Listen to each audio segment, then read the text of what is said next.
Good afternoon all and welcome to the Kendall Isaacs Gym. Ivan Showtime coming to you live where it's all about the Bahamas game. The long anticipated Bahamas game. It's back. First of all, we're going to talk some volleyball. We had numerous amount of volleyball games throughout the day. We'll be able to give you all the scores, all the updates. Also baseball down at the stadium. We'll give you all the updates and let you know how baseball went. But of course, the big game getting set to start in just a few moments. We're seeing Columbus Isles taking on Eleuthera. And when we talk about the Eleuthera team, the Pineapple guys, they have the likes of Terrence Storr. Of course, everyone knows Terrence, one of the premier players here in the country, who's also a member of that national team. We see him perform against one of his former partners, which is a member of the Eleuthera team. So folks, if you're talking about volleyball as its best, you're at the right place and you're definitely on time. So again, those of you not aware of it, the Bahama Games, number 6, is on its way. Now I do have some scores in for you from earlier today as far as the volleyball games goes, down at the Anatole Rogers gym. We see where Abaco, of course, Abaco lost to Columbus Isle in a women's game. And then, of course, we see other scores where the Abaco team in the men's turned back Grand Bahama. So, folks, again, we'll be bringing you all the updates. But, again, as I said earlier, we see Columbus Isle taking on Eleuthera. And we see the referees, they're getting ready to start the game as we speak. So stay with us as we continue to bring you live coverage. And we're talking the Bahamas games, which we all know has been waiting, anticipating. And it's here. We want to say to everyone who's been a part of it, who's here and making it happen. Of course, the fans, we can't forget the fans, because without the fans, we won't have any game. So we want to say congratulations to the fans showing their support, and for all the teams that travel into New Providence and being a part of the Bahamas games. Again, my co-host should be joining me momentarily, but for right now, I'll be sure to keep it here for you guys and let you know what can we expect. Again, Columbus Isle taking on Eleuthera. And when we talk about Eleuthera, you know, Eleuthera has been anchored by Terrence Storr. They also have Jason Sanders on that team as well. And speaking of Jason Sanders, he is one of the persons that's going to be co-hosting with me. And when we talk about some of the premier volleyball players, somewhere in there. So, folks, as we see, the referee now is calling on team. On both teams now, both teams getting ready to hit the court. So Columbus Isle in the light blue. And then, of course, we see Eleuthera, the Pineapple team, in the green and orange. So, folks, again, we're getting ready to start the afternoon session here at the Kendall Isaacs Gym. And we want to say to every one of you who here, and I see a lot of the fans now are beginning to come in. This is the afternoon session, and the scouting report on Columbus Isle. I had a chance to speak with Stephen Brown during the week, and he was telling me about what can we expect from this team from Columbus Isles, and we would see how things would pound out as far as that goes. But in case you're not aware of it, guys, like I told you, Anatole Rogers was the place earlier this afternoon where they had numerous amount of games down there at the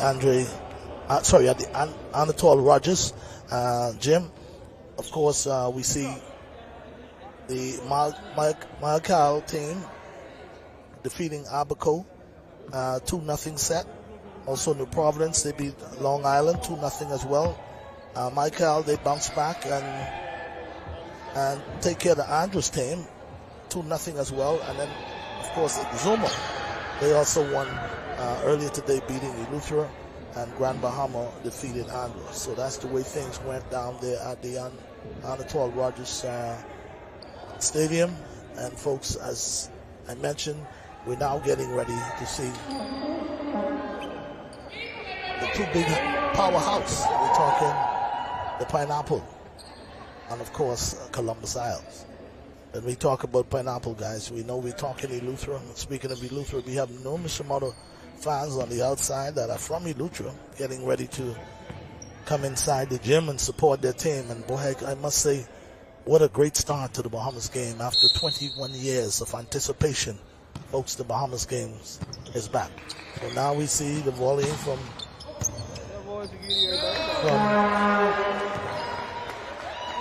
Eleuthera and Columbus Isle. Columbus Isle, of course, being able to get the first points on the board.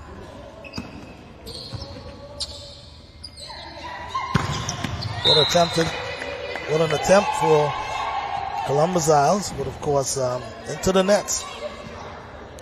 That's the scouting report we got on Columbus Isle. Of course, Columbus Isle have some big hitters now, so now we're tied at one apiece.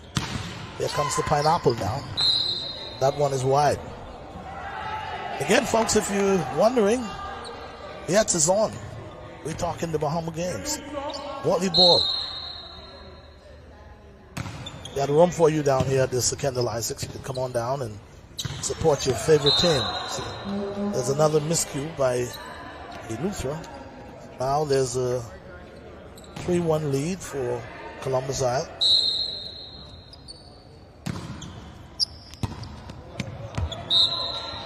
So Columbus Isle with another point. It's 4-1.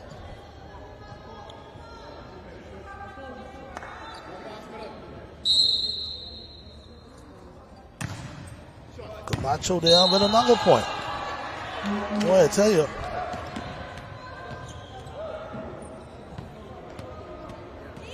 Eleuthera with a relatively slow start. We got a 5-1 game. Camacho still serving. And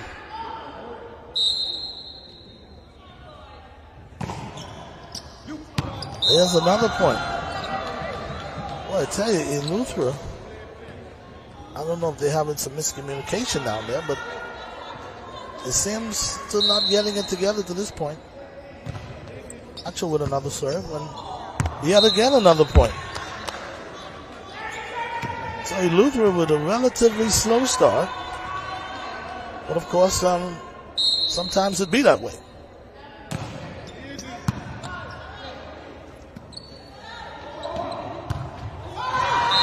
So now Eleuthera making an unforced error.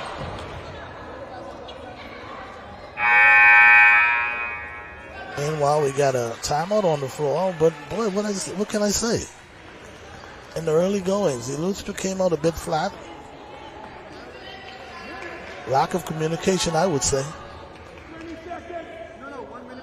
Right now, they got about 30 seconds before the timeout is up. We got an early 8-2 a lead for Columbus Isles. Now, the thing is, I don't see Stephen anywhere on the bench, but of course, Stephen Brown is one of the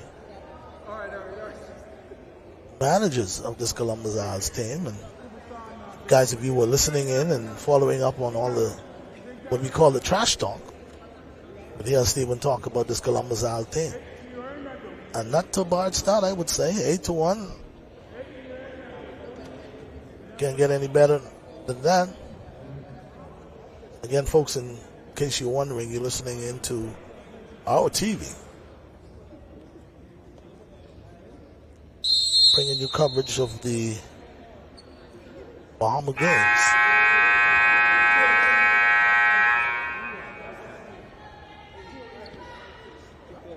So now as we get back to action, Camacho still serving. 8-1 is the score. Well, somehow or the other, they were able to break the rhythm.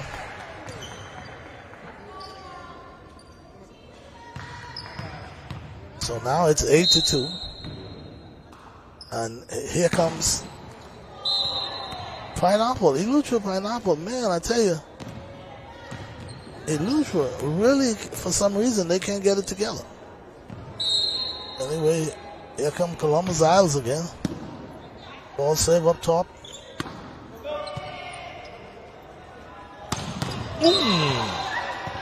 Man, I tell you.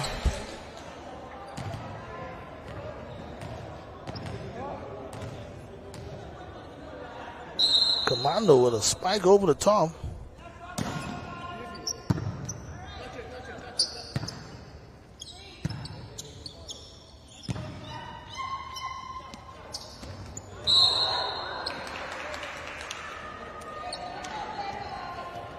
Well, I tell you, Columbus Isles, they're putting on a clinic to this point. 11-2.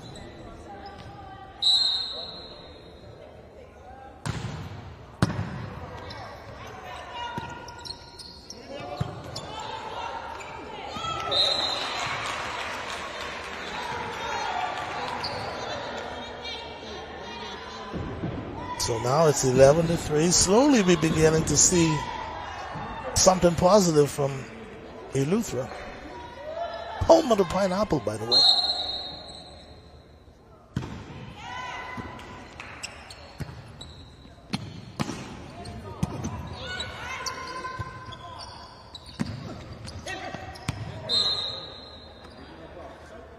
So that one is in it as well.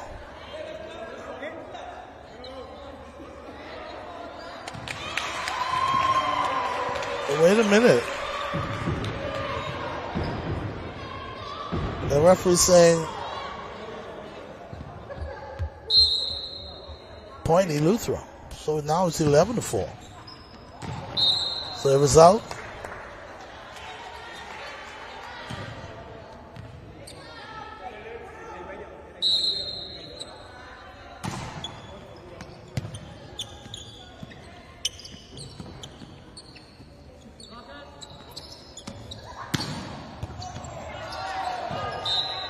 well, I tell you, Columbus Isles are in full control of this set, 13-4.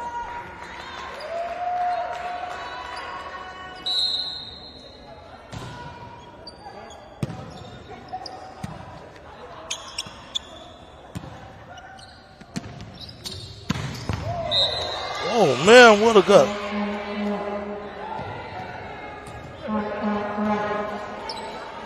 That was Lance Pelicanos with a monster smash.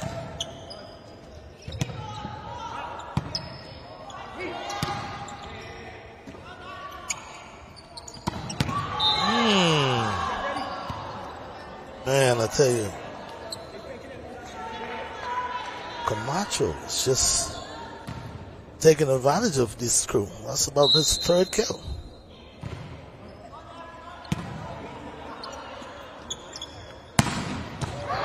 Oh man, what a way to answer back. Now we're beginning to see how much fans that the Pineapple Eleuthera has in the stadium.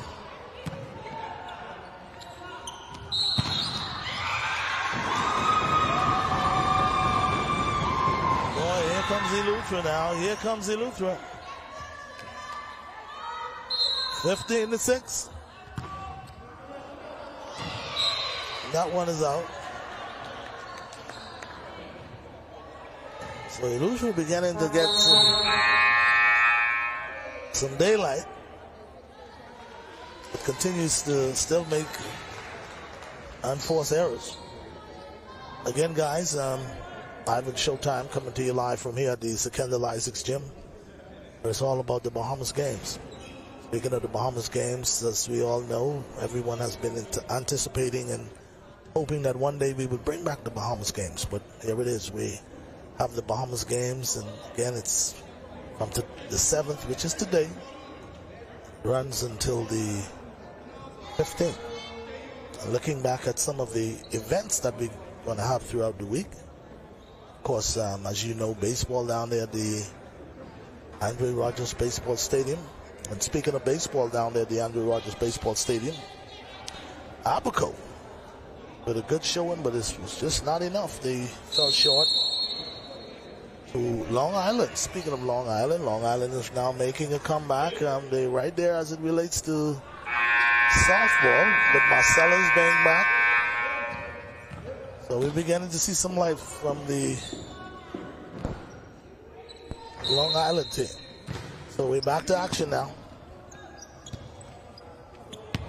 And yes, indeed, Eleuthera continues to shoot themselves in the foot, I would say. So it's a now 17-6 lead for Columbus Island.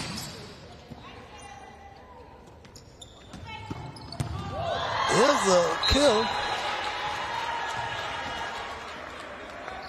And that was Jeffrey Grant, his first kill for the day.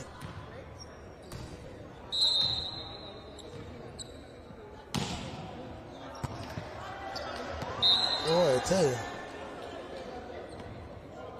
We're still in our first game. 19-6 Columbus Isles.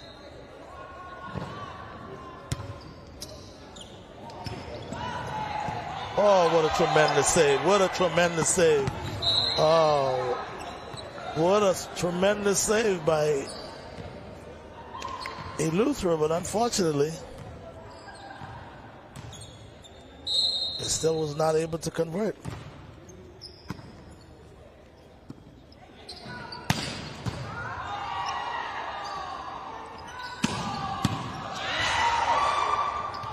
Oh, there we have it. Miscommunication again. You know what? I kind of like the effort of the Eleuthera team, but it's just a matter of them being able to put it all together.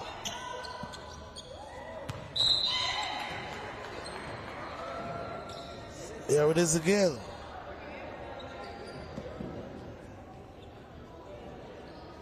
Columbus Isle in full control of this one.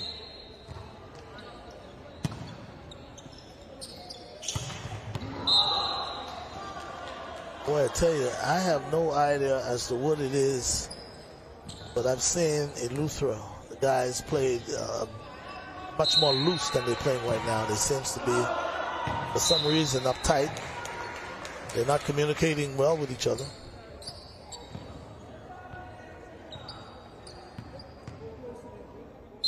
And I'm still looking to see Terrence Storr try to make some things happen for Eleuthera.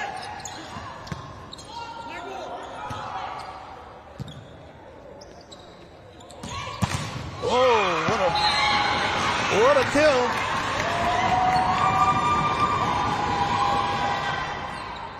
Man, I tell you,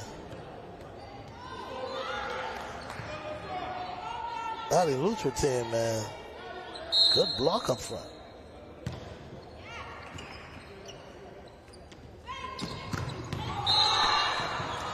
I think according to the referee, that one is out, so Eleuthera now 23-8.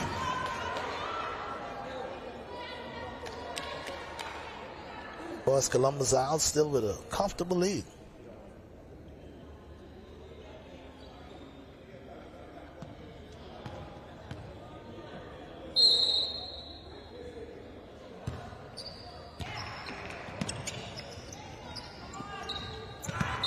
Oh my goodness, what a place, what a place. We call that sneaky. See, Jason Saunders getting ready to come in the game, in case you're wondering. One of our former national team player. Been around volleyball for such a long time. Earlier today I had a chance to speak with him. He said, "Showtime, if I don't need to play, I don't want to play." Jason is like, look at it, he's all over the court. He is all over the court. I think that's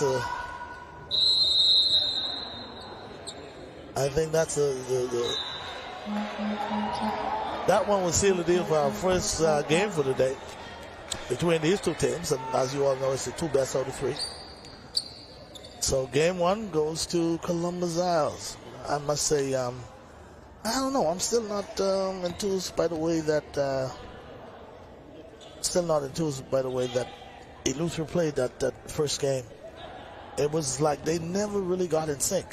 For some reason or the other, they never really got in sync. But we will see what happened moving into game two as they exchange bench. And again, guys, Bahamas Games is back. Kudos to all involved. Of course, we're talking from the minister right now. I had a chance to speak with the minister, as a matter of fact, a couple of days ago. And he was talking about the challenges that they face with when it comes to the work that needs to be done in order for this Bahamas Games to be a success.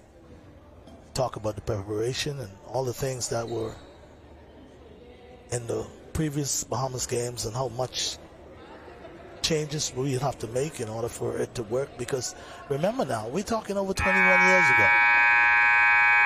All the things that worked then, maybe it doesn't work now. Now, personally, I've heard of different setbacks and different challenges that we've had, and just like anything else, and I would say this: we are never ever going to have no event. I don't care what it is. We're not going to have any event, whether it's nationally, internationally, that will go off without a hitch. There are going to be challenges, no two ways about it. But when the challenges comes, that's when you're measured by how you deal with the challenges that you have. And I must say, to this point, they've been doing a great job at fixing things. You know, like I said, it's been 21 years. You know, people talk about from the transportation. As a matter of fact, the reason why we were kind of late in the start of this game is because there was a miscommunication, I would say. Part of the fact that one of the teams went to the wrong gym, believe it or not. And just like you, I said the same thing. How could that happen? But again, it's just miscommunication. And guys, you know, challenges it is. Sometimes you have schedules where you're expecting this to happen, or you say this is where this team is going to play at 1 o'clock, and then somehow or the other, through all the communication, something goes contrary. And then you say like, oh, I didn't know it was this gym. I thought we were playing at the other gym. But anyway, everything has been rectified, at least according to Volleyball for today. And speaking of Volleyball for today, I did tell you guys that I did have some results in from Volleyball down at the Anatole Rogers, I want to say stadium, but the Anatole Rogers gym. And I'm trying to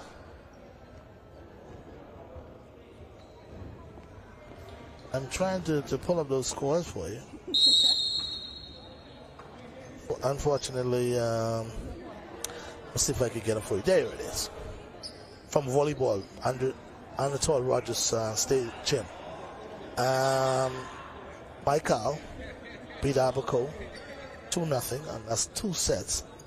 Of course, New Providence took care of Long Island 2-0 as well. And Micah bounced back after. Oh, they bounced back and beat Andros 2-0, and then Exuma defeated Eleuthera 2-0, and Grand Bahama, they took care of Andros. So we're beginning to see that it ain't nothing easy about it. One team beating the next team, and the next team coming back and beating the other team. So all of them are in the dogfight, if you would have asked me. But we'll continue to watch volleyball and see how it goes. I do have some other things that are going on as we speak. Swimming, of course, right in the back of us, they have tennis. Tennis is going on in the back of us. I'm going to give you those results during the halftime. And I say halftime after the second match is over now.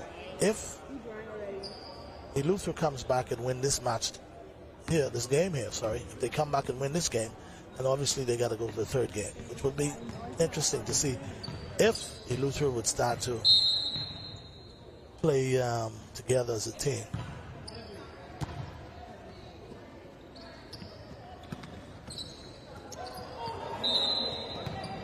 So.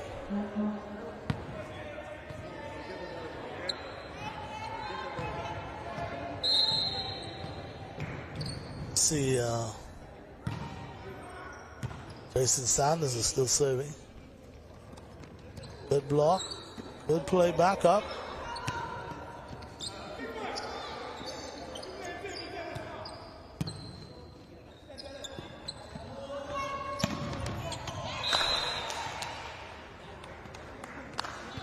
Boy, Eleuthera is just getting dominated at the nets.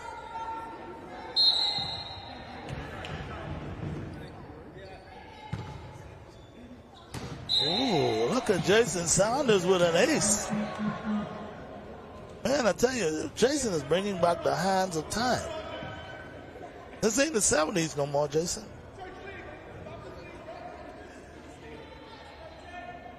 Jason has always been a fundamental player that just knows how to place the ball in the right place, I would say. As we get now set to go back to action, I think the referees were ironing out some kinks.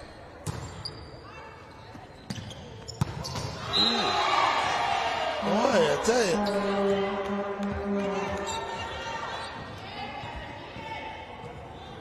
Man, I tell you, that's the big guy.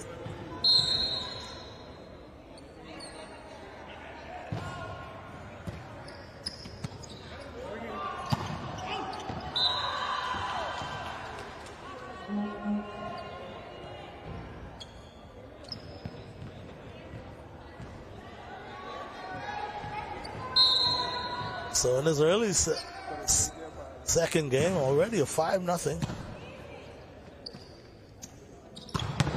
There you go. Man, I tell you, I knew some life was in the gym somehow or the other. I knew some life was in the gym.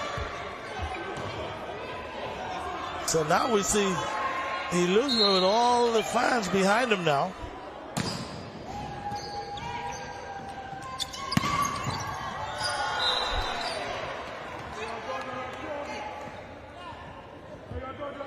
For a moment, I was thinking things might have changed.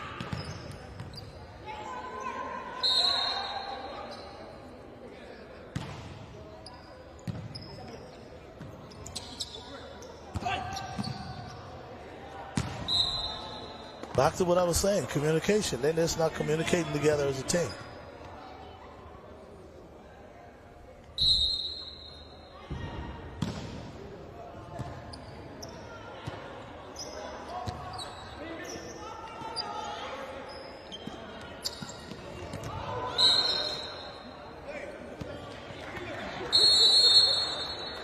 So now we got a timeout on the floor. 8-1 already. I tell you, Eleuthera, they're yet to get in sync. I don't know what the circumstances are, but they're yet to get in sync. And guys, I just got word that we still got baseball going on at the stadium. Hopefully in a few minutes or so I'll be able to give you some of the results from baseball. And then of course also we have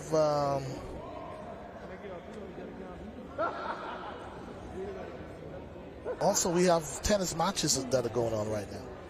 So we're gonna be able to give you all those tennis results in a few minutes. And again, folks, if you just join us, Ivan Showtime coming to you live here at the Kendall Isaacs Gym. It's all about volleyball, Bahamas games. It doesn't get much bigger than this. You're at the right place and you're definitely on time. As we see Columbus Isles with an 8-1 lead in game number 2 after winning game number 1 comfortably. So as they get ready to play now, if for some reason Eleuthera doesn't pick up the pace, they're going to find themselves in some really hot water right now. Game number 2 after losing game number 1. So now we're back to action. Here comes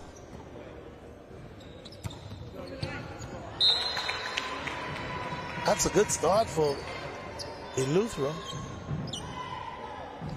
8-2 now.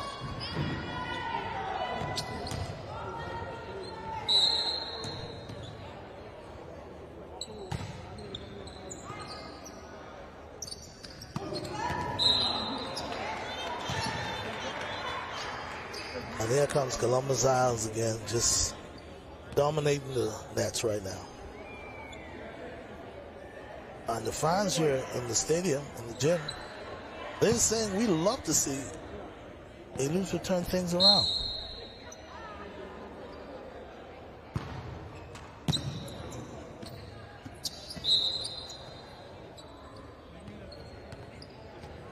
I think they're going to call that point.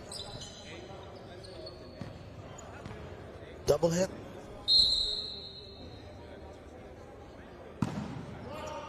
Boy, I see one of the big guys from the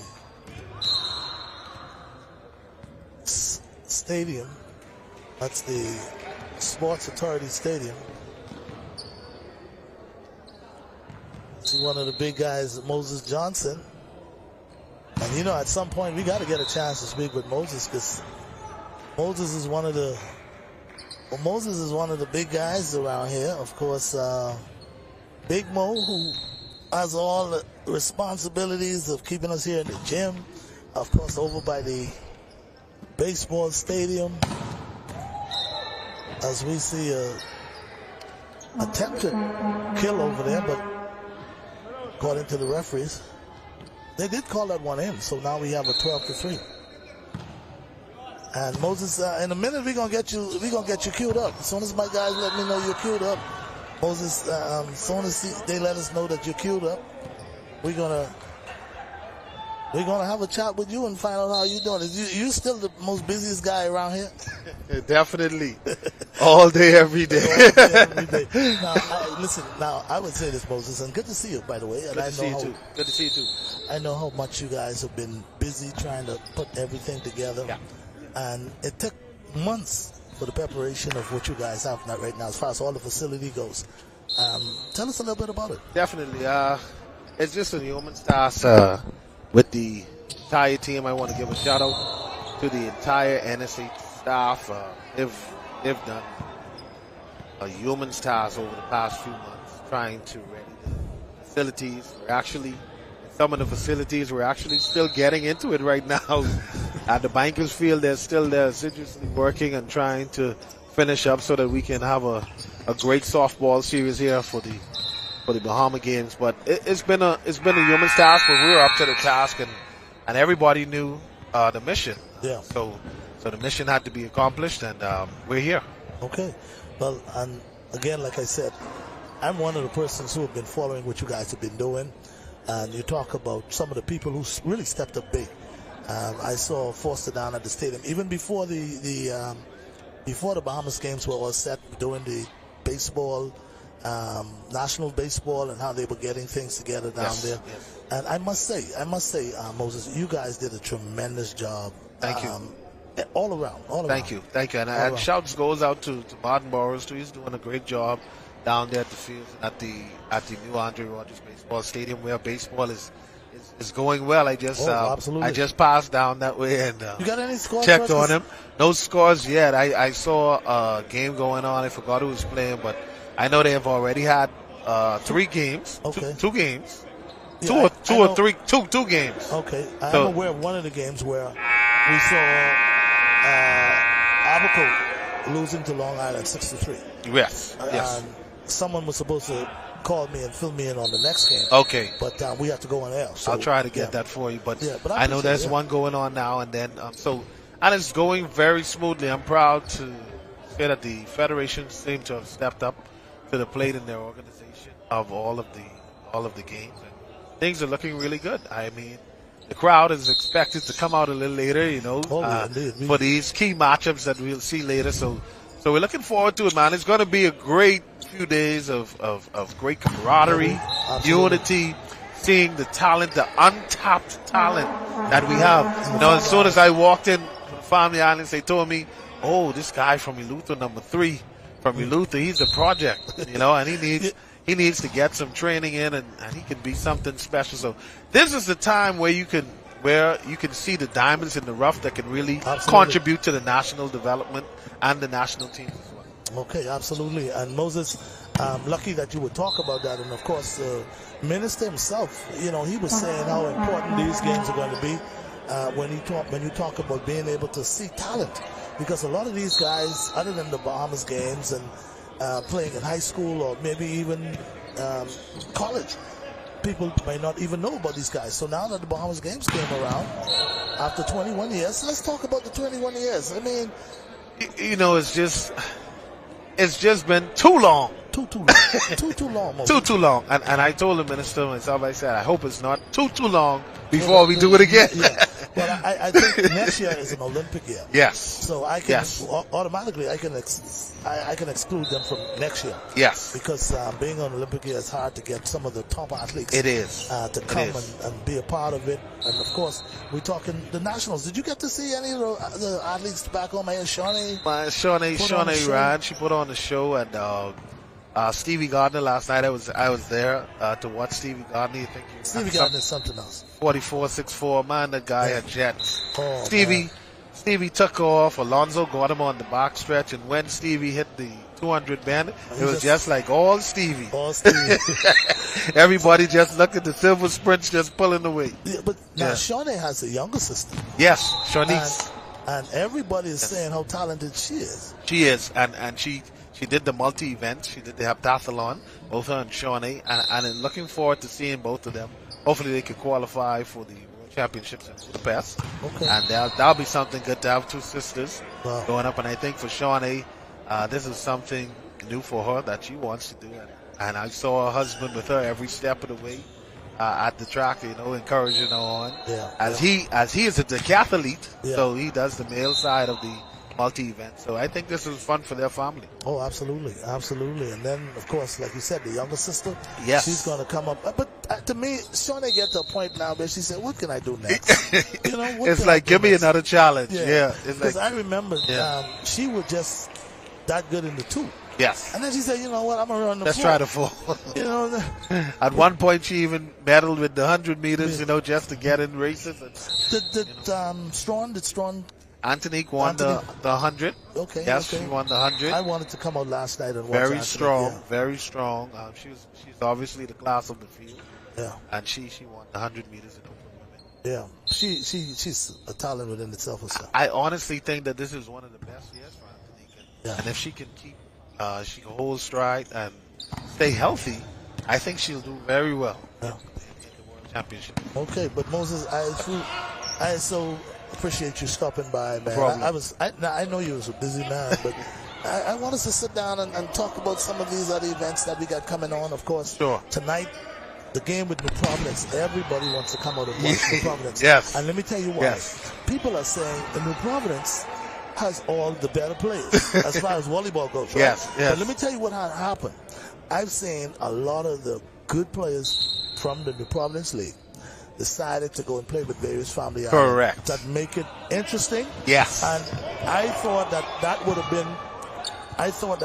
been a good thing because we didn't have the draft anymore. Absolutely. And because of the draft not being there, some of the players took it upon themselves and said, we got 5 or 6 of the best players in the country in New Providence. If all us play on one team, we'd be dominating. And I'm happy to see that happened because I'm even looking at this game and where you see that there are a few guys that play for Columbus Isles, so they've spread themselves around so that it bodes well for the competition itself. Because Absolutely. I even looked at the women this morning in the Columbus Isles, Exuma, Grand Bahama, those teams, New Providence, Eleuthera, Melinda Bastian playing for Eleuthera. So it's actually shown that the better players are moving around so that the competition itself will be even that much better and not one-sided. Yeah, indeed. But I had a lot of expectation for that Eleuthera team. Right. And coming in this evening, it's like they're having a hard time putting it together. You could see some there's some semblance of what they want to do, but they're just having a problem putting it together. And then that bodes to practice as well against these teams. And you know what? Sometimes you really have to get in competition games in order to start really getting into good form. So hopefully this would allow them to get into form after having one game. The jitters, these guys flew in, they're looking at some of these guys across here. These guys are national team players, man. Right. So the intimidation factor, and they just playing their first game. They want to see how best they can stand up against these guys. But that's what it's all about. And see, there you go. See, the seniority will pay off in the end because these guys are so polished and been playing for so many years. But we're looking forward to good competition, Showtime. And I think that this year is going to be one of the better years in terms of the competition because it seems to be good parity, especially in the men and ladies. The teams have spread out, the better players have spread out themselves. Absolutely. Now, Moses, anything you heard as far as basketball goes? Well, as far as basketball, you got to share this with me. I know Moses, you just know the I've just been shouting out to a few of my few of the national team guys to find out where they're playing. Right. But I'll tell you the sip is that Eleuthera. I heard that. It's coming strong. I heard that. About Eleuthera is coming strong. I ran into Smiley. Right, Smiley. I ran into Smiley. Smiley said to me, "The showtime. Listen, we coming for it." Yeah. I said, I need to talk about. He talked about former Teron Keno Burrows. He said, "Man, listen, showtime. I ain't gonna tell you everything, but we coming for the goal." Yeah. And I was like, Eleuthera. I said, but so the thing is, like we talked earlier, the thing is, a lot of these good players say, "Man, let me go play for this island." Yeah. This is where my mom is from, or Correct. my dad, and they decided to so they're help those. sort of spreading themselves Exactly. around. Because if it wasn't like that, then obviously teams like New Providence would have just dominated. Correct. They would have just dominated the whole entire thing. But and I like it. I like it like that. There'll be more parity. Yes, indeed. Indeed. Now, as we look around now, the Eleuthera team, the ladies, they getting ready to play. Yes. Now, there's a very interesting thing about this Eleuthera team that I like. Eleuthera has this young lady, 11 years old. That's right. And Catherine, where is she? Because 11, I'm looking for somebody out there who looks 11 years old. There she is, walking the back. She's walking. There she is in the glasses. Okay. Warming up straight ahead. And she's 11 years old. You know what that says? She's going to be a hell of a player. That's right. To compete with these ladies, and she's 11 years old. At this point, to be competing at this juncture, I think it bodes well. I noticed they got a lot of family members. As a matter of fact, her mom plays on the team as well. Yes. Her mom plays on the team. Katrina. Yes. I had a chance to speak with her earlier. Yes. And she said she just recently moved back to the Bahamas. Right. She's having a wonderful time. Right. She used to live in North Carolina, so we see the kind of impact she'll make on this team. Yeah. And hopefully we'll see. And that's what I'm talking about, because now you got Katrina. I see former national team player over there, and then we got Melinda Bastian. Yes. So the teams are quite go ahead. Are quite even. Yeah. And it'll be good for the teams to show their strengths, because I'm sure that they'll be riding the backs of these type players, because those are the ones that will make the difference. Absolutely. Yeah. So now you heard from Eleuthera in basketball. Who's going to win baseball? Oh man, I think obviously Grand Bahama and New Providence are very strong. Eleuthera seems to have a good team. But I think that any given day showtime, you come out and don't hit the ball. You got a good pitcher on the mound. You can't hit it. You can't hit it. But the inside scoop that I got from baseball, people are saying that Grand Bahama is the defending champs. Right. But Grand Bahama haven't been, and I don't know if it's because they got cocky, whatever the situation is, but they've been saying that Grand Bahama, up until about a week and a half ago, they were still trying to see the kind of look that they're going to have coming into the Bahamas games. Right. Because the thing is, they had quite a number of players that were supposed to be on Grand Bahama team, but unfortunately they were over 25. And because they have a age limit, then those guys were not able to play. So now what they have to do is, the guys who over 25, they had to more or less cut them or tell them, what, we don't can't have to play open in the division any longer. So you have to wait until you'll have to wait until they either have an open division, and they decided now to go with the younger players, which in my mind is a good thing, because we want to expose these young guys to baseball and see them do well and all that. But in my mind, it's still a kind of, if you don't hit, for how they put it now. Yeah. It's just as good as it is bad. It's just as good as it is bad. But I can't wait to see some of these young players. Definitely. Especially as far as baseball goes. Now, Teddy is the manager for the baseball team here in New Providence. Right. Now, I mean, when you look at it, they probably have one of the better baseball managers, but that doesn't mean that you go on the field. You got to go on the field because the manager don't go on the field. Exactly. Now he takes all the responsibility, but he doesn't go on the field. Yeah, but anyway, we're getting ready for Eleuthera and Columbus Isle, and in case you are not aware of it, Columbus Isle just beat Eleuthera 2 straight sets. Okay. To win it 2. The men. 2-0. The men. So now we got the ladies, but again. And I think Columbus Isles played earlier today, and they beat Grand Bahama. Yeah, Columbus Isle, they got a couple of very good players, unique players. Yeah. So 1 or 2 former national team players. And those guys, they're going to more or less carry the load. They're going to be the veteran that they need to be in tournaments like this. So having them on the team is a big plus. So, okay, now here we go. We're talking Eleuthera. And of course, Columbus Isle. Folks, if you just joined us, Ivan's Showtime here at the Kendall Isaacs Gym, where it's all about volleyball in a big way. We're talking Bahamas games. And I know some of you on your way here, you want to come on down and check it out. Come on. We are the Kendall Isaacs Gym. I think this and baseball, because they did have tennis, and I'm yet to get any information over my phone in reference to what took place as far as tennis goes. But I think baseball, swimming, do we see anybody over at the game? Swimming is getting set. Okay. Or it should have started. So right. So baseball, swimming, and of course volleyball and soccer. That's it. Yep. Over at the Davies. Over at the Roscoe Davies pitch. Okay. So the minute we get information, guys, we can be sure to share it with you. I know some of you can't be to every venue. So this is what we're here for. Just continue to stay with us. We'll bring you all the updates and let you know what's going on as far as the Bahamas games goes. And again, I see the gym is starting to fill up. You see a lot of people now. Which one of these sections is the VIP section? Which one? Because it's the VIP over here with all VIP the nice down chairs. here. Yeah. Okay. For the gym, what we've done is just for the ministers and VIP, some of the persons that would have played all access, giving them a chance to sit low and feel the energy. Absolutely. And then when we have the gym open, we've just allowed for the gym to be open to the public.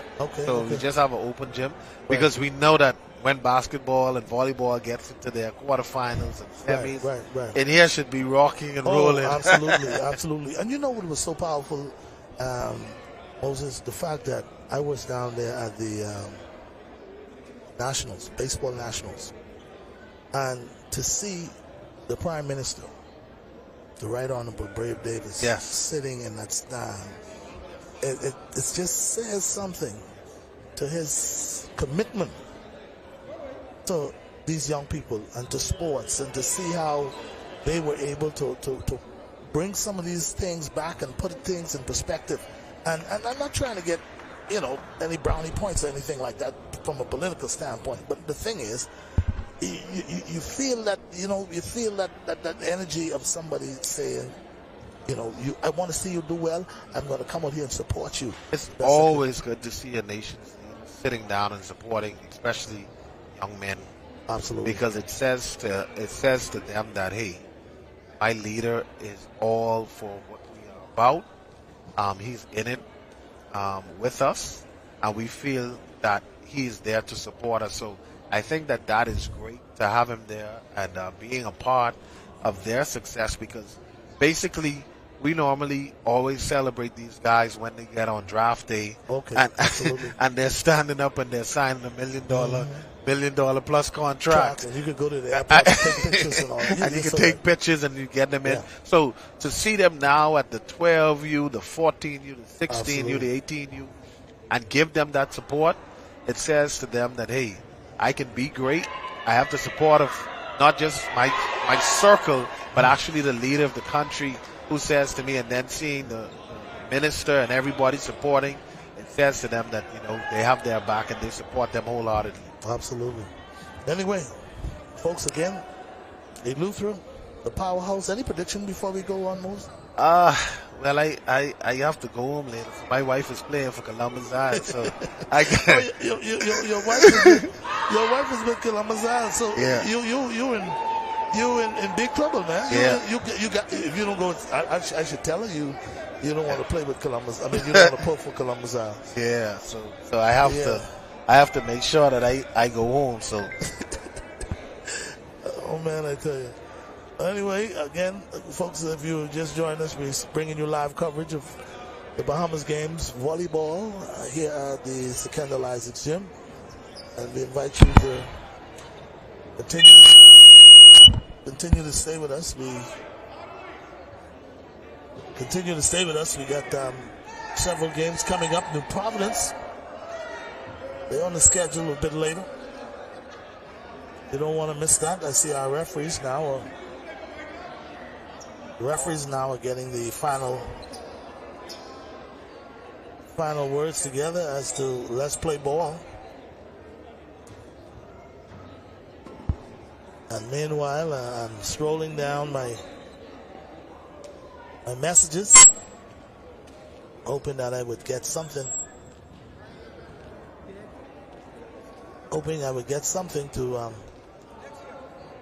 share with you guys. And I want to say a very special thanks to all the statisticians here this evening. All the statisticians. Hey, Mo, take it easy, man. We got to get back together, all right? I'm going to look for you now. All right, appreciate it. Of course, Moses Johnson there, giving us all the download, the inside scoop, as we would say. So, folks, now we're getting set now for the game between the Columbus Isles and, of course, Eleuthera ladies games.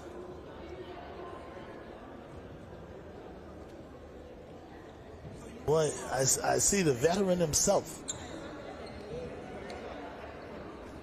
I see the veteran himself. Wilson, how you doing, man? Wilson, come sit down, man. Sit down. Well, I do have a roster here.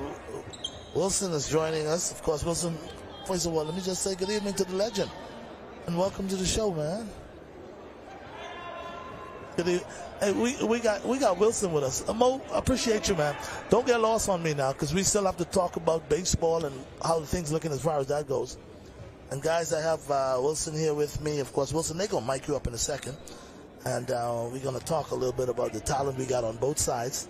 Ladies, Columbus Isles, as well as the ladies over on the Eleuthera side.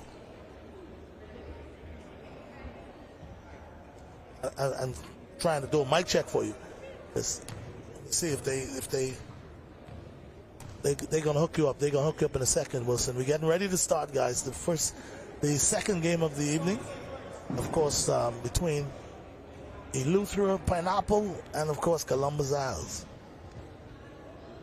See all the referees now getting in place. Again, I was just joined by the veteran Wilson. We're gonna talk about the number of years Wilson been around the gym as far as volleyball goes, his major contribution nationally, internationally. And Wilson, I know you had a son that played. Is he still active or? Okay.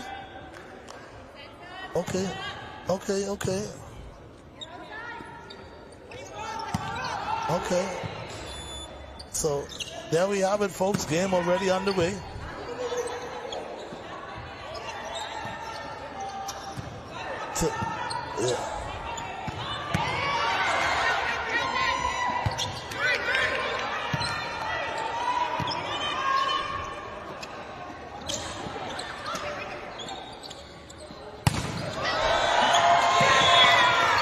Wow. Melinda Bastian. Yes, she's the old warrior, national team member. Absolutely. Yeah, I think this trip, the next trip, the trial will be her last one. That's Shanae Sanders. Ball has been set by Katrina Johnson. Off the block of Eugenie Adley. Boy, Melinda, she come to play. Yes, Melinda has been off in the United States for quite some time. She's a former national team member from junior national to senior national, so she's a very experienced player. And you have two good teams with Columbus Islands and Eleuthera.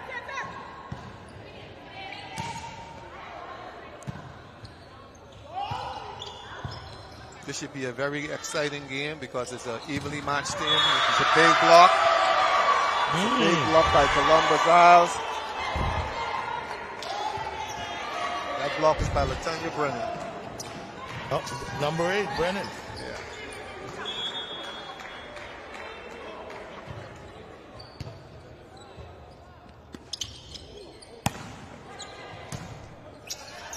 Tia Wilson sets the ball to Janae Sanders. It's a dink, a roll, and it's called a kill.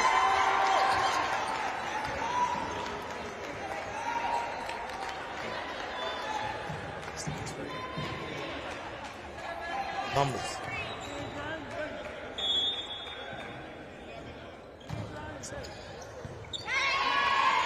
It's a good serve by number 3 for Columbus Isle. This is going to be an exciting game. It's going to pick up as the game goes by. Well, I'm beginning to see that already, Wilson. Yeah, she's a national team member. Also, she played at North Carolina State. So she's a quality volleyball player. Most of these girls would have played university volleyball. Janae Sanders, she played at St. Benedict College. Excellent player. She's the daughter of Coach Jason Sanders. Jason Sanders' daughter. Yes. I thought she just could swim. No. After her swimming career, she moved over to volleyball, and she went to school on a volleyball scholarship, as a matter of fact.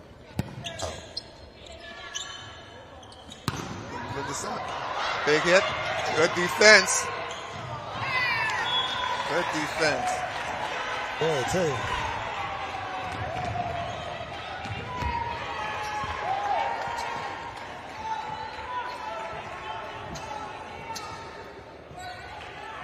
Melinda Bastian at the service line for Eleuthera. She serves the ball. Good service, but it's outside. A point for Columbus Isles. A little too strong. Melinda seems like she is such a powerful Yeah, she is a beast. young lady. Yeah. You know, she's a beast. She got that name in USVI when she knocked out a young lady. She knocked her out? She knocked her out. An excellent volleyball player for one of the team from USVI. And she knocked her out, and the girl was never the same afterwards. Boy, I tell you, what a smash by number 2.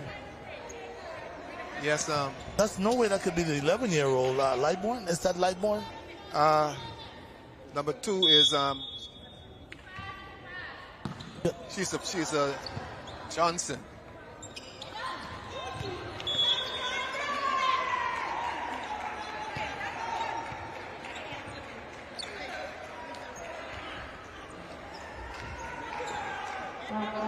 We can feel how intense it's getting as far as the game goes.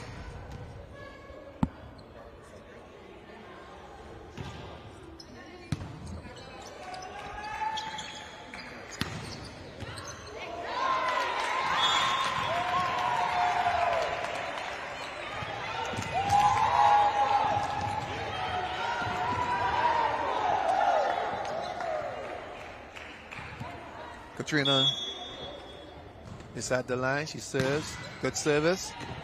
Ball is on. A point for Eleuthera.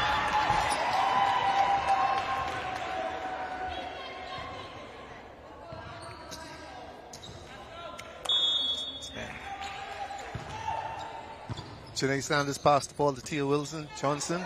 Good roll. The ball is up by the libero. Spike ball. Ball is out. Point for San Salvador. Columbus Isles. Boy, Columbus Isles now with the 7-6 lead. Yes. But I love for Eleuthera. Eleuthera is really bringing it. Yeah, Eleuthera has a very good team. They've always had good volleyball players. And with the addition of those who was being based in Providence, on both sides you have members of the national, former national team players.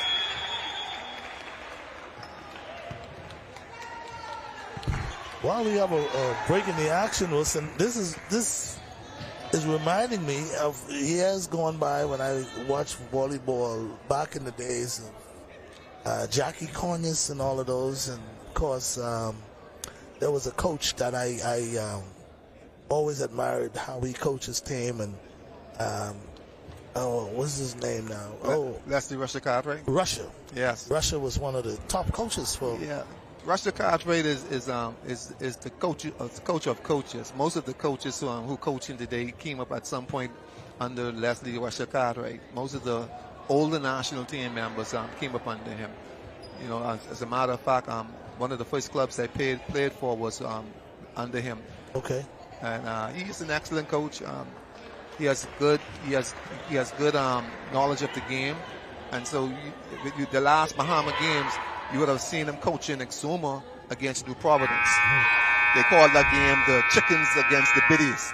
That's the older folks versus the younger folks. Yes. Okay. And as a matter of fact, some of the girls who played on that Exuma team back then is on the court now, as in Tia Wilson Johnson and Katrina Johnson, along with Melinda Bastian. Yeah, they were on that team. And Ektrika, number 11, for Columbus Isles.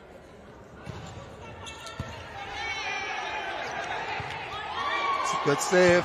Oh, yeah. Oh, Ball is out. Good try. It's a very good save. Oh. It's an exciting game here. Janae Saunders Green, she's now at the service line, number 5. She's going to serve, tough float serve, jump float. Good service. Except that the libero has some difficulty with that service because it's a very good. The jump float is a very difficult serve to pick up. You're right, because the ball moves as it is served, rather than as a top spin, which doesn't go anywhere. See how the ball moves. Okay. Well, I tell you. Volleyball has grown over the years, so you see a lot of different things than the day than you saw in previous years. But the style that they're playing with, it's more or less designed for the game to move along swiftly. Yes, because the game has changed since 2000, whereas you went to 15. Every serve or every play was not a point. You have to be serving to get the point. Right. So now the game is more exciting. You go into 25, but every ball that crosses the net is a point. It's a point. It's a point. Then you also nowadays you're not using a 2-set system. You're using a 1-set system. Okay. Rarely you'll find a team that uses a 2-set system. Patricia Simon, she's serving the ball. Good pass. Ball set back court. Ball set to the seal. Laval on the serving the ball. Good spike. Ball spiked into the net by Katrina Johnson Lightburn. And Katrina is playing with her daughter on the court right now. Yes, her daughter is off at university presently. She just, I think she's a junior at university. She's also the daughter of Ramel Lightburn, a former volleyball player and high jumper. Yeah, and there goes that Bastian lady again. Yes, Melinda. My goodness. Yeah, they call her the Beast. Yeah, but when she hits the ball, I mean, like you can feel that force behind it. Yeah, she's a good athlete. She was rated when she was in university. She was rated number 3 in the nation in javelin. Okay. She's also an excellent softball player and a good volleyball player. She was inducted into Benedict College Hall of Fame for as a 3-sport athlete just last year. Wow. So she's a Hall of Famer. Absolutely.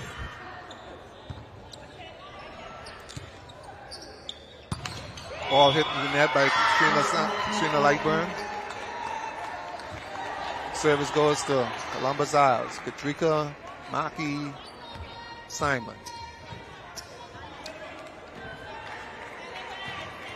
A former national team player also in Katrika.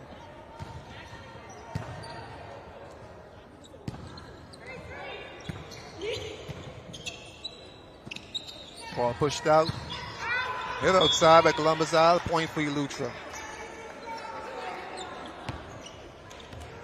Eleuthera's right in this. We talking 15-8.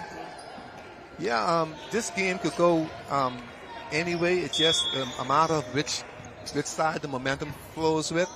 Right now, it's flowing with Columbus Isles because these girls play together more so than the girls from Eleuthera. And there's a hustle. Free ball. Yes. Ball over. It's a young girl. She's 14 years old. She plays at the senior level.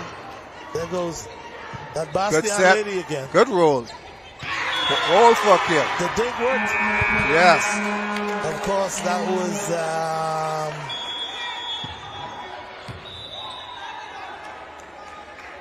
it's a timer called by Eleuthera. 16-8. Well, 16-8 is the score. great game this far. I think this is the best game. At least that's the best quarter I've seen as it relates to the competition. Yes, you're going to It's see not one-sided. you're going to see some good volleyball between Abaco, Eleuthera, Columbus Isle, and the team based in Nassau. Grand Bahamas is going to bring down a good solid team too. So the females division is going to be a very competitive division. Unlike the men, you'll have some teams that are strong and some teams that are extremely weak. Yeah, like looking at I'm not taking anything away from Eleuthera, but looking at the Eleuthera team in the first game that we saw for the evening, they were never really in sync. Yeah, no, because you have probably one or two players who played at a higher level. You know, so most of the other guys, they played at the beach level. So the games on beach and indoor is two different games. Yeah. You know, the officials were a little lenient too, you know, with them to keep the game a little competitive. Right. But you'll watch when you have more experienced teams like the teams that are playing now, they would not let anything go. You have Laval Santos at the service line, number 7, former national team member. She won a number of awards internationally for the national team. She won Best Libero. She won Best Passer. She's also a setter, you know, but she's an excellent volleyball player. There goes Saunders again. Yes. You see a lot of 3 players, two with these two types team, these two teams because they are well schooled.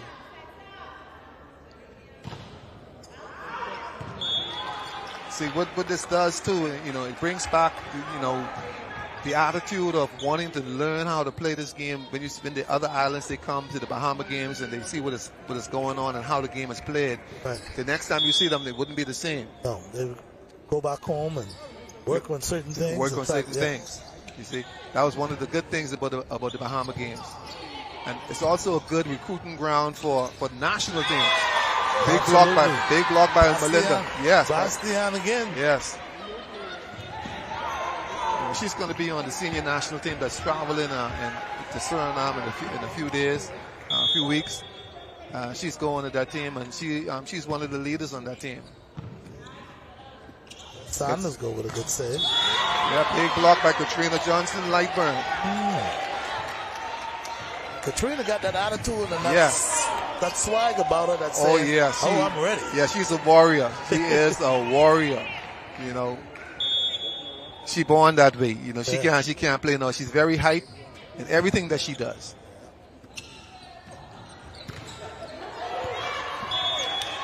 Saunders ball off the net on the court of Eleuthera for a point for Columbus Isles. Now Saunders brought all the volleyball talent from her dad. Yeah, she and her brother plays for Columbus Isles also. Her brother was number 3 with Columbus Isles. Right, Siobhan Saunders. Yeah, you could see. Yeah, you could see the trend and the talent. Yeah. See, they born with a volleyball in their hand, but both of them did start out as swimmers. Right. You know, but you know, with swimming is a short career. Yeah, but it keeps you in good shape. Yeah. If you swim a few times a week, oh my goodness, I'm telling you. Swimming is the best exercise that you can get because it works every muscle in your body. Yeah. So now, here comes Eleuthera now. 14-18. Yeah, Melinda Baston. She's a good server. Once she gets it on, once she connects good. But she has a tendency of overpowering her serve. Janae Saunders, ball off the blocks. 4-point. Yeah, I was saying, Wilson, how the system that they play with now in terms of you can get a point on every mistake and all that stuff, it really speeds the game up. Yes. And because we're playing tournament play, some of these games would probably last 3 Albison, sir. Very well so. And see, too, the reason they sped the game up is because they realized that the volleyball was not being very, the fan base was in there because the games would be too long. Yeah. So they had to find a way to make the game more exciting.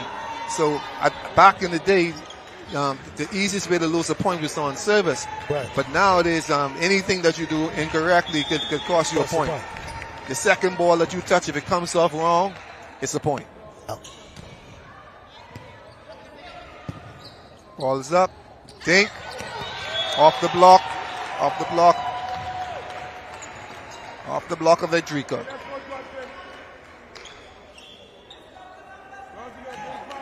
You see how they set up? They set up nowadays also, whereas the setter is always in a position where she have mobility. She can move anywhere on the court.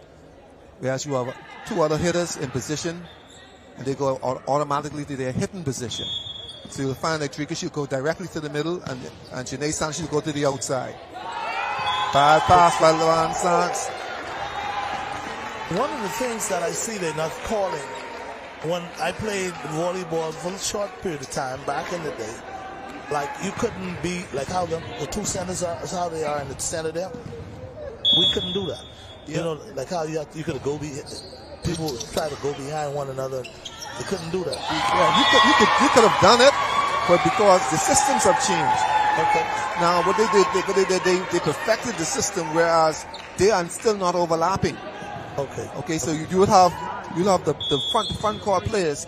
They can be deeper than the back court players, and the back court players cannot be deeper, closer than the front. You see, and that is how the game is played. You know, so the front court player always has to be closer to the net than the back court player. And what I'm trying to find out, Wilson, I'm watching both teams, and I'm trying to find out now who's be giving the signals. The setter normally gives the signal. So if you see a signal being given, let me know, see if I can pick up on it, because I'm yet to see who's giving the signals. Well, what you would see is that all the hitters, what they always do is they look at the setter. The setter will use fingers, right, from their fingers. They'll use their fingers. Also, the blockers also give signal also. The blocker at the net will tell, the wing blocker will tell the backcourt whether they're giving up line or they're giving up cross court. You see, now if a hitter's a strong line hitter, the blocker's going to take the line. Tia Wilson-Johnson serves. Ball is into the net. Point for Eleuthera. Let's go, Johnson. So now the setter is setting up. She's gonna communicate that she's not calling anything at this point. So it means everybody's sitting open. See the way how she's running in front of her. Yes, going by. They could have done that. Yeah, once the server makes contact, okay, they can go. Okay. Like I said, you know, the game has only improved, whereby the backcourt player is still in the backcourt and the frontcourt player is still in the frontcourt. What they do, they call it a stack. Okay, and the stack means that the person who's closest to the net should be closest to the net. Okay, you have your position 2, 3, and 4 at the net. Okay, 4 should always be closer to the net than 3, and 3 closer to the net than 2. Okay, when they're stacking, the stack position.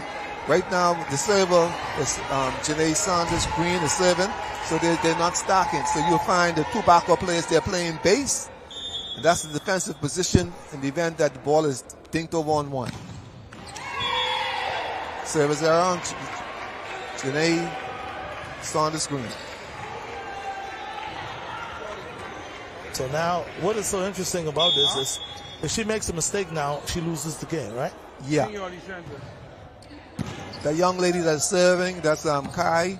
She Kai Johnson. She is an up-and-coming excellent player. She is, I think she's probably 14, 15 now. So that's your ball game. Yeah, she's the future of volleyball presently. And that's number 2 over there, and she's going to be something exciting to watch in the years to come. Boy, I tell you, Wilson, we're beginning to see volleyball now, especially with these two teams on the court now. They're stepping up their games. And the way how things are going right now, you talk about the games that we got coming up with New Providence. It's going to be interesting to see. Yes, it's going to be interesting because, like I said, the females division is going to be very, very, very competitive. Any team can win, any team can lose. The Providence has a strong team. Columbus Isle does, Eleuthera does. Grand Bahama has a hustling team. They're not as well put together as the other teams, but they have hustle. Grand Bahama always has hustle, and so you're gonna have to beat them to win a game. They're not gonna sit down and let you roll over. They're not gonna roll. No, they're gonna bring it. Yeah, and you will find that in Grand Bahama man team also. So, but the females division is going to be very, very competitive. No team can lay claim that they're going to win the gold. Interesting, and I love it like that. Nobody knows who's going to win. Nobody. But I'm looking forward to seeing the Providence team. And of course, Moses and I, we talk about the fact that a lot of the Nassau base players decide to go and play for some of the family islands, which kind of make it somewhat evenly balanced. Yes, because a lot of the players here in New Providence, they only here because of employment, but they're from various family islands, and most of them came down here and they attended the University of Bahamas. So many of them would have gone off to the university abroad, and they're back home, and so volleyball is their sport, and so they stay here and play. Grand Bahama they've been hurt over the years because of the hurricanes have damaged a lot. Yeah, a lot of facilities. Yeah. So you've had sports lacking in many of the family islands. And we were down in Grand Bahama a few months ago, and they are starting their volleyball league again. And so we took some teams down from New Providence to assist them with preparing for their league and also preparing for Bahama games. And so you have a lot of young people coming out and they're seeing volleyball at a high level for the first time. Absolutely. So that's a wake-up call for them. Now, I know Grand Bahama in years gone by, Grand Bahama had a few big, strong guys, his brothers. It was about 3 of those brothers. Yeah. And, I mean, they would carry those Eleuthera teams when we talk about the nationals and all that for a very long time. Are they still playing competitively now? No, they're not playing, but those guys didn't only play volleyball. They played softball also. And you know about Jensen and those. There you go. Yeah, and they strong brothers. Yeah, they're strong. You know what I mean? But they have a couple of sisters who still playing. Okay. Yeah, it's a very talented family. And they still playing softball and volleyball. Again, folks, if you just joined us, Ivan Showtime coming to you live from the Sir Kendall Isaacs Gym. We're talking Bahama games, volleyball. Of course, I got the veteran, the icon. How much titles you have under you after all these years, Wilson? Give us some of the things that you did I've been coaching, when it comes to volleyball. I've been coaching volleyball from 1997. I've coached at the national level, junior nationals, senior ladies, senior men. I presently coach at the University of the Bahamas ladies volleyball program. Okay. So volleyball is what I do, and it's basically all I know. It's my way of giving back. Absolutely. When the generation I came from the generation of Vince Ferguson and Lou Adley and Tom Grant and persons like that who give entirely to sport. And that's a special group of people. You know what I mean? So they did it without looking for any type of payment. So that's the way it is. So now we see. Back to the courts now. Now we see the second game about to start. Yes, this is the second set. They're playing best of the 3 sets. So if the game isn't not won if a set is not won by Eleuthera, then Columbus Isle would have won the best of 3. Right now is a game of defense because both teams can attack, and they're proving that they can attack, they can serve, they can hit. Yeah. Now it's a game that's going to be won on who has the best defense. Boy, and that young lady Saunders, I mean, she's incredible. Yeah, she's just a force to reckon with. She plays a number of different positions. So you'll find her mostly playing the setters position, but she can also play outside and right side. The only position that she does not really play is she can if she has to is in the middle. but she's an excellent passer. So that's the position that she played at university. She played as a libero in university. And the difference here in internationally and at university is that in the United States the libero can serve. Unlike here in the Bahamas, the libero does not serve. Okay, that's something interesting. Yes. Ooh, what a hit again, Yeah. Bastian. She forced herself through the block. It's a good block. Blocks were set up well, but it was not strong because of her power. She's getting on in age, and but she still has her strength. Good pass, good set. Right, bro. Doing a nice dink right there. Yes, it would have been. Bastian's at the service line in the net. Like I said, she has a very good service, but sometimes, too strong. Sometimes she needs to control her energy. But when she gets on the road, she can serve an entire game if you let her. Wow.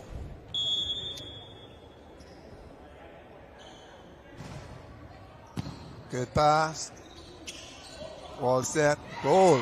Roll into the net. Katrina Johnson-Lightburn roll the ball into the net. Infraction on Eleuthera. Ball to Columbus Isle. Chanel is at the service line. Wilson, let me ask you this now. Seeing that the way they're playing right now, do you still have to win by 2 or you can win by 1? No, you have to win by 2. You have to win by 2. Okay. The game goes to 25. If you have a tie game at 25, then what happens is you have to win by 2. Okay. And I was just wondering. Yeah, the game has changed a lot. But some things remain the same. You'll also notice that when they go to the service line, they can serve from anywhere in the back room. Think by Sinead Sanders agreeing. They can serve from anywhere in the back room. Per time pass, right. You could have only served in the right corner. Right corner. Yeah. But you notice, I'm watching Sanders, and I think when she's about to dink, I don't know, she give it away. Or she let people know that she's going to dink. Yeah, you watch her. Yeah, she raises her hand too quickly. Yeah. Okay.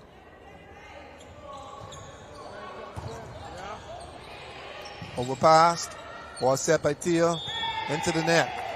Yeah, what happens is sometimes if a hitter makes a few attempts to spike the ball and wasn't successful, they already have it made up in their mind they're going to dink the next ball. Yeah. And so they give it away. Yeah, they're almost like they lose confidence. Right. So you'll see the hand stick straight up right away because they already planned that they were going to dink. Good service. Ball set. Backcourt attack.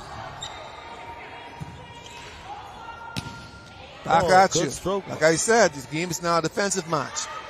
Big hit. Again. Yes. See, it's a defensive match right now.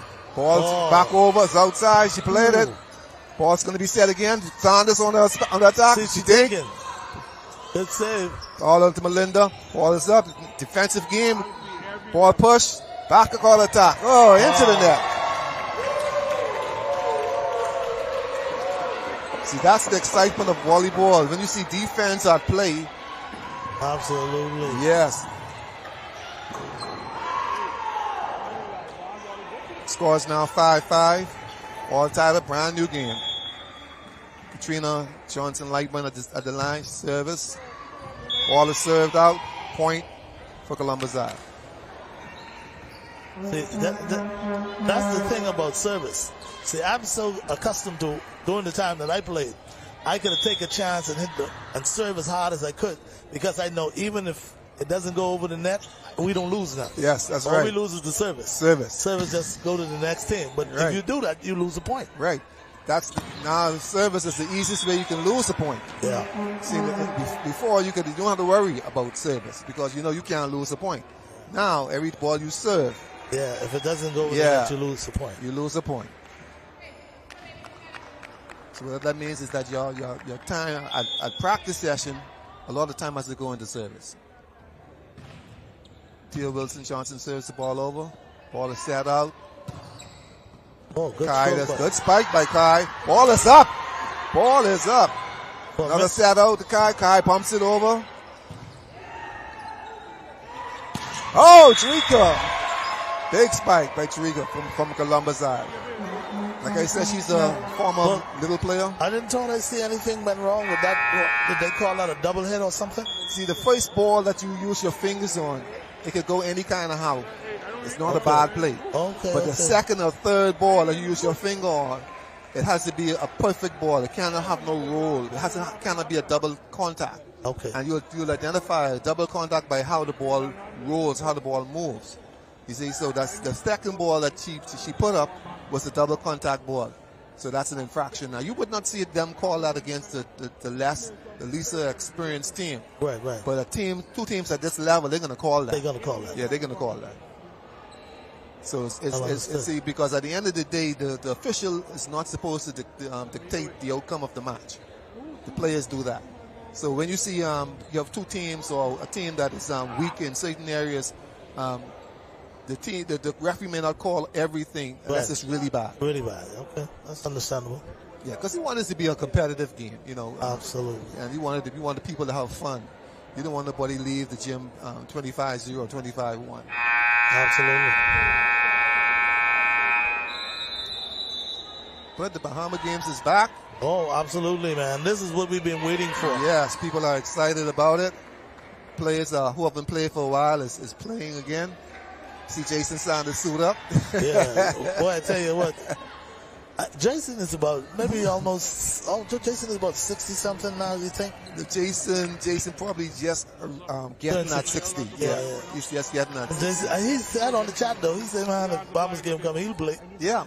We had so many older players, whether it's in baseball, basketball, who decided to come out and play because, they know that the Bahama Games in itself is means something. It's a huge significance. Yeah, when we talk about 50 years, you say, man, let me try to get on this team, because you would want to look back in another 10, 15 years and say, this was when we celebrated 50 years. Yeah, this go in the annals of history. Yeah, absolutely. Absolutely. So decades from now, you can go back and you can turn back the clock and you can see what happened. Then you have a lot of players too. They want to play with their kids. A lot of people like say they don't want to retire until they play the game. They play with their kids. That is priceless. Priceless. Even in the NBA, you have guys hanging around. LeBron doesn't want to hang around until his son. Yes, he don't play with his sons. Yeah. You see, so you have persons that they want to hang around until they play with their kids. So when we see people like Ken Griffey Jr. See, now baseball is kind of easy because baseball isn't a young man sport. No. You can play baseball until you get about almost 50. Yes. But you try that in basketball. No. Basketball, volleyball, you cannot do that. Soccer, you cannot do that. Different discipline. Yeah. Kai is at the line. Up-and-coming athlete. Good service. Janae Sanders, green. A good roll, similar to a dink for a kill. Now, you mentioned that you with COB now. Are you guys in a league, in division? We play presently in the Providence Volleyball Association. Oh, you're all up in the league. Okay. Yeah, but we also we travel. We have 2 trips. We have a trip coming up in August, and then we have 3 games scheduled for August, and then we have 2 games scheduled for September. Okay. Okay. The plan is that eventually we'll join one of the NAIA probably programs over there. Boy, that's kind of costly. You're talking about traveling every other weekend. Yeah. See, but the good thing about it is they have love game schedule here also. Okay. And when you look at that, that'll be good. Yeah, that'll be good sports tourism. Yeah, that'll be. See, because a lot of our athletes.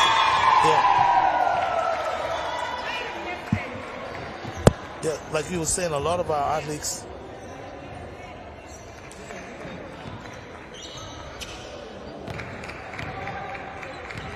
Like you were saying, a lot of our athletes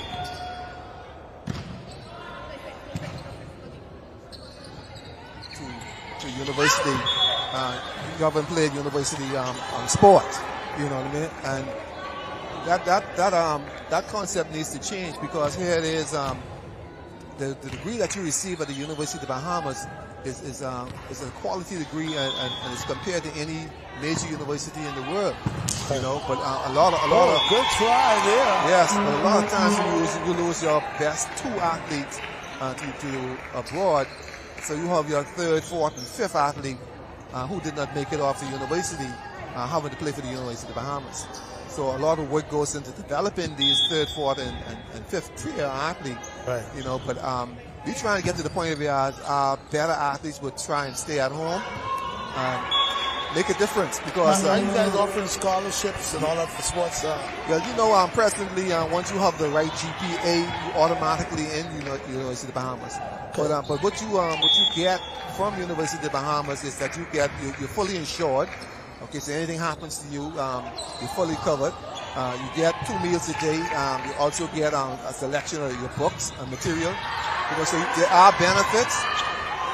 There are benefits, but it's what you make out of it.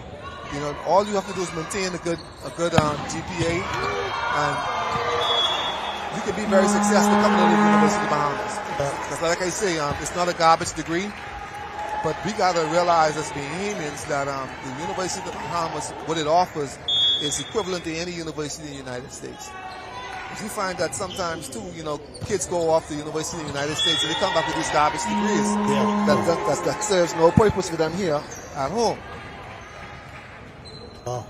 Yeah, so, you know, I support what's happening there at the university. And in time to come, I look at the program growing not just in volleyball, but in all the other disciplines. Yeah, as we will be playing against other universities on a regular basis. Yeah, good stuff.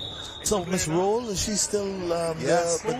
she's still in the sports yes, department? She is. She's the lady in charge, and she's assisted by Sean Bastian. Yeah. Oh, Sean Bastian. Yeah, she's assisted by him. But Mrs. Roll, she is a woman who really has the future for sports. You know, she has a passion for her. Oh, absolutely. You know, 'cause she's a former athlete. And so she knows what is required, and she knows what to expect. As a matter of fact, my first trip with COB, because we've been with COB on several soccer trips. One time it was track and field. She was the person behind everything. She's the one who arranged it and everything else like that. And I thought by now there would have been something where you guys would have been in that league. Now, I don't know all the criteria, what it'll take for you all to join up with a but they're working on that presently. You know, they're working on that presently, and I think in another couple of years that'll be happening. Yeah. Because right now, you know, you have all of the disciplines they're participating right now at different universities. Yeah. So what we're doing, we're now presently getting our feet wet, getting our feet and our toes into the door, and it's going to happen eventually. You know, and it all has to do with recruitment also. Indeed. You know, so once things start happening, when you look at what's happening even with track and field, you know, at the CAC game, the guy who won the second who got a silver medal decathlon, right? He's from University of the Bahamas. Okay, so we have some good things happening at the University of the Bahamas, you know, but not enough is being mentioned about it. Yeah. Absolutely. But we got a not so bad one here going on. Columbus has 17-8 lead over Eleuthera, and Eleuthera, more or less, their backs against the wall now. They have to find a way to win this one. Yes, it's best of 3 sets, and they're using a junior setter right now. So she's not setting the ball to Melinda's liking. So she's just tapping the ball over, and that's when you tap the ball over against a team like Columbus Isle, you playing in their favor. It's like a free ball. Oh yeah, them out start the water for that. But one of the things I see with the ladies, they don't communicate like how we used to communicate. No, the whole team. Big block by Eugenie. Eugenie Adley, big block. Adley with a huge block. Yes. She has shut down Melinda Bastian. Now they're talking at the net. Yeah, so, there you go. Oh, she said, come back. Come back again. Bring it again. Bring it on. That's all you got? Yeah. Yeah, Jeannie, she's a national team. She's a national team member also. She's also a member of the Royal Bahamas Defense Force. Yeah, so she's one of those who guards our borders. And right now she's guarding the net for Columbus Isle. She blocks again. Yes, they don't come back. I tell you. My house. Not in my house. Now, see, when I used to play back in the day, anytime I got a tall player in front of me like that, I tell the guys, don't set me to the net. No, don't set it tight. I don't want it to the net. Yeah. See, because when the ball is set tight, Yeah, you ain't got a room. Yeah, you set into the blocker's favor. Okay? Exactly. You set into the blocker's favor because the blocker's going to reach over that net and they're going to hold that. Right there's good. Right yes, there's good. right off. You see, now Sanders goes. she can work around it. Yeah. You see? Like I try to tell my players, whenever you set the ball at least 2 feet off the net. Yeah. 2 feet off the net. You ain't giving me enough room. Right. You just set it right there. No. So all that defensive player has to do is jump and put his hands up. Yep. And nowadays they can reach over. Yeah. They reach over, just cover the ball, and you hit the ball right into their hands. See, he called that as a double contact. So he's not going to let an experienced team get away with bad infractions. So what that does now is causes each team now to clean up their act. Yeah. Because that second and third play is very important.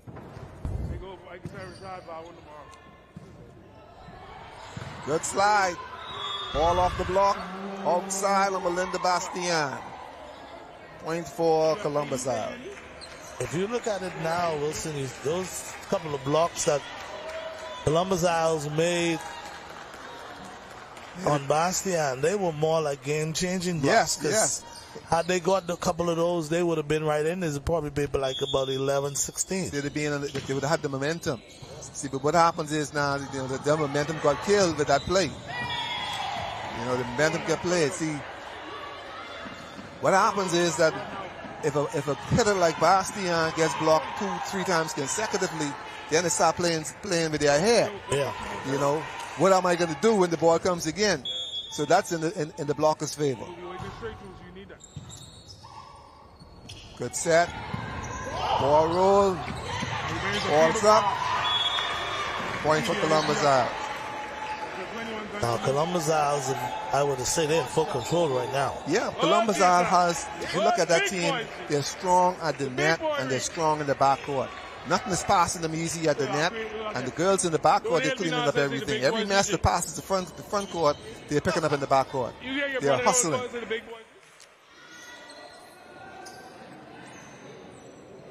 You have a lot of hustle going on. Right now, you have on Eleuthera team 1 member that's going to the national team in a few weeks. And on Columbus Isle, presently on the court, you have big block again. Oh, my big goodness. block again. There's nothing. There's absolutely nothing she could have done with that one. Eugenia and Janelle at the net, and they're just shutting down everything. They're going to build a house on blocks. So many blocks. They're going to have blocks left over. See, these girls, they're feeling it now. They are feeling it. Yes, they're feeling it. See, what should have happened is now the middle player, she stayed at the net. So they left no room for the setter to get set the ball. As soon as the ball served, the middle player needs to get back and allow the setter to get to the front court. And it's game point now for Columbus Isle. Big serve. Pass by Melinda. Ball is set out to Katrina Johnson-Lightburn. Big spike, but it's outside. They call it outside. Yes, it's outside. If it's outside, that's the ball game. Yes, that's 2-0. Game in the favor of Columbus Isles. Man, Eleuthera played the second game pretty good, but they still came up a bit short, 25-11. Yeah. Yes. Anyway, guys, in case you're wondering, Ivan Showtime along with Wilson here at the Secondal Isaac Gym. We're bringing you live coverage of volleyball. We're talking the Bahamas games. We'll take a break, go to the studio, and be back. Stay with us.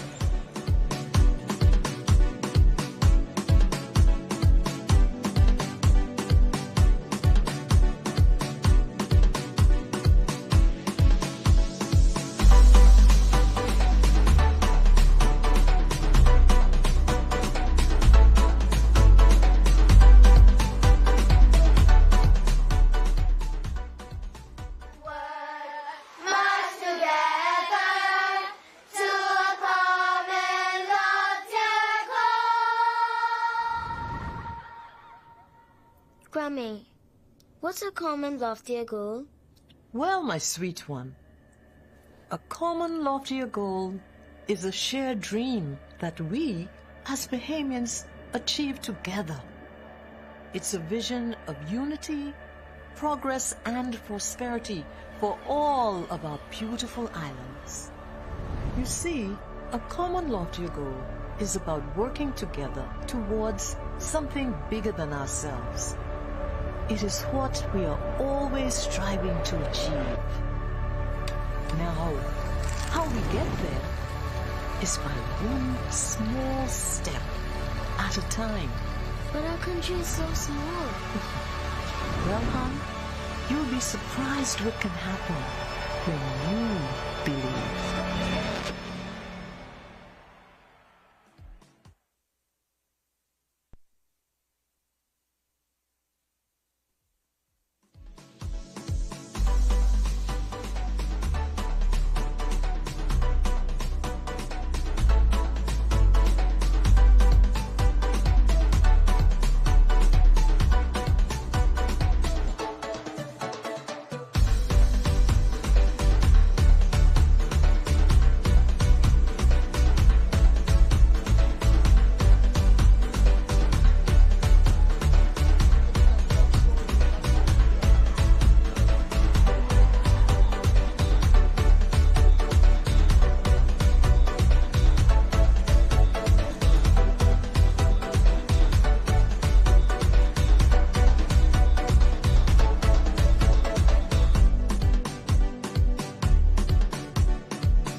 Welcome back, everybody. Ivan Showtime coming to you live here at the Second Isaacs Gym on our TV. And of course, I have Wilson, the icon, the legend with me. And Wilson, the game we just watched with the ladies, of course, Columbus Isle being able to turn back Eleuthera in 2 straight sets. What can you say about the way the Columbus Isles played? It was a very exciting game for Columbus Isle, because when you look at it, a lot of those girls haven't had true practice in the facilities such as this. So now you see these are basically their first set of practice. So when you see Columbus Isle is going to go to another level, but also Eleuthera is going to, when you see them again, they're going to be to another level also. Yeah, Eleuthera seems to be a very good team. Unfortunately, they were not able to beat Columbus Isles this afternoon, but you could see the talent in the team. We talk about that Bastian young lady. Yes. Yes. She's a warrior. Yeah, she is. She is a warrior, and she's on her games. She's going to be tough to stop. But see what the girls did at the net with her. 4 big blocks, and that took her out of the game. Yeah. You see, but the difference between those two teams was defense. You see, and so when you hit the ball hard and somebody blocks it, it takes away from your psyche. And then when you hit the ball hard and somebody picks it up in the backcourt, it's a psychological. It's like a chess match. Exactly. Okay, so we got that one down as a win for Columbus Isles, beating the Pineapple team out of Eleuthera. And I see some of the officials are around getting set now for the second game of the evening. Of course, of this session, I should say. Yes. And it's going to be between Columbus Isles and Bimini. Yes. And, of course, Wilson, you being a veteran around volleyball for such a long time, looking at the matchup between these two teams, what can we expect? It's going to be between Bimini and Columbus Isles. It's going to be it's a no contest really, because you have a very, very extremely very experienced team in Columbus Isles. You have many of those members. They played on the national team at some point and sometime, either at the junior national level or as a senior national member. When you look at Javari and Prince and Gary and Dylan and Carlos Roll, all of these guys been to the 5 before. Even Coach Jason Sanders, he said this is his last game, so he want to go out with a bang. But if we have Bahamas games next 2 years, we can see Jason there again. Trust me. Even if he's just going to go and say, man, I just go on the court every now and again. Yeah, he love it. Yeah, he just love it. He said, all I want to do is go on and serve. I served. My name's down in the book that I was there. Now, he's playing with his son, right? Yeah, he's playing with Javon. Oh, man. I'm telling you, that is such a good thing when we talk about father and son on a team together, and a successful team at that. Yeah, because when you look at it, what happens a lot nowadays is that a kid would be, the parent would be a very good athlete in one discipline, and when you see the kid has gotten nothing from it because they don't pick up the ball or whatever it is inside the house.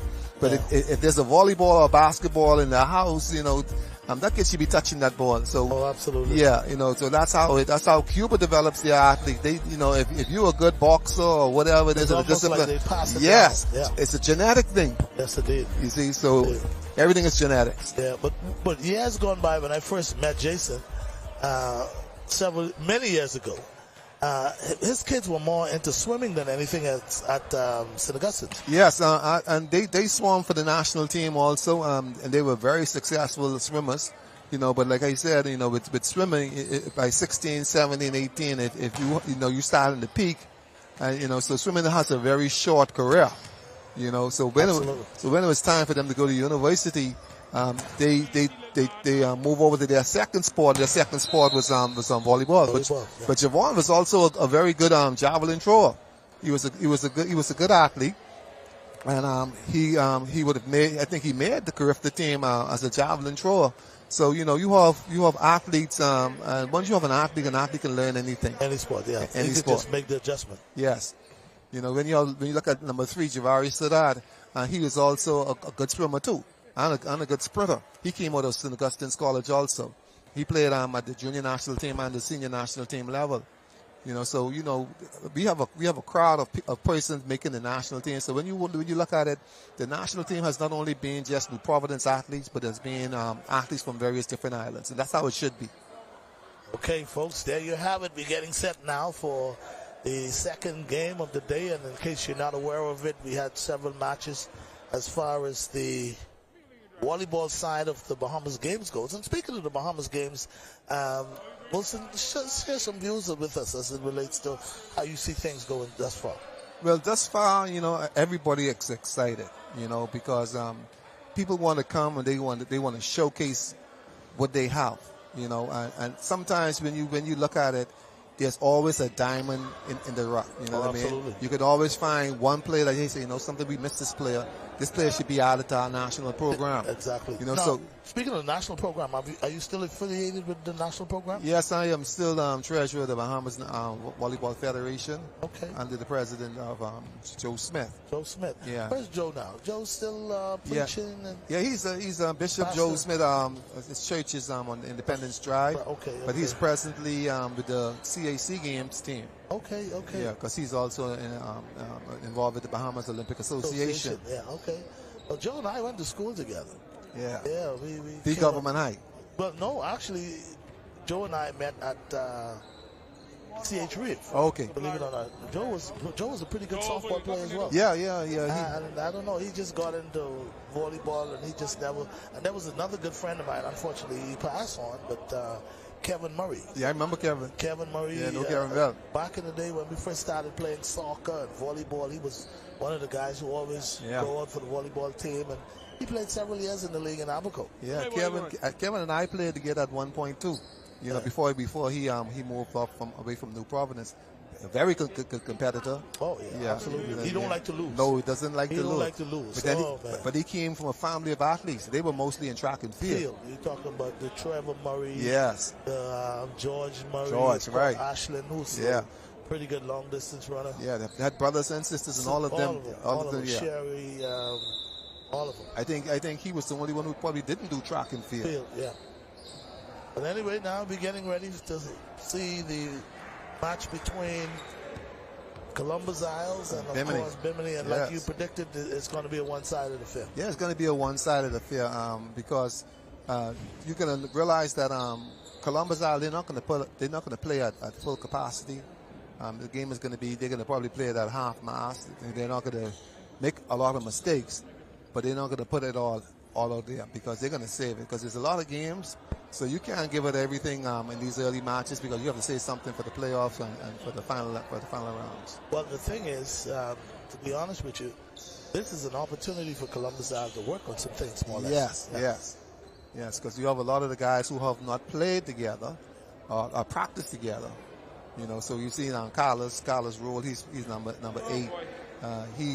He's from a volleyball family. His father is Carl Roll, who played for the national team in volleyball. Okay, the names are right. And his mother is Yvonne Roll. And he's the brother of Christelle and Cherise Roll, who also plays volleyball internationally. So it's a home of national team members. Wow. Yeah. Doesn't get any bigger than that. No, it doesn't get any bigger than that. Anyway, folks, we see the start of this one, and as Wilson predicted, this one should be a one-sided affair. But we'll see what happens. Yes. Yeah. Big spike by Gary, off the block, outside. Now, right off the bat, Wilson, what I'm saying is, from this Columbus Isle team, they're communicating already. Yes, they are. That's the kind of communication that I'm you're used to. Yes. Yeah. I don't know. Can you still communicate like that, or sometimes the referee say, "But there's some things you cannot say." No, you could say anything. But one of the difficulty is nowadays is that I think communicating comes with confidence. You find that most times when players are confident in their game and they communicate. But when they're not sure of themselves, they're afraid that if they communicate, they're going to look bad. So communication comes with practice. Whether you're winning or whether you're losing, you have to communicate because you have 6 persons on your side, and everybody's playing with one ball. So without the communication, you could have an accident. Yeah. One of the things that I haven't seen as it relates to communicating, normally when I play, back in our days, every time it's a free ball, they shout it out. Yeah. Free ball. So that means everybody knows. Yeah. Service by Javari Stoddard.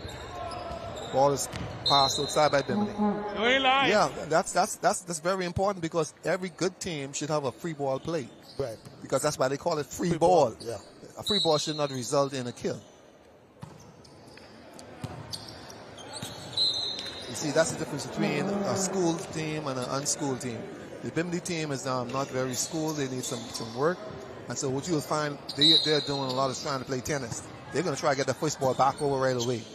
You see, whereas Columbus Isle, they're going to give it a 3-play. They pick up, just get it back over, back to the setter. Dylan Butters set the ball. Gary Greenslade. Gary Greenslade is a medical doctor, by the way. So you have accountants, you have educators, you have business persons on that court, and all through volleyball. Yeah, more than likely, when we talk about these business persons that are out there playing right now, chances are they first started on with scholarships to various colleges, and because of the sport that they play, yes, it kind of opened the door for them. That's why we always try to emphasize the importance of being into sports and in your books. Yeah, those two combinations, the sky could be the limit. Yeah, because even now, you're learning too that you just can't be a good athlete. No. You have to have that right GPA in order for you to get in. Okay, so those days when coaches would just pick you up just to play, and then you don't graduate a degree, those days are gone. Long gone. Yeah, because even in the United States, they have something called the credit house. Pocket, yeah. Right. Yeah, so you have to do your 13 core subjects, and you have to have a certain GPA. It's a requirement that you must meet in order to get into any NCAA school. Right. You see, even at the University of the Bahamas, if you don't have a certain GPA or BGCSEs, you cannot get into the University of the Bahamas. So your athleticism is not just enough. You can't just tell the coach, say, Coach, my teacher told me I need a C, Coach. No. You got to talk to them. Yeah, you got to do some extra credits. Yeah. You got to do something else. Wow. Yeah, but it's very exciting, and it makes you feel that sports is back in the air in the Bahamas. Oh, most definitely. Because you haven't heard much about sports in time past, especially after the pandemic. And then you look at how sports used to be. Everybody knew the athletes. Today, you don't know the athletes. You don't know the athletes. I talk about that all the time. Unfortunately, a lot of us, and when I say I'm referring to guys on the chat, the little sports chat, whatever have you, we could conversate about the professionals, the Michael Jordans, the LeBron James, and all that. But when it comes to our own athletes, you don't know them. We don't get excited about our own athletes. Yeah. Not the way we get excited about these guys from different countries and whatever have you. Yeah. And I think as time goes on, that is going to change. It's going to take some time, but it's going to change. Yeah, because we have some good athletes out there. Outstanding athletes. Especially in the baseball arena and track and field arena. We got some good persons out there. Yeah, you know what? Looking at what you said, Wilson, it's really a one-sided match. It is. Yeah, it is. I watched the guy from Bimini. The ball at Bimini just tried to hit it back over. Yeah, they're going to play tennis. You see, and the key is me get it back on your side. Yeah, you have it back over. Yeah, let you try and make a mistake, and it could go against that's Dylan Brown. Wow. Yeah, he normally plays middle, excellent middle player. But he hit that ball from the right side, no block. And these guys don't block, somebody's going to get knocked out. And Jason Saunders is checking in now. He's coming to serve for College Road. Well, guys, I didn't say it. Wilson said somebody's going to get knocked out. Oh, somebody's going to get knocked out. See, volleyball is not a soft sport. People back in the day thought volleyball was a soft sport until they see how volleyball is being played. And they realize volleyball is no joke. Back in the day when I used to go out to some of the volleyball games, they had a player. The only thing I remembered about him is he used to work with Water and Sewage of Ministry of Works. I have a little truck. Live off of Blue Hill near S.C. McPherson through one of those side corners. Either it's Malcolm Road or Soldier Road. Water and sewage. No, if Ministry of Works or Water and Sewage, he used to drive a little truck. I was a bright, tall guy. The only person I remember who lived in that area was Rush's brother. His name was Craig Cartwright. Yeah, Craig Cartwright. He was good. Yeah, that's Rush's brother, and he came up under, that's his younger brother. He came up under Russia, so he had no other choice but to be good. Got to be good. He and Oral Hudson. Oh yeah, Oral. Yeah. Yeah, Ballers were pretty good too. Yeah, both of them were playing in a tournament in Germany, and they were hitting the ball so hard that people was like, where these guys come from? You know, and from the Bahamas, they have to be on some sort of steroids or some sort of drugs. Yeah. So they pulled both of them, and they had them tested. Oh, yeah, you know, don't do nothing extraordinary, no international competition. They'll be like, hey, what did you do just now? Come. Yeah, they was knocking the lead off the ball. So people like just like, no, this ain't normal. You know, but they didn't know that all they were playing on was sweet potato and peas and rice. Yeah. Ball set out to Prince Wilson. It's a big spike. Ball is on the court. Jason Sanders goes back to the line, serving for Columbus Isles. Score is now 2-14 in favor of Columbus Isles. So you did say that Prince is still playing overseas now, you said, or? Yeah, he's back home now. He's been back home for a couple of years now because, he was over. I think one of the European countries and a bomb went off. So he decided that was it. He came back home. You know. That'll scare anybody. We're from the Bahamas. Yeah. Man. Some of the things that these guys be going through in these different countries and whatever have you. Yeah. You know, that's not our forte. Man. Yeah. At that time, a lot of bombs was going off. So I was a little upset at him at the time. But then later on, you think about it. Some things are more important than making that money. Safety is number one. You know, safety is number one. So what about the chances of volleyball becoming let's say professional sport, but a sport that we could look at ways that persons who in the sport can get some kind of financial benefit from? Well, back 10 years ago, they attempted to start a professional volleyball game program here. But the sponsorship is a problem. That's the first thing. And when you look at it, nowadays with your elite athletes, they can receive government stipends in order to prepare and train. Right. You know, but we have at least about 5 guys presently who's playing professional volleyball. We have about 5 guys. That's Eugene, Jabari, Byron still plays. I think I don't know if he's going to resign his contract. So we have about 5 guys out there who is playing foreign. Currently. Okay. Yeah. So the numbers have grown. The only thing, we don't have any females playing at present time. Yeah. Yeah, but up in Europe, there's a lot of teams with regards to volleyball. So if they're good enough, they can get there. What about the scholarship when it comes to volleyball? A lot of coaches, a lot of scouts come down and. Scouts call. They call. They're looking for particular players. I just sent 2 girls off recently. They were at the University of the Bahamas, but they had scholarship offers, and they decided to turn them down. They went to the university. Okay. Yeah, you know, like I say, it's hard to hold on to your better athletes. Yeah, it is. You know, because you develop them, and then when they get good enough, they ship out. The truth about it is this, and I've been there, even with my kids, and I can relate to it.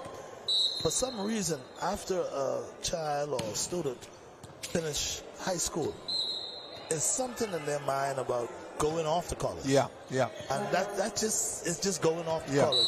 So what you gonna do? Oh, I'm planning on going off to college. Yeah. That going off. They want to go off. It doesn't matter where off. They just want to go off. You know I don't know if they're just trying to get rid of me. Yeah. Or they just, they want to go off to college. No, they want to go off because if you're not getting on the plane, then you haven't gone to university. Yeah, you feel like you're already off to college. Yeah. So I could somewhat relate to the challenge of having to keep them here. Yeah, because even in the United States, you find a lot of the homegrown athletes, they don't stay in their home state. No, they go out of state. They want to go to college. They're going to get away. Yeah. And speaking of getting knocked out, you saw the play a few moments ago. Yes. You could get knocked out. Somebody almost got knocked out. Because if that line at the front of the net, they don't do their job, somebody in the back is going to get tattooed. Yes. You know. They're going to make the official allow people to wear helmets. Yeah. See, because there's a name on that ball called Macasa. And if you don't block at that net, somebody's going to be wearing Macasa on their forehead. Yeah. Boy, I tell you, Wilson, your prediction is right on par. I don't see nothing in this Bimini team, at least not yet. They might be surprising us, though. Now, they would get their turn when they play teams like Eleuthera. It's going to be I don't think they could beat Eleuthera. I don't think so. Maybe they can, but I don't think so. See now they're gonna look. See, when they see teams like Columbus Isles and New Providence and Grand Bahama, Fireworks. right? They can say, okay, well, we can't do too much against. We're gonna try. But when they see other teams like Eleuthera and Long Island, they say we can beat those. Yeah, it's gonna be a different psyche. So they're gonna go. See right now, Columbus Isles, they're not even blocking at the net because these guys haven't showed them they can hit the ball. Now, can they pull a white flag or anything like that? To me, 24-2. To me, it's like the referee say, "No, they're making a substitution." Yeah, there's no. I was wondering what happened. Yeah, there's no mercy rule in volleyball. You gotta take your licking. Yeah, well, see, that's why I like softball. If you can't be too bad, yeah, you say, hey, mercy. Give it to them, referee. Give it to them. Mercy. There's no mercy rule. See, they're not blocking. See, is now, that good? Yes, any part of your body you can use. You can use your foot. Oh, okay? Man, here comes. Yeah. You can use your foot. You can use your head. Here comes Bimini now. Bimini look like they're ready now. Yes. Bimini ready. Yes. Oh. Yeah. See, right now, Bimini just want to get one in. Yeah. They want to get. They like that boxer who getting beat all night, but they hoping for that one shot, so they could go back and they have a brag. And there we have it. The first game, 25-2. Yeah. And boy, I tell you, Columbus Island looks pretty good. Yeah, and they're not playing. Now I want to see the New Providence team.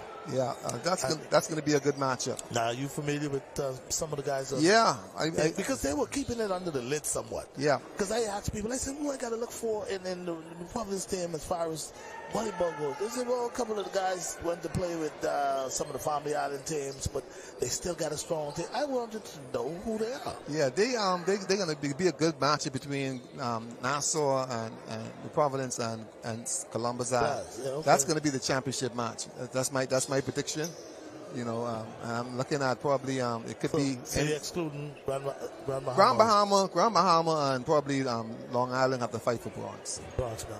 Yeah, but I'm looking at the silver and the gold coming from between Columbus Isles and New Providence. Well, folks, if you somehow or the other just join us, I don't know why, but you should have been here a long time ago. As we have seen already a match, and we're in the middle of the second one. And like Wilson said, it's just almost a no contest. But still giving Bimini props, though. I see a little, something in there that says we ain't dead yet. No, they want to give you that one shot. That one spike, take that. Yeah. You know what I mean? Yeah, you beat me, but take that. And that's what it's all about. Yeah. And the next time you see these guys at Bahama games, you can see different teams. Different teams, yeah, okay. Yeah. Because each team is going to go back to the Family Island with something, with new knowledge. And with new knowledge, you can have development. And because of that development, the next time you see, everything is a cycle. Exactly. And the sporting body has gone dead due to a lot of things that happen. And when you look at it now, the Bahama game is going to rejuvenate a lot of stuff. And when you see track and field, volleyball, basketball again, some athletes that probably who just came down to watch. You're going to see some things coming out of the islands that you didn't see before. And talking about development, we talk about some of these Family Islands as it relates to, say, volleyball. Have you guys been going out to the Family Islands and trying to, have clinics and different things, trying to develop the sport? Prior to the pandemic, that used to happen. But for some reason, since the pandemic, hardly anybody is into the Family Islands. People are now starting to go back home. So that's probably one of the things that's going to happen going forward with all of the disciplines, because we understanding that people are going back home and you have a lot of good talent. You see one or two on every team. There's one or two. Yeah, one of the things one of the things I can say is that I've seen it happen in just about all the major core sport, where the Family Islands are just not getting the kind of support they need to get from the federation standpoint. Yeah. The guys want to bring up younger players in the league and help them to, develop. But the thing is, there's no clinic being given.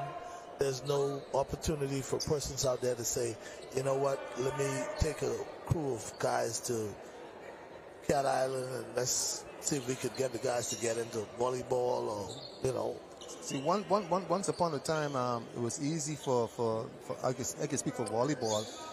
Sometimes you have to go in your own pockets. You know, tell me about it. You have to go in your own pockets because when you look at the sponsorship, the money that's coming from the corporate and from government, you know, it's being shared between all of the different absolutely disciplines. You look at track and field and basketball; they get the lion's share. You know, so it comes back to funding. You know, it has to be a group of corporate citizens who's going to sponsor the various disciplines and say, okay, I'll take on volleyball, I'll take on soccer. Now, soccer is doing good because soccer has a good financial backing. Oh, man. You see, soccer. yeah, their governing body, the world governing body is really backing them. Right. And so what's happening with volleyball don't have that kind of backing as some of the other sports. You know, so most things that is done with volleyball, coaches and trainers has to go in their pocket to assist with the funds because, like I say, most of the funds goes elsewhere.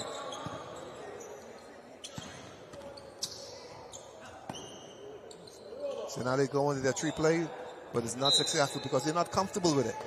Yeah. See, so the coach just told them that, you know, okay, guys, we got to settle it down. We got to play systematic volleyball if we want to compete against these guys. Yeah. So you see, they came back on the court. They tried to play the tree play. Yeah, but they're outmatched. They're outmatched. Yes, they are. But they you know, they're showing some life, but yeah, they're trying to knock down. They're trying to knock down Goliath, but that's a good word. Yeah, they're trying to knock down Goliath, but right now there's no rocks in their slingshot.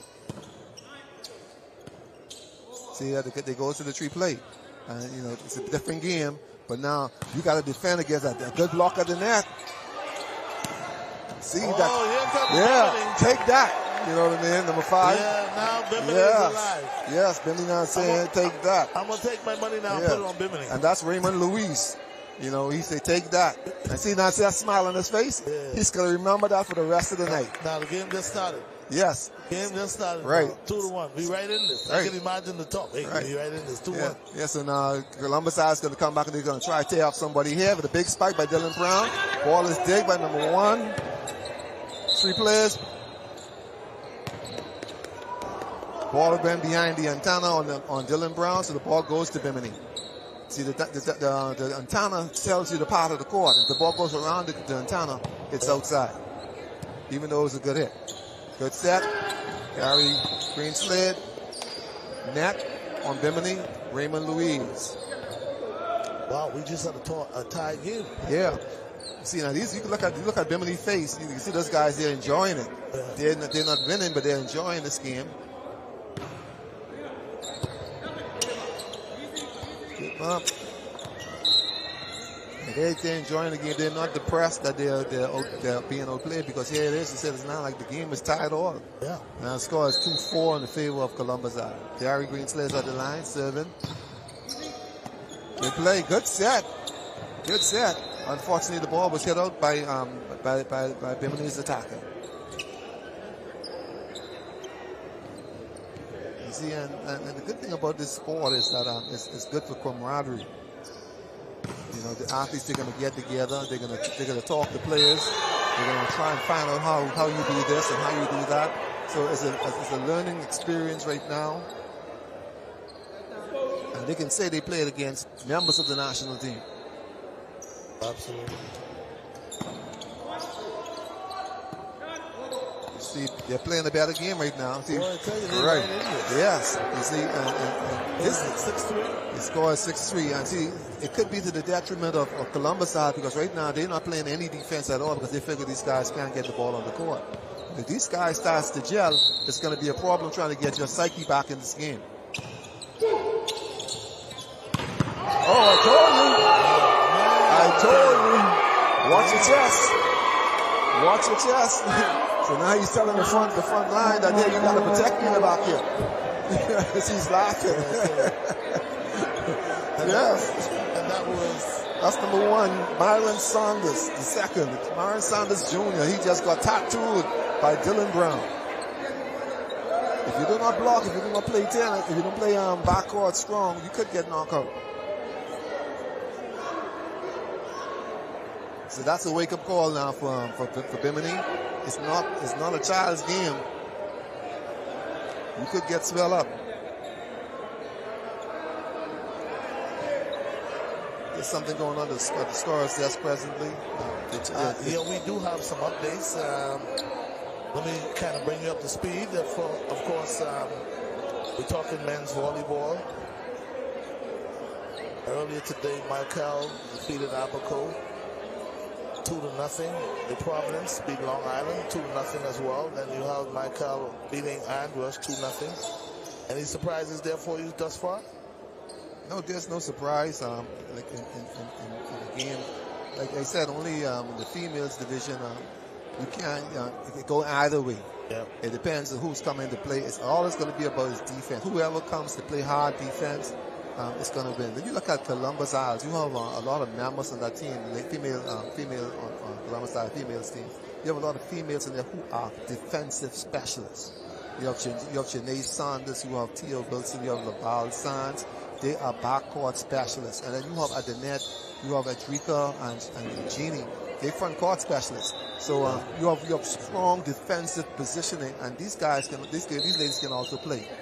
Okay, another scores that Zoma Regular Island defeated Eleuthera. That took place earlier today, 2-0. Grand Bahama took care of Andros, 2-0. And as far as the men's side goes, Columbus Isle taking care of Grand Bahama 21-18, yes. and of course 21-18. Also, another ladies score, Grand Bahama versus Columbus Isles. Of course, Grand Bahama beating Columbus Isles 25-22, and then of course 22-10. Also, some women scores in Exuma, and this is a schedule. Actually, this is a schedule. They're saying Exuma 25-15 over Eleuthera. I think that's the game that we saw earlier. And then, of course, 25-12. Abaco took care of Long Island, 25-23. And also, we had Long Island beat Bimini 25-7 and 25-17. And also winning at the Second Isaacs Gym, we had Columbus Isles taking care of Eleuthera 25-8 and 25-11. So that's the way things panned out as far as volleyball goes for the start of the first day. And we see now 10-5. I mean, Bimini is playing the second game much better than they played the first. Yes, the guys are getting quite comfortable. This guy, Raymond Louise, number 5, Louise from Bimini, he's a good player. He just needs some work. He's having fun. You can see he's relaxed. You know, he's laughing every now and again at number 1 who just got hit. But, you know, it's a good game going on right now, even though, you know, we anticipate it's going to be one-sided. See, big hit by Louise again. Louise playing a good game. Dylan Brown bumps the ball over and it's outside. See, now Columbus Isles started to play garbage ball because they figured that they can beat Bimini. Yeah, taking things for granted. But if these guys get a momentum, things can change instantly. You have quick roll at the line, serve, ball set, big attack to the middle. They should have just let that one go. Yeah, that would have been outside. See, but then that's experience. Experience would have taught him that that ball had to be. If you have to jump for it in the backcourt, chances are it's out. I think what Columbus Isle is doing too, they are saving their energy because for matchups later on. You know, you see, it's a chess match. You know, so you gotta look at who you're gonna be playing later on down the road. They just play almost 2 games back to back. So now they on cruise control. They just want to play well enough to win this match.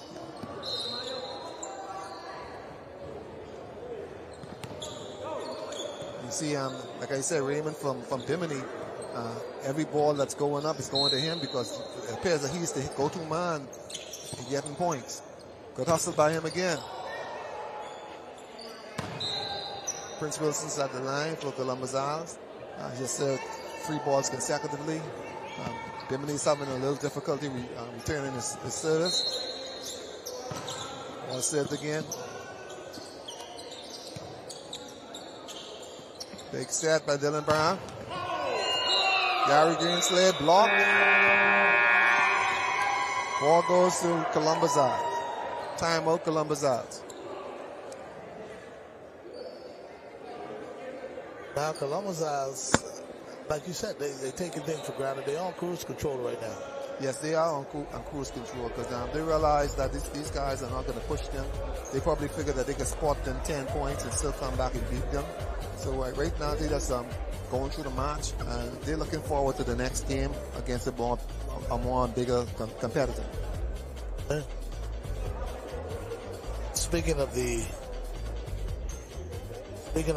next game, I'm trying to pull up right here. I'm trying to pull up the remaining schedule for the rest of this evening. Of course, and this day one, the Bahamas games. This is day one. Volleyball.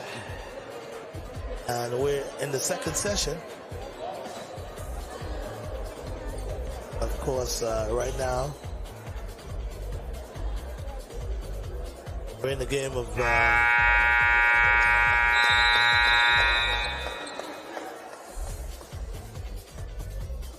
with Bimini. Bimini and Columbus Isles.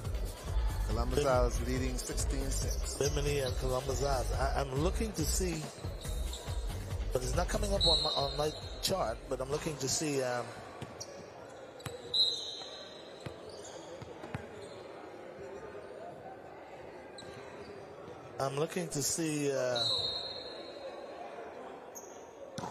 I'm thinking in the men's division, the Providence should be playing on Long Island, if my memory is correct, and that should be a very good matchup. Yeah, I'm trying to find it here on my chart, but it isn't showing up. Ball served outside by Prince Wilson, and ball goes to Bimini. You have Wilfred Brown. He's at the service line for Bimini, number 11.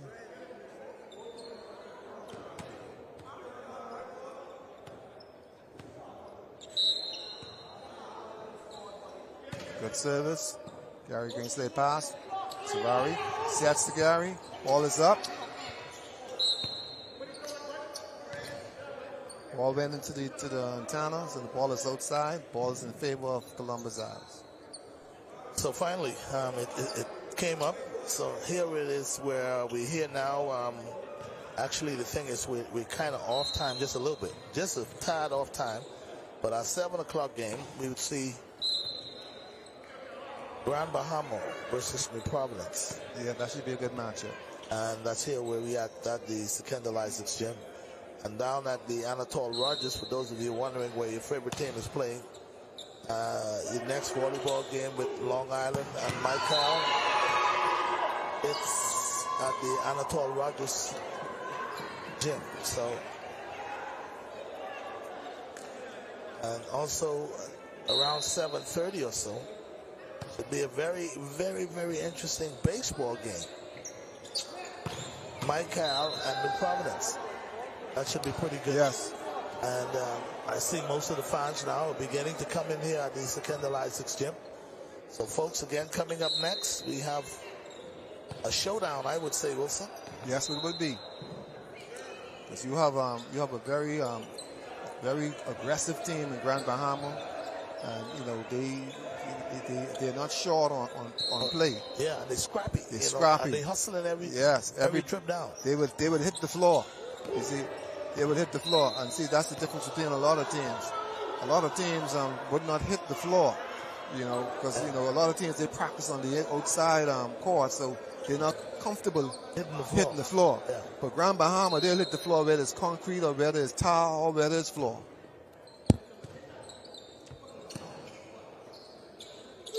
So Bimini's still trying to stay in this one. Yeah, right now, Columbus Isles going to a pity pot game because they realize they could play at 10% and be able to beat these guys. Because it isn't that Bimini isn't playing a good game, but they're up against a strong Columbus Isles team. So you can't go out and make mistakes and feel that you're going to win a game. See, a men's game is a more powerful game. It's a quicker game as compared to the female game. Big set on the outside. Hitting the ball with his left hand now. Adding insult to injury. You know, when we got our opponents down, we start a clown on them. Yes. And they sending a message to the team that they can be playing next. This is what you're gonna get if you come joking. Boy, they're lucky somebody could have gotten hit this now. A ball over pass to Prince Wilson and the power. Spike to the court of Bimini. Service by Gary Greenslade. He's looking. Serves the ball. Serves the ball to Raymond. Big spike. Oh, way to Take go, that, Bimini. yes. Yes. Wilson, on the court. she said it's on. The ball was on, but anyhow, she has to fly. But the referee overruled her and called it. Oh, I was just about to say she threw the wrong color flag. Yeah. She got excited. Yeah, because that was almost in the center of the court. Yes, she got So excited. now that's your ball game there. We saw, yes, Columbus Isles winning another one today, 25-11. And guys, we must say, what a one-sided affair. Yes. Closer than you predicted. Yes. Volleyball is a very interesting sport. Now, once you start playing it, you love it. But then you can also tell, after the first few plays, who's going to win a game based on their skill level and their skill set. Okay, so now we're getting ready for a much more intense, much more competitive game between the Grand Bahama team, of course, Grand Bahama taking on the Providence. And one of the things that I was personally concerned about, not only in volleyball, but most of the other sport, was that without the draft, you'll have more, the Providence players, more base players would be playing for New Providence, but we don't see that. Most of those guys decided to go to other family islands. Some of those other family islands.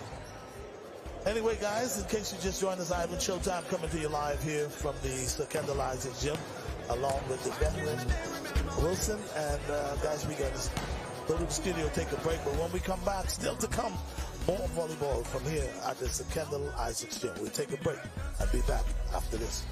Yeah, this is going to be Abaco and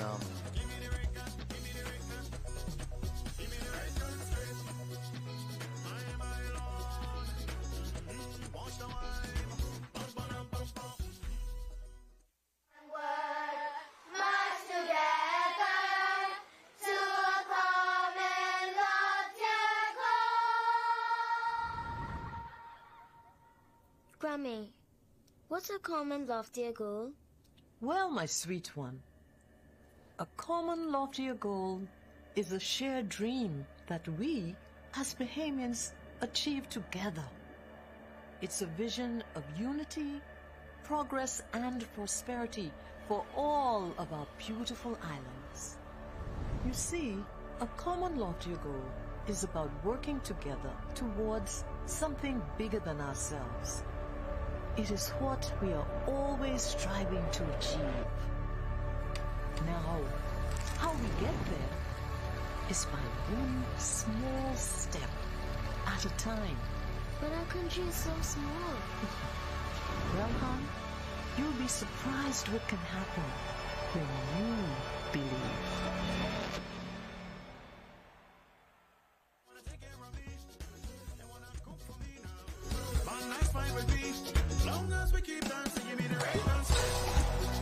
Round 7, Grand Bahama, New Providence.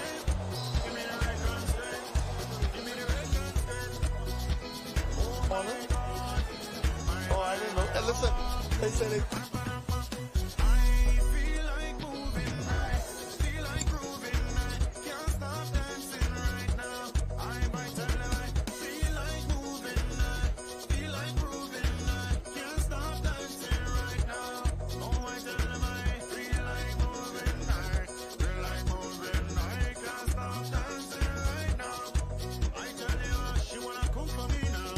Showtime coming to you live from here at the Secondal Isaac Gym. We're at the Bahamas game in volleyball, and speaking of volleyball, what a turnout as far as the fans goes. And so far we have had a few tremendous games. I must say, we saw the Eleuthera team losing to Columbus Isles on the men's side, and then of course we just saw Bimini falling short, I would say, to that Columbus Isle as well. And then earlier in the ladies matchup, earlier, we saw Eleuthera falling short to Columbus Isles. So we see Columbus Isles really coming out and really making a name for themselves as it relates to volleyball here in the Bahamas games. And folks, coming up next, we have a ladies matchup. We'll fill you in on as to who's up next with these ladies matchup. I think, if I'm not mistaken, we have, if I'm not mistaken, we have, I think it may want to look like Abaco. I think Abaco is set to play. Abaco and New Providence. Word I'm getting is Grand Bahamas versus New Providence. What has happened is they had a slight change in the schedule, and Grand Bahama versus New Providence is your matchup that will be coming on next. And of course, we'll be bringing you live coverage of these two matchups. According to the schedule we had earlier, it would have been New Providence and Grand Bahama men. But of course, we still have a men feature contest coming up, so you want to definitely continue to stay tuned for that. So, Ivan, showtime again from here at the Kendall Isaacs Gym, and I see now a lot of the fans are coming in, and people are getting more excited by the second and looking at this Providence team. People are saying this is the team now that they think can take care of Columbus Isles as far as the ladies go. But of course, we'll continue to watch and see what happens as far as that goes. So continue to stay with us, man. We're going to continue to bring you live coverage. Of course, the 6 Bahamas games is in full swing now. Baseball down there at the stadium. We're going to get an update in a few minutes for you. We also had swimming across the street. We'll tell you what took place as far as swimming goes. And it's Abaco, so it's New Providence and Abaco. So we're trying to rectify now and see who exactly is playing. I see the uniforms are not indicating anything from this distance, so we'll just wait till we get official word and give it to you. But I think it's New Providence and Abaco. We'll confirm it with you in a few. And again, thank you for your patience, guys. And again, thank you for hanging out with us throughout the whole entire evening as we bring you live coverage of volleyball here at the Kendall Isaacs Gym. And again, the Bahama Games, full effect. Don't forget now, tomorrow evening, 6 o'clock, the official opening. Everybody's excited about that. We get a chance to see some of those athletes from the Berries Family Island. And, oh man, I tell you, the Junkanoo music, the concert, everything, man. It's 50 years. And I must say, we're doing it in a big way. We are doing it in a big way. Again, you're listening in and, of course, watching our TV. And we always will continue to bring you coverage throughout the whole entire Bahama Games. We also have baseball coming up as well in a couple of days. And then, of course, we're going to have basketball as well.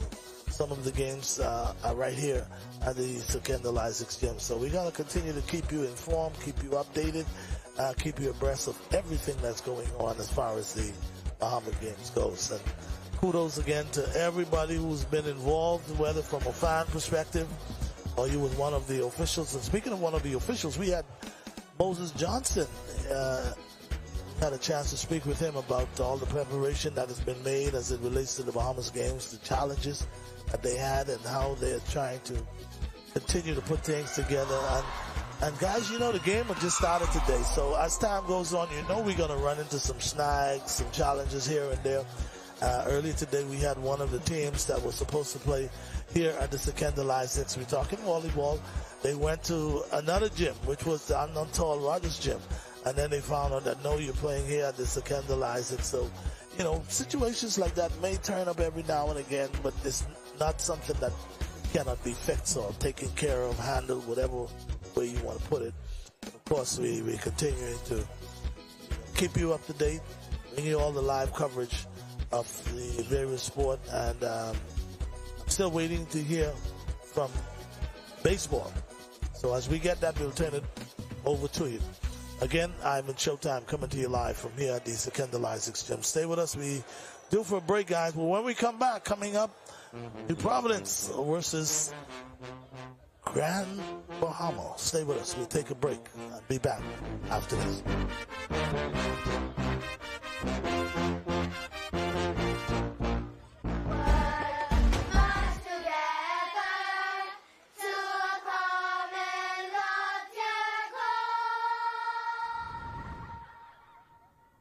Grammy, what's a common loftier goal? Well, my sweet one, a common loftier goal is a shared dream that we, as Bahamians, achieve together.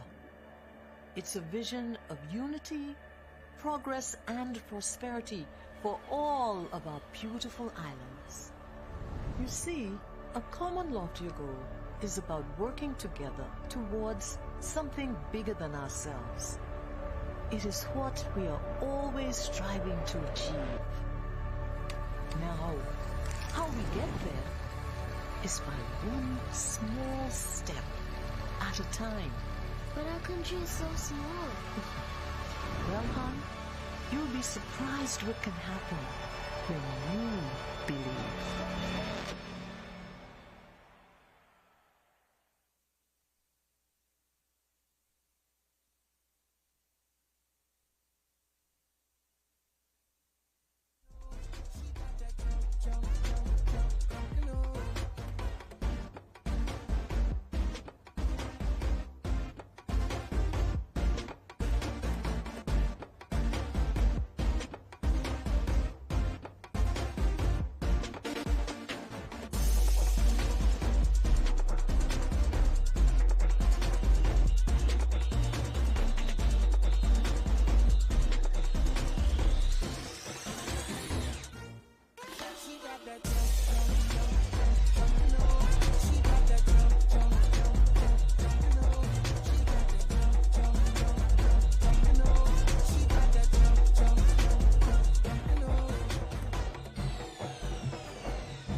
Welcome back, everybody. Ivan Showtime coming to you live here at the Secondal Isaacs Gym, where it's all about the Bahamas games. Yes, it's back after 21 years. We're back now in full effect.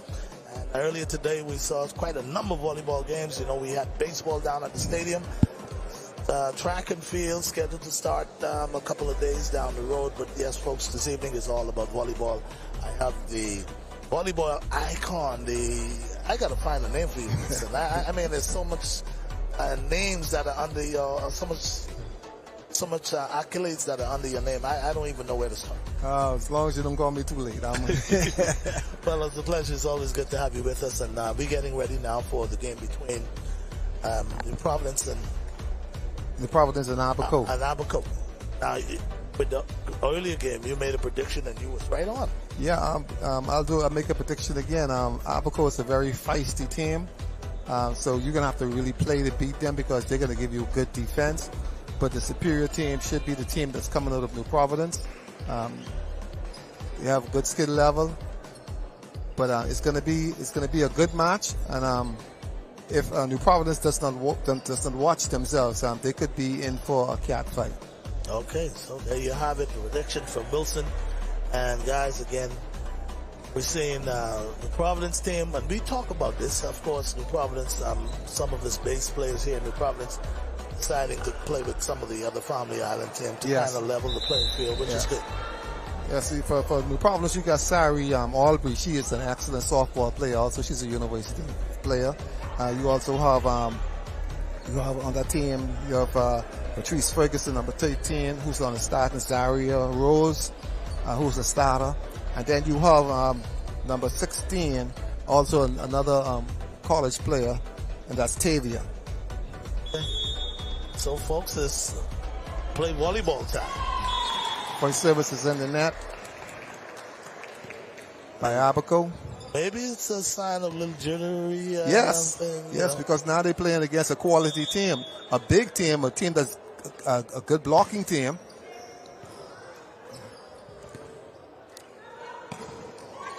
Oh boy! Good defense. That's where the game is going to be played. It's going to be played with defense. Oh man! Yes, and it goes. Yes. I didn't see that. For a minute, I thought I was about to say good defense. Yes, yes. Patrice Ferguson, number 13. She just stuck the hand out and she picked up a good spike from Babaco Riley, from Abaco, and it worked in their favor. It's going to be a very good chess match. And you watch the way both of these teams are moving. They're moving very aggressive somewhat. Yes. You have Chessie at the service line.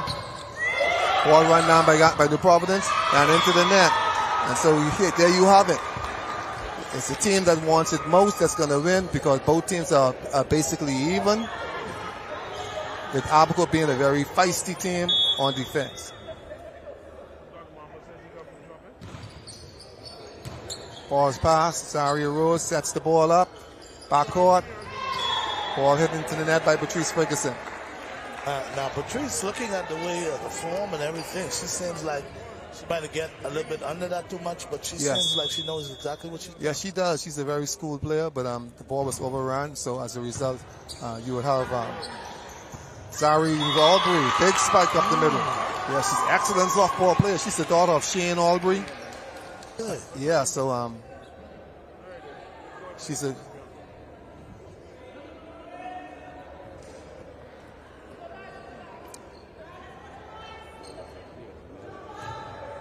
Okay, folks, I know you locked into this one, but we're going to go back to the studio and join our newscast. But following that, we're going to come back. You can also tune into 243, and you can pick us up, bringing you live coverage from there as well. So for right now, we'll go back to the studio for our newscast.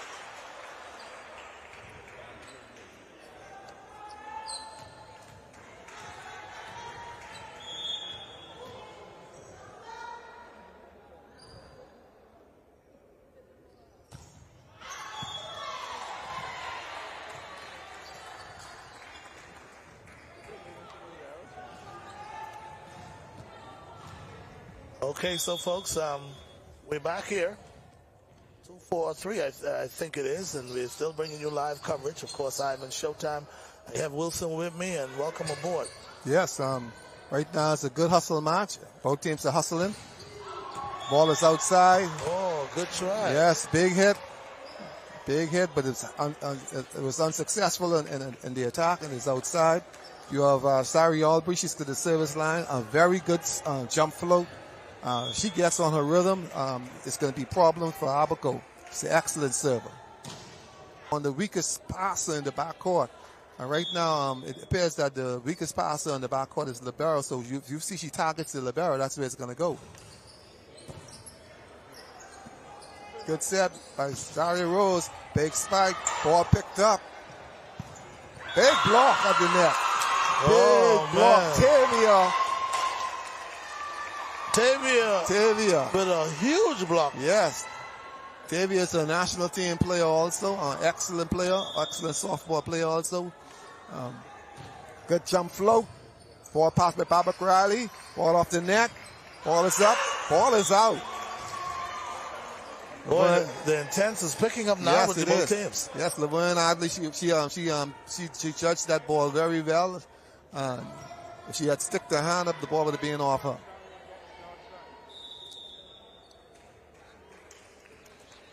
Tavia's at the line again. There's an issue at the scorer's table. Also, Wilson, I'm observing now sometimes the players, they take a while before they serve. Let's talk a little bit about the time limit that they're given to. Well, you have 8 seconds to serve the ball. If you serve the ball too quickly, it could result in errors. Like a carpenter would measure twice and cut once. And what happens is also, like that. Yeah, what happens also is that the longer you take, if you take the maximum of your 8 seconds, it makes the opponent very uncomfortable because they want you to serve that ball real quick. Yeah. You see, but if you make them wait, yeah. I mean, there are so many different strategies when we talk about the strategies pertaining to volleyball and other sports as well, you know. Yeah, because sometimes, too, a coach would call a timeout based on the service. And what they'll do, they let the server get into all of her serving formation, and when she's about to serve, right before that, they'll call a timeout. Because the objective is now to cause when she goes back to break her service. And see, that confrontation at the scorer sets threw her off, so she served the ball out. Ball set. Okay, you have a lot of errors by New Providence. The players are out of position. So as a result, it resulted in a point for Abaco. And the score is now 7-8. Meanwhile, they call timeout. When we talk about the timeout, each side is allowed one timeout per game? It's normally 2 timeouts per game and per set. And if there is a match where you have a televised match, if they have a technical timeout, there'll be another 1 or 2 technical timeouts. So if they're using the technical timeout is not called against the team. It's like for commercial break or something of that nature. Okay. So now while they're in the break now, not a bad game, I would say, Wilson. And I say that we're talking about 8-7. And, both sides are aggressive to this point. Yes, and you have 2 experienced coaches coaching both sides. You have Ronaldo Knowles, he's coaching Abaco, and then you have Covance Moss, he's Covance Moxie, he's coaching the Providence team. So right now, both coaches they're playing a chess game. They're trying to juggle around their players to get certain players in the right position to be able to defend better against each other. At the net, Abaco is a very small team at the net, so the Providence should have the advantage at the net with regards to defense against them. Abaco's stronger defensive team at the net is in the backcourt presently. So if New Providence wants to gain points, it has to be in this rotation. You have Patrice Ferguson. She's now at the service line, a very good server, also tough server.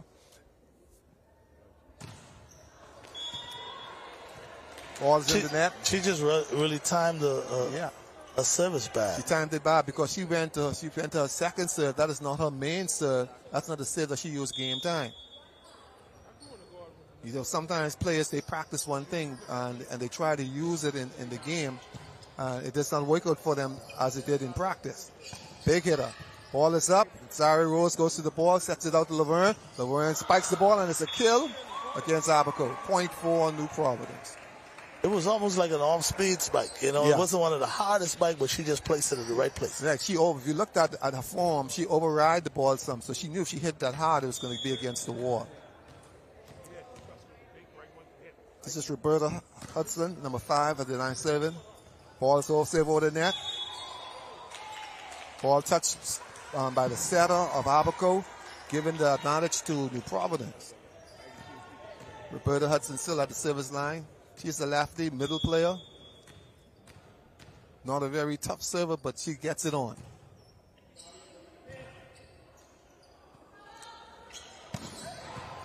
Good defense by Patrice Ferguson. Laverne, ball spiked outside. Good form by Laverne. Yeah. That's a little bit too hard. Yes, right now they're playing too comfortable and too relaxed. So when you do that, you're going to make mistakes. And right now, the team that makes the least mistake are the team that's going to win. And so right now, that's why you have a close match right now, 10-10 between Abaco and New Providence.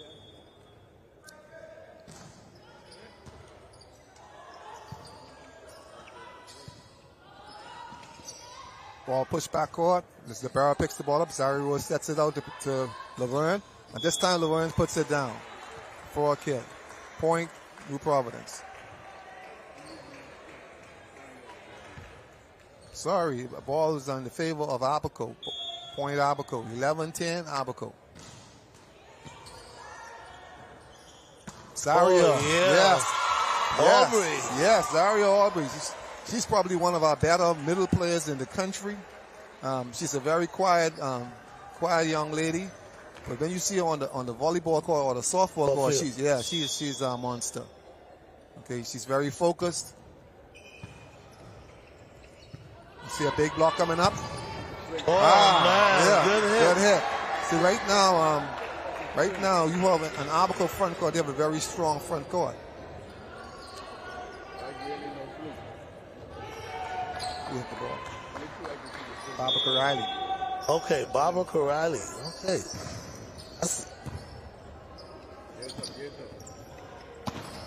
Oh man. Yes. Oh, good dig. Good dig. Ball is up. Laverne again. Good deep. Defense is going good for Abaco. They're playing well. The Providence is answering back. Ball is up.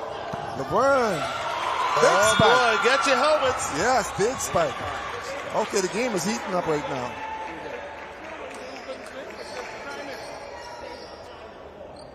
But you still have that phase where players are not talking, you know, they're not communicating enough. Everybody's quiet. That's what I was talking about earlier. When we played back then, we talk about everything. We give signals, we give signs, you know. Yeah, Showtime, you know, when you look at it, when you make a big play like that, you know, you're supposed to celebrate that. That's like rubbing salt into your opponent's wound. Yeah. But when you just make a big play and you go back to school, no, you gotta celebrate. Right? Yeah, you gotta celebrate. You gotta let them feel that, and being not doing that. Many of our teams are doing that. They just play and move on. You know, years gone by when they used to penalize guys who make a touchdown in the end zone, I was never for that. I said, come on, you know how hard it is to get a touchdown? Exactly. At least give him a time limit till they get down. You can celebrate. They're going to give you 15 seconds or 10 seconds. But give him a chance to just let it go, you know? Oh, big man. top serve. Ball's into net. Big point. Good. Yeah, if she keeps that service under control, it's going to be a match. Because right now, Abaco backcourt, they have one solid passer in the backcourt, and then that's in Barbara Riley. Other than that, their passes, and you have Chelsea, she's setting, so no passes in the backcourt. Once she gets the ball on, it could be a problem. Oh, she mistimed that one again. Yes. See, in this game too, you just cannot keep on losing points on service. On service, yeah. Right, because this girl going to the line, Barbara Riley, she's a good server. If she go to the line, she can serve up to 3-4. Right? She's going to make very limited mistakes at the service line. Get it on. Push the balls over. Ball sets. Big spike. Ball is up by New Providence. Big. Oh, good placement there by Abaco. Yeah, Rose Johnson from Abaco, number 9. She's very strong at the net. She's a good middle player. She's been away from volleyball for a while, but I've seen her in Grand Bahama when they were preparing for the Bahama games and opened their season in Grand Bahama. In fact, Abaco team won that tournament in Abaco, and Rose shows some good promises. She's back and she's here to play volleyball. Hey, we see, especially Abaco, we see them with a lot of support. And meanwhile, we got a lot of the New Providence players. Yes. Getting warmed up, getting all set to play in the feature contest, which comes their way next. Yes. That one should be a lot of fireworks. Yes, you have right now, presently, you have 3 ladies on the Providence team that's going to be on the senior ladies national team that's traveling in a few weeks. So right now they need to work on their game because in a matter of time, Tavia, big spike. Tavia's number 16. She's off at St. Aug. She's a college student. She's a very solid volleyball player. She's out of C.I. Gibson. Now you have Tavia Albury. She's at the line. 16, as I said earlier, a strong server once she gets it going. Yep, and she's having difficulty getting it going. That's 2 servers in a row that she served out. If you notice it right now, is a exchange of point every serve. Game is still very close, 14-15 in the favor of Abaco. Somebody got to break the trend and somebody got to make a run. Ball into the net. As I said, that's Rose. She's Rose Johnson. She saved the ball into the net. And now you have Tavia. Tavia is going to the service line. Another good, solid server. You have a good passing team in the backcourt for Abaco.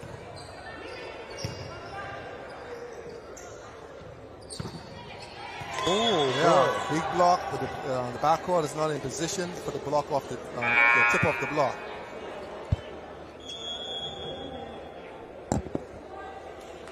It's a timeout called by Abaco. Like I said, it's a chess match, and the coaches are trying to keep things in their favor. Looking at the scores now, Abaco with a slight 1-point lead. Yes, 16-15. I mean, this is definitely coming down to the wire. And of course, we talk about how you must win by at least 2 points. So what happens if they continue to play on and on? At which point they say, you know what, this is a draw match? Well, it has to come to an official's decision, and when they because it could go up to 37. Wow, it could be a grueling match. So it's a rarity, but sometimes it does happen. Sometimes it does happen. See, but right now, like I said earlier, it's going to be a cat fight. It's a team that both teams can hit, but who's going to play that defense? Who's going to hustle? Who's going to go after that one ball that everybody make a difference? That's going to make a difference. Now Abaco again with the 16-15 lead. Abaco's also serving now. Yes. You have at the service line for Abaco. You have ball passed by the Laverne, bad pass, and that's a costly point. It's now 17-15. You have Lakeisha Albury at the service line. She's a good server. She serves a hard float. Her ball is always, she serves deep. She doesn't serve short. And that ball that Laverne played is now that should have been outside. If she did not play it, it would have been outside.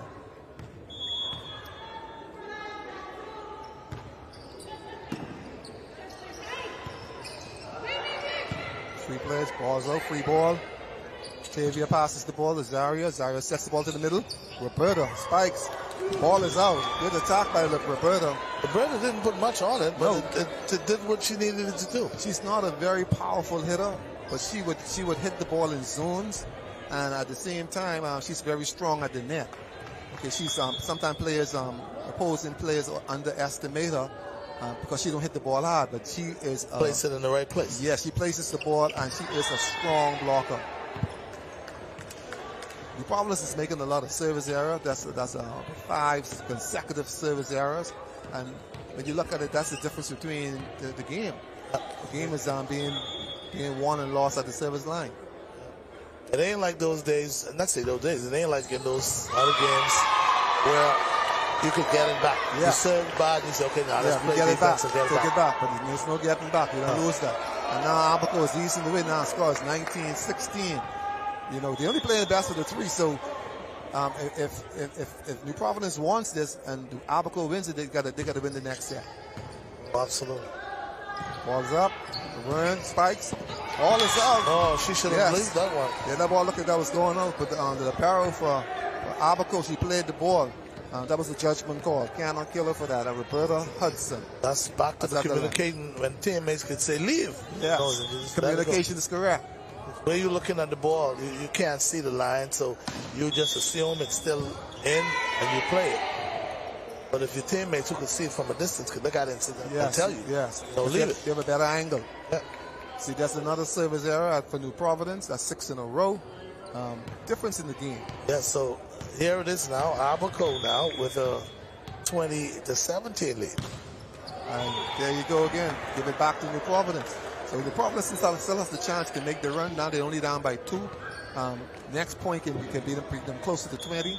So it's a matter of now getting your service on and then defend. Good service. Oh, yeah. Now you have to defend at the net. Ball is big by Laverne. Set by Zaria. Good thing. It was down for a point.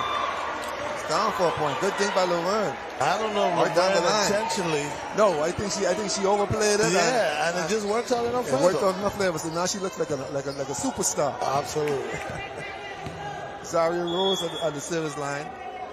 She went to high school in Grand Bahama. It's down here now in New Providence at the University of the Bahamas. Laverne with the thing again. Zaria with a bump set. Ball pumps over by Patrice Ferguson. Ball set by Chesty. Rose plays the ball. Six players out of position. Patrice Ferguson is out of position. She should have been long playing the 6th position, but she is in playing shallow ball. And I see the coach realizing that they're kind of missing their assignment, so he's bringing the team together now to talk a little bit about what they will have to do. Yes, because your mission should be no ball drops.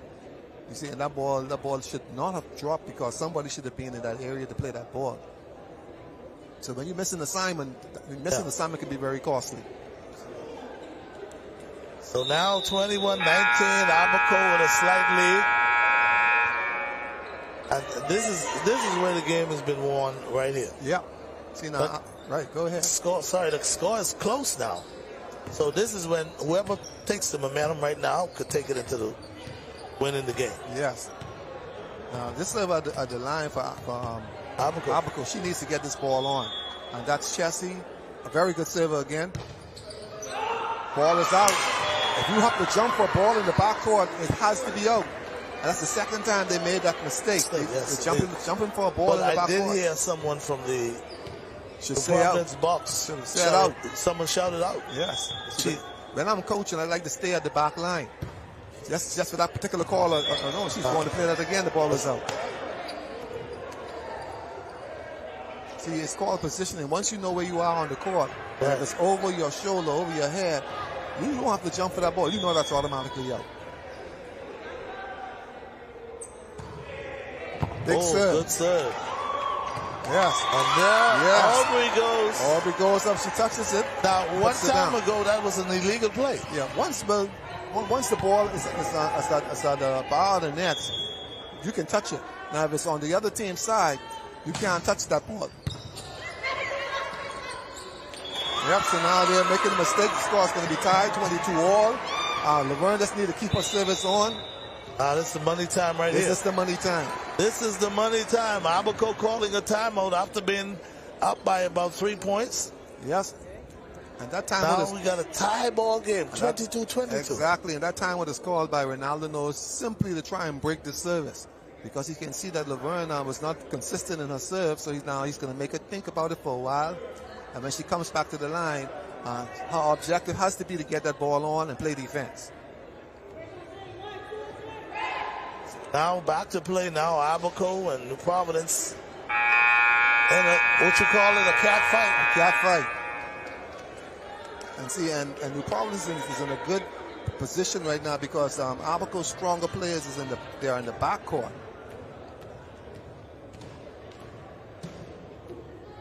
This service is very important for the Providence team. It has to be on. And she got it in the net. So the time will work. Okay, so now they have to get this back on 1, make it 23-23. Or if not, it's point match. Yes, point match. This is a very important break right here. We got one of the better servers of Abaco to the serving. Abaco's best server. Good set. Big hit by Laverne. Pulls it back. Ooh, Off the block. Ball off the block. She should have let it go. Yes. Yes. So Abaco now with game point 22. game point.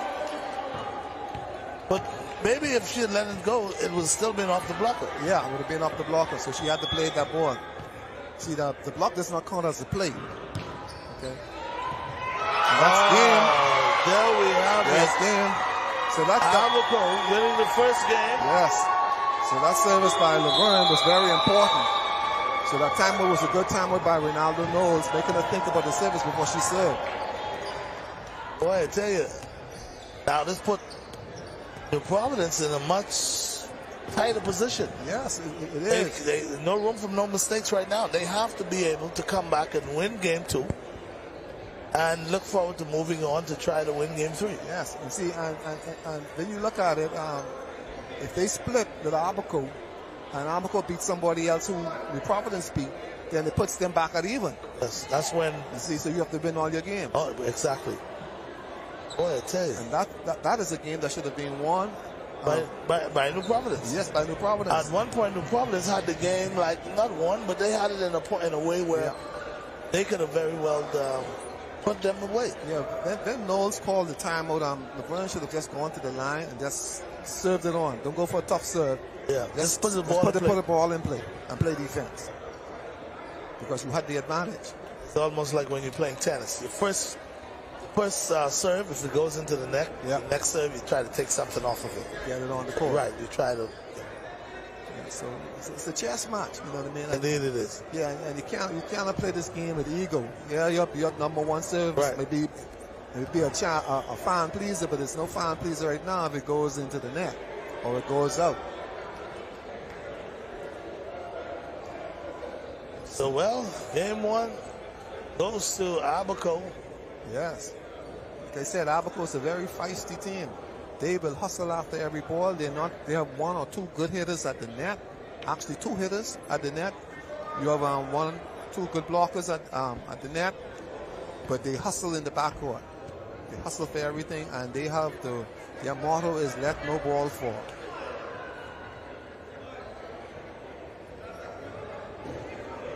I like that. Let no ball fall. Yeah, that's how it has to be. You know, the match is determined by how bad you want it. Exactly. And how much you're prepared to fight for it. You saw some hustle out of the Providence for balls, but you see more of that hustle from Abaco. And the Providence has they have the more talented squad, but Abaco has the more that they're more feisty. They has nothing to lose and they will fight. They will bare their teeth, they will grind their teeth, and they will fight. They will bite you. So yeah, folks, now we have a upset in the making, I would say. The Providence came into this match being the favorite to win it. But of course, Abaco has something to say about that. So we're beginning to see now Abaco finding ways to maybe dig themselves. Yeah. Victory here. Yeah, Abaco has a good coach with him, Ronaldo Knowles, and he's playing strategy. He's strategizing strongly against the Providence team. But I predict that New Providence should win the next set. I'm looking for a 3-set.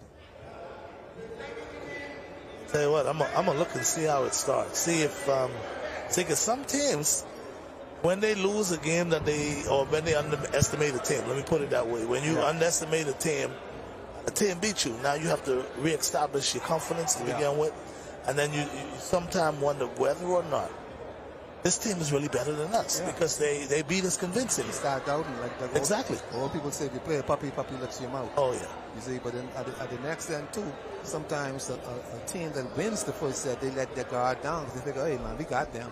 Right. You know, so overconfidence could be a killer.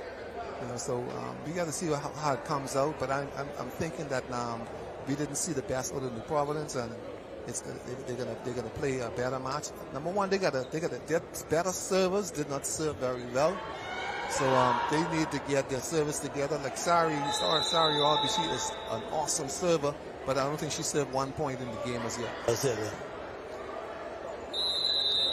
Right, folks. Well, we're coming back to action. And I'm still going over the web and trying to do some pulling up and research as to some of the results in from today's action. Of course, the first day of the Bahamas games, and if there were or if there have been any upsets. And this is what all this tournament and this excitement is about. Who will upset who? Yes, that's the excitement of the Bahama games. Some of these players you've never seen before, so you don't know what they're going to bring to the table. Exactly. Until you match up against them. And sometimes some players, they're not very good practice players, but then you see them in the game, they're game players, and so they come to the game. But I believe everybody has packed their bag, and especially Abaco, their game has been packed, and they're here to play.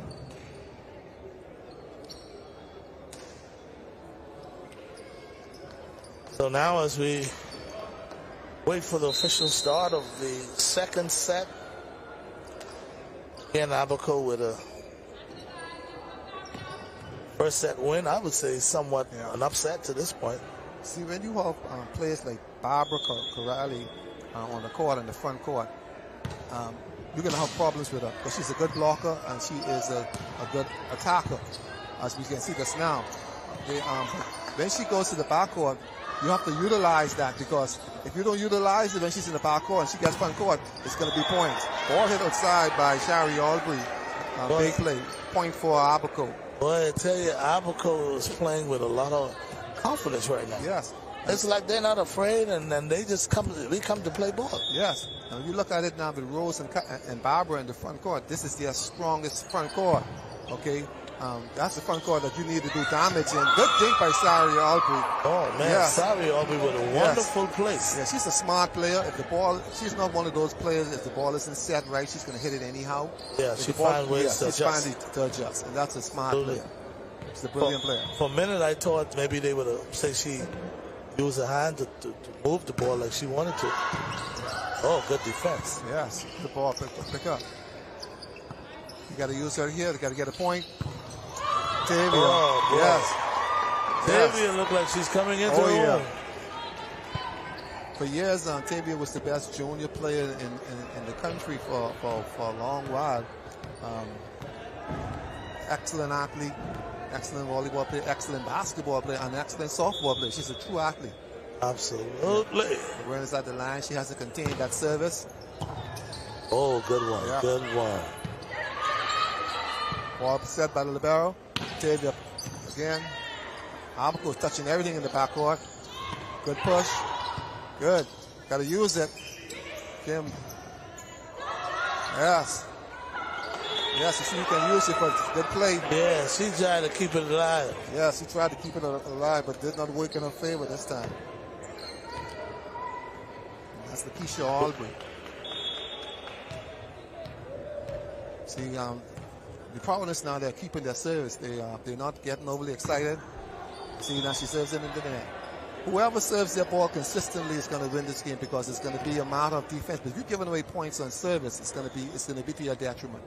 Now, while Barbara's under control, now their objective is to get her off the line. Once they get off the line, keep her in the backcourt. Okay, good pass.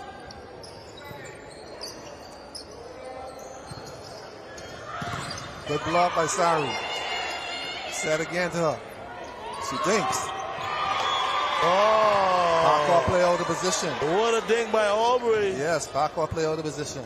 See, she got blocked by a big blocking right. Yeah, and then she came back and said, I have to place this one. Yeah, I can't pass this wall. It's a big wall up there. Batavia and Sari.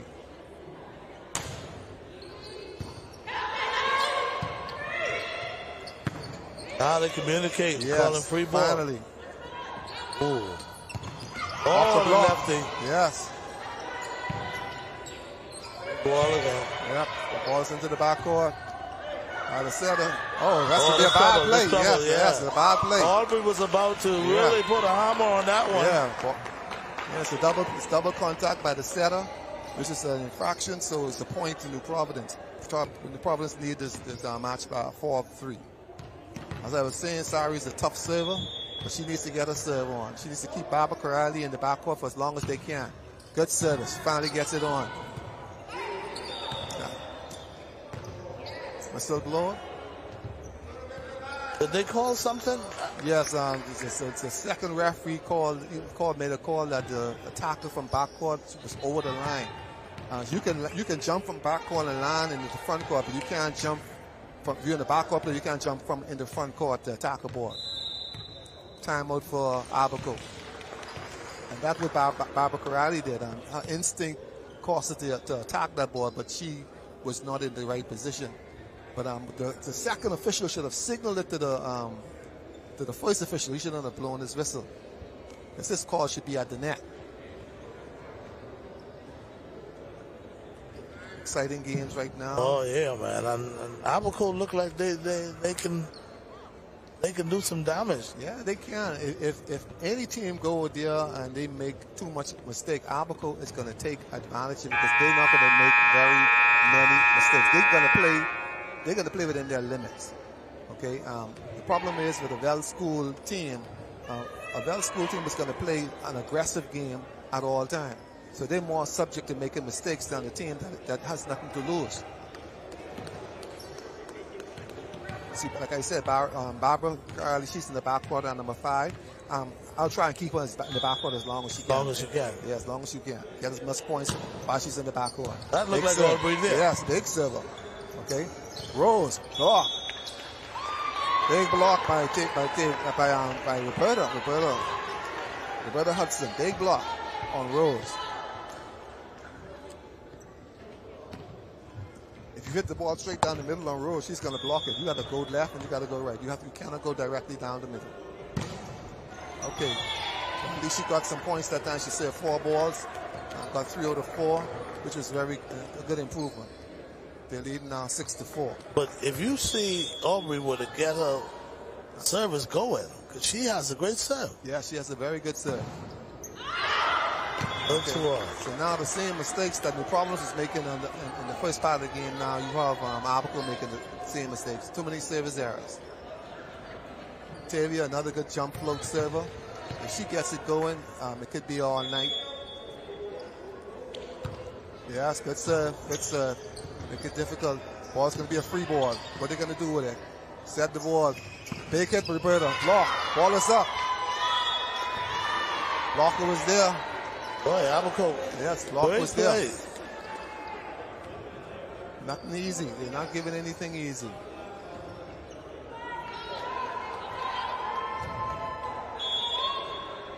Number 6, Clarinelli Davis. She's at the line. Left-handed player. Good serve, good pass. Big set out to Kim. Oh, yeah, big spike. That ball's good. Setter got to run that ball now. Oh, good defense. Get it over.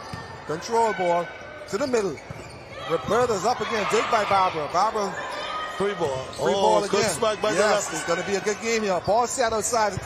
Kim. Oh, big spike. Good try. Big spike. Man, I tell you, New Providence is coming back alive. Yes. They're getting their confidence. Well, I see they're getting a lot of support from the men team. Yeah, they're getting their confidence. Who's scheduled to play in another maybe 15, 20 minutes or so. Maybe another half hour or so. Yes, they don't want to lose confidence right now because if they lose this match, it's no bragging. No bragging whatsoever. No bragging whatsoever. You got to go back to the hotel room and you're going to be depressed. That's right. You're going to be arguing with each other. Yes, you're going to be thinking about all the things that you did wrong that you should have done right.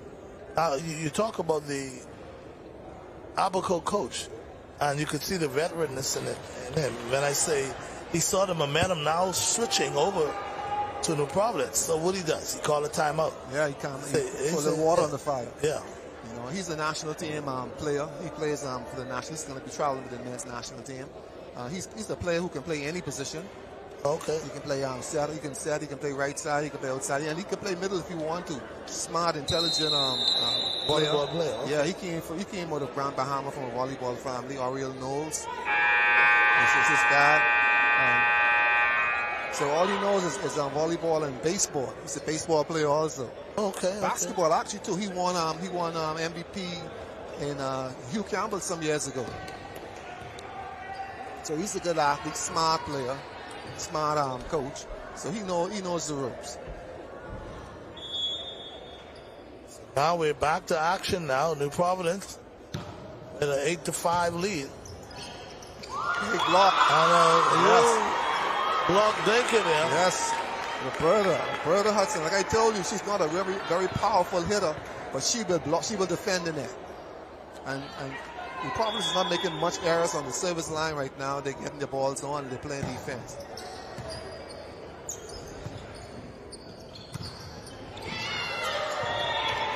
And that ball hit the net, so it threw the blockers off. So you have a new match going on right now. If you look at the New Providence team also, what they did, they made some changes in their lineup. They took up Patrice Ferguson and they put Kimberly Stirrup in the game. So you have a big change in the game. Big server, that ball should have been out. She had to jump in the backcourt, they passed that ball, the ball should have been out. And like we said, they're just too quiet. Nobody is shouting out. And you know, Wilson, that goes with a lot of confidence in your game. And, you got to talk things up. You got to communicate. Laverne, big hit down the line. Oh, big hit down the line. When Laverne comes to this right side, yes, somehow or the other, she's successful at least 80% of the time. She put Lakeisha Alby on her butt. Big hit. Roberta Hudson, she's not at the service line for the Providence. The score is 10-7. They need to keep the momentum going with their service. Ball pass. That's the play that they need to keep in the backcourt. Now she's in the front court. Barbara Karali, and you need to keep her in. You need to keep her in the backcourt. Karali is really the heart and soul of this Abaco team. Yeah, she's a smart hitter. Along with Aubrey. Right, she loves to hit down the line, but you have to force her to get her to her comfort zone. Make her go cross court. Laverne back at her. Oh, she cuts it out. That's a little bit outside. Yeah, she cuts it out. She's a line hitter also. I could have seen her intentions was to come down the line. Come down the line. Now you have the score 10-9 in the favor of New Providence. New Providence need a break right now. Service by Abaco. There you go.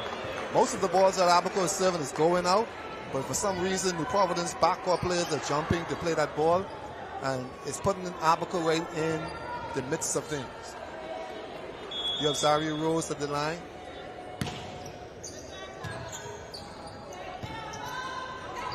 Oh, big hit, Tavia. Big hit by Tavia. And every time New Providence in trouble, Tavia. Yeah, she comes through. Always be the one to settle things down. Yes, when you look at Tavia and Sharia, they're very quiet players, but they can play this game at a high level. Ball is out. Great communication there by Abaco. Yes, they are communicating. Like I say, Abaco is feisty. They play volleyball the old way. They don't have all of the skill sets as New Providence, but they hustle and they talk. Good pass by Abby.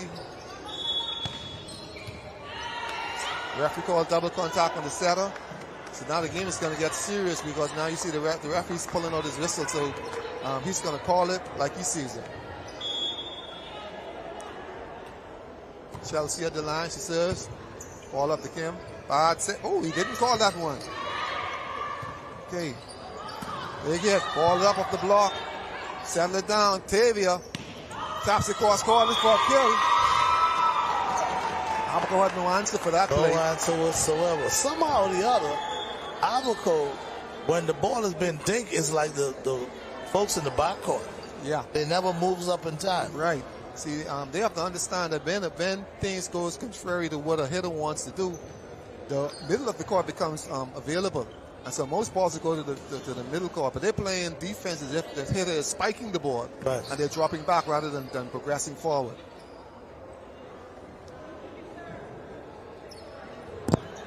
That's a good timeout to wipe up the court. That's the timeout you don't have to call, you don't have to lose. Laverne, she's at the service line again. She needs to get her service going. She needs another couple of points before she stays on the ground this time. Smart move. Bad set. Referee did not call it. Ball spiked outside. The referee changed the call. The ball is on. Yeah. The linesman calls it off. The second official calls it out. But the main official, he calls it out. So the ball goes to, the call is being questioned by the captain for New Providence. At this time, he's going to call, the two officials going to call the ball official presently. They'll have a conversation on the matter, and then they'll make their call. Yeah. We can go back to our replay. Yeah. And we'll be able to tell you exactly when it's out or in. Yeah.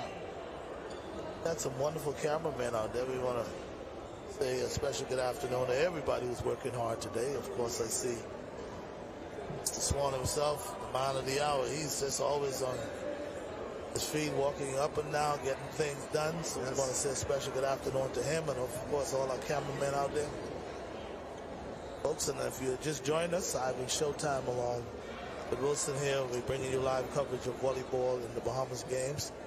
And we do have a lot more results that we're going to throw you away in a while. And don't move your television now, because we got some wonderful games coming up. I think we got the big game tonight. Yes, we have a big game tonight. And happy Independence, Bahamas. Oh, absolutely. 50th years. We're celebrating in a big way, in a huge way. And then, of course, tomorrow we got the official opening of the Bahamas game, 6 o'clock. Right. Everybody should be there. Everybody should be there. Yeah, and now the senior official ruled that the ball was outside and the ball is not going to the Providence. So now here we go along with the chess match. So, and now you have the captain for Abaco and the coach. Now they're saying that the linesman called the ball on, and so now they back to it. So what could happen? Either the ball goes to New Providence, or you could find it being a replayed ball. But now the senior official has the call. Okay.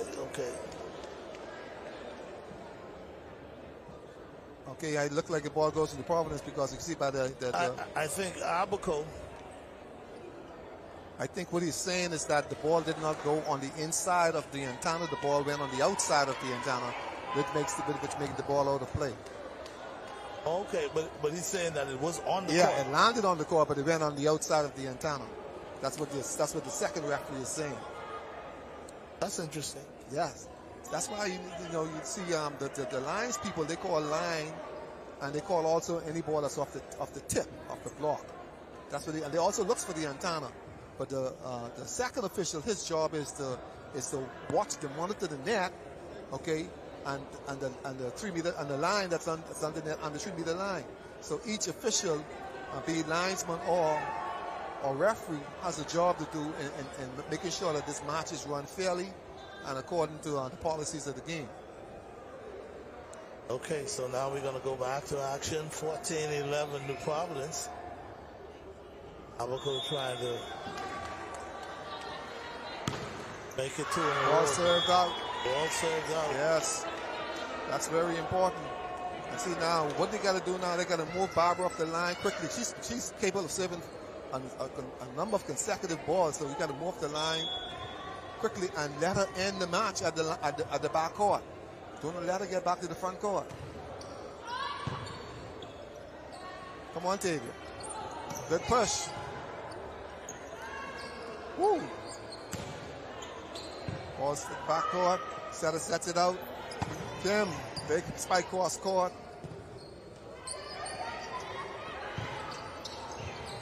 Good positioning for Tavia. Ball is bumped into the net. Oh man! Ball for Lakeisha Aubrey. Yes, error. Yes. That's a costly error. Because now you put the match at 16-12 in the favor of New Providence.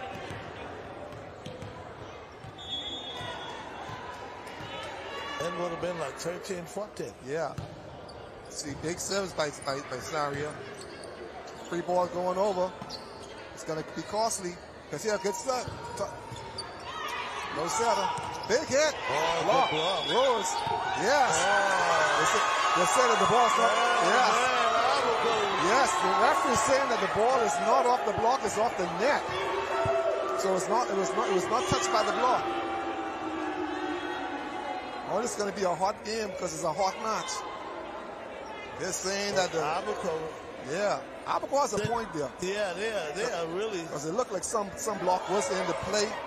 You know what I mean? But the referee is saying he has a better view of the match because he is monitoring the net. So he's calling a replay. So when he calls the replay, that means they play the point over. Play that point over. Because it was a good call because it appears that she did touch some. She got some blocks on that attack. Sorry, all be at the line. Big service. Ball is on right down the line. Big service. That's a good call. By the referee. Yeah, by the referee. And it's a good, the judgment call was called by the backcourt of Abaco because her foot should have been on the line and anything to her left should have been out. But because she did not put her foot on that line, she thought the ball was out. So now we got a 16-12 ball game. 16-12, favor of New Providence. And New Providence, they want to force a game 3. Yeah, it's going to be a game 3. Like I said, this is going to be a cat fight. And the third match is only going to 15. It's not going to 25. So the team, most chances who gets the first 8 points will win this match. Wow. Yes.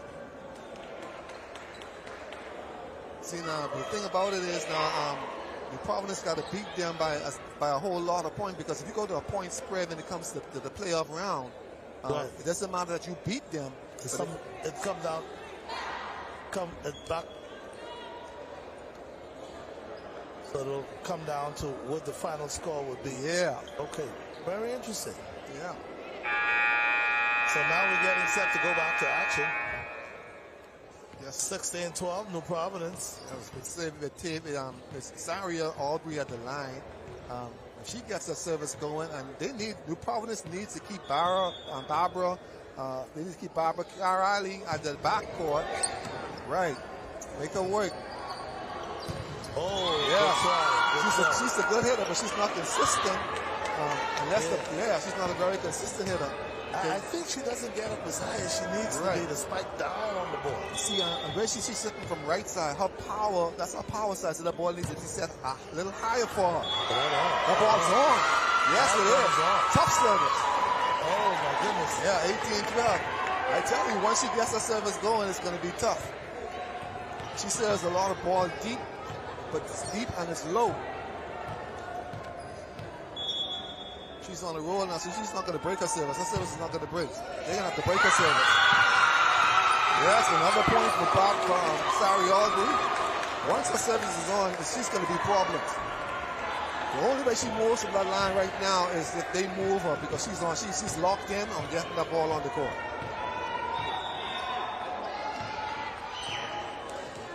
That's another way of slowing down the service. You call a time. I didn't call a time, or you call a substitution. Yeah. You see, now she got to wait. She got to get her back in her groove. So that the whole substitution was to try and break a serve because he moved a key player off the court. See, there you go. It worked. Wow. Wilson, I mean, you're all for all today. All the predictions. I mean, you're right on it. Yeah, you're right on it. Yeah, the only thing I wouldn't do is play the lottery today. Great call, though. Great call. Good serve. The serve is out.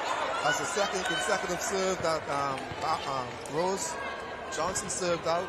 She has a good service, too. But like I said, a match like this, even teams evenly matched, your service got to be on. Tavia's at the service line. That ball is out. Ball is out. Wilson, in games like this, let me tell you how my strategy would be. My strategy would be that I would just take my time and serve it on the court. And let my team play defense. I'm not going to try to serve no ace or anything. Yes. No. Yes. See, now, coach, you know what you're telling her, serving now to just get it on. Right. Okay, because now you can't give them a point now because that's going to 21. Exactly. It's not okay. We serve it, then we get it back.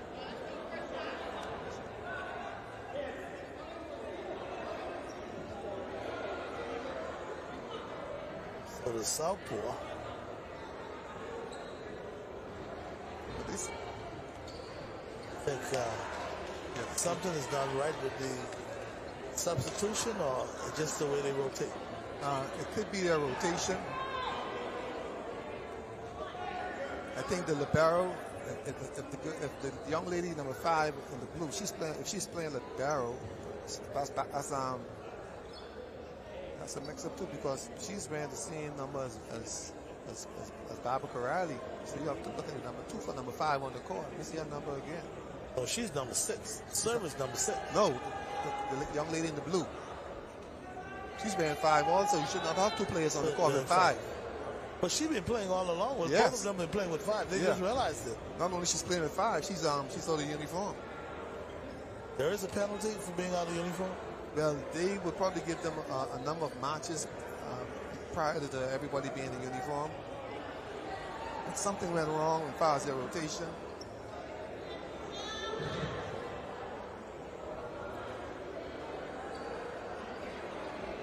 The young lady that just came on the court, who's in the front, who's in the center front, that's Melinda's daughter. She's a good volleyball player too. She is a bronze medalist at the Carifta game recently. She just graduated from C.R. Walker.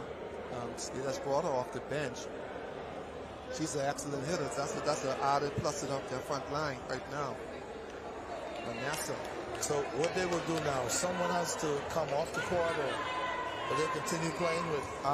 Apparently what they did a lineup check to make sure everybody's in the position. Once you call your lineup check prior to the whistle is blown, you cannot get penalized. So they did a lineup check and everything is in order. Big service. She served it out. 21-14. You have entering the game right now is number 10, Vanessa. That's Melinda's daughter. She is also a good hitter. So that's a plus to add to the front court for Abaco right now with Corrali in the back court. That's right. Just get it over. That's it. Bang, it's on the court. That's on. Yes, good overpass spike by Zaria Rose. She was doubtful. She thought it was going out, but it landed on the court. It's almost like a gift. Anytime you overset, it's a gift. Thank you very much. So now it's 22-14. Yes.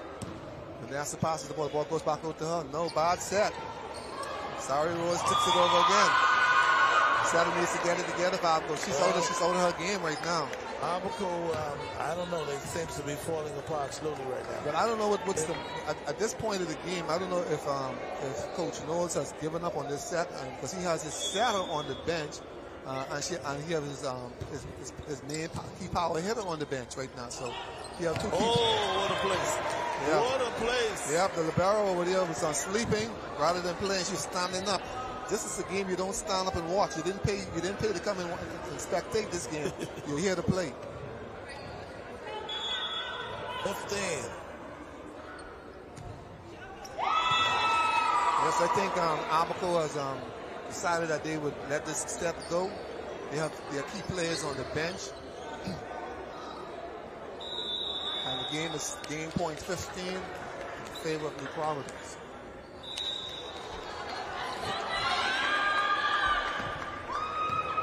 It's another good server. This is Shania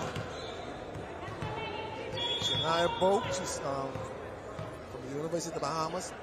Good float server. Good service. Trouble. Abaco has trouble with it. Ball is bumped into the net.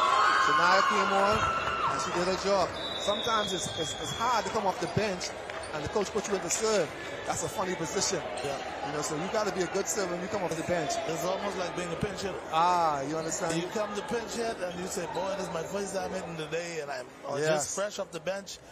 A lot of pressure on me. Yes. But I see that determines, too, whether you get a chance to get back on the court the next time. Because you make that error, coach say, I ain't going to think,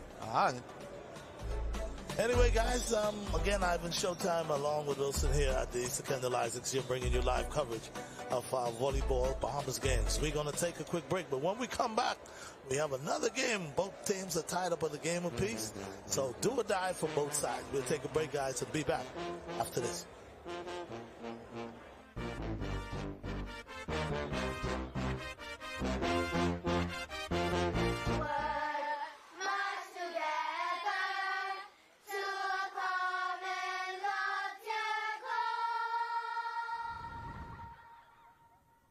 Grammy, what's a common loftier goal? Well, my sweet one, a common loftier goal is a shared dream that we, as Bahamians, achieve together.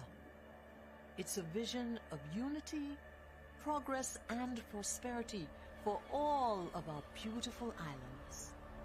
You see, a common loftier goal is about working together towards something bigger than ourselves. It is what we are always striving to achieve. Now, how we get there is by one small step at a time. But our country is so small. Well, hon, you'll be surprised what can happen when you believe.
everybody. Ivan Showtime along with Wilson here. We at the Kendall Isaacs Gym, and it's all about the volleyball first day of the Bahamas games. And to this point, Wilson, it's getting more exciting by the second. Yes, it is. And we see now both of these teams with one game apiece, and now here is the deciding game.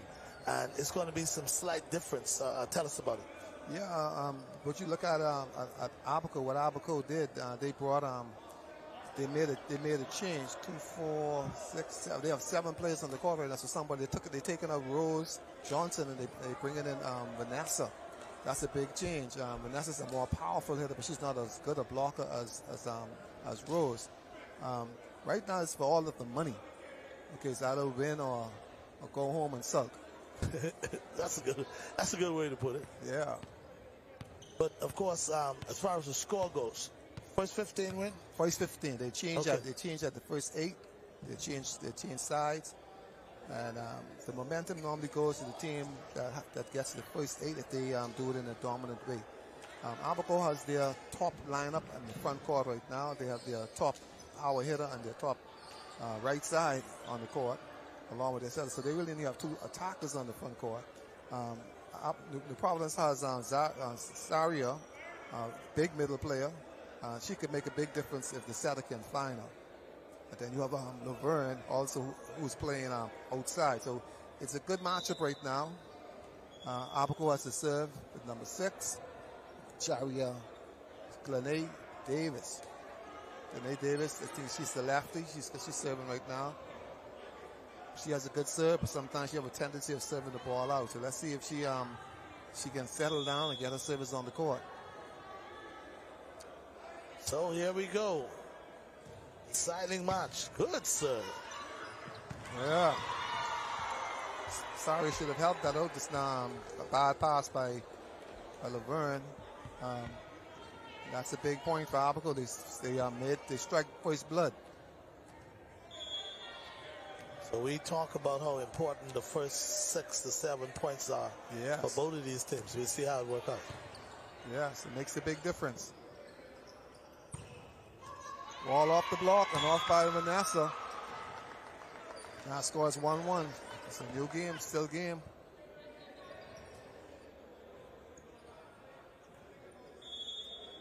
Points is very important. Yeah, this ball is going to go once Abaco passes ball. This ball is going to go to Barbara. Ball is served out. Jitters. Everybody has the jitters right now. Yeah, you don't want to give up points. Yeah. Again, like I said, my thing is I'm going to just let my defense play. I'm going to just try to, like we would say, lob it over. Put it in the middle of the court. Keisha, all serving. Sada sets the ball. Yes, big hit. Oh, man, what a hit. Yes, when you want hit like that. Oh, my goodness. Yes, big hit. Octavia. I saw that one coming. Yeah, she knocked the lead off that ball just now. Big save by Laverne. Oh, she should have hit that ball. She should have hit that ball. She should have hit that ball. See what happens. You didn't hit that ball now. It resulted in your setter making a mistake. Yeah, that was like a gift. Yeah, you had a gift and you give it back.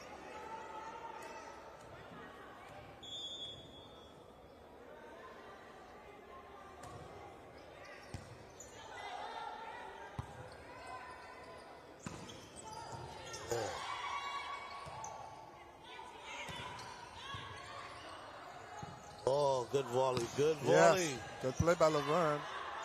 Ball set. Big Rose. Ball blocked by New Providence by Saria. Saria's going to the service line. Score is tied at 3 apiece.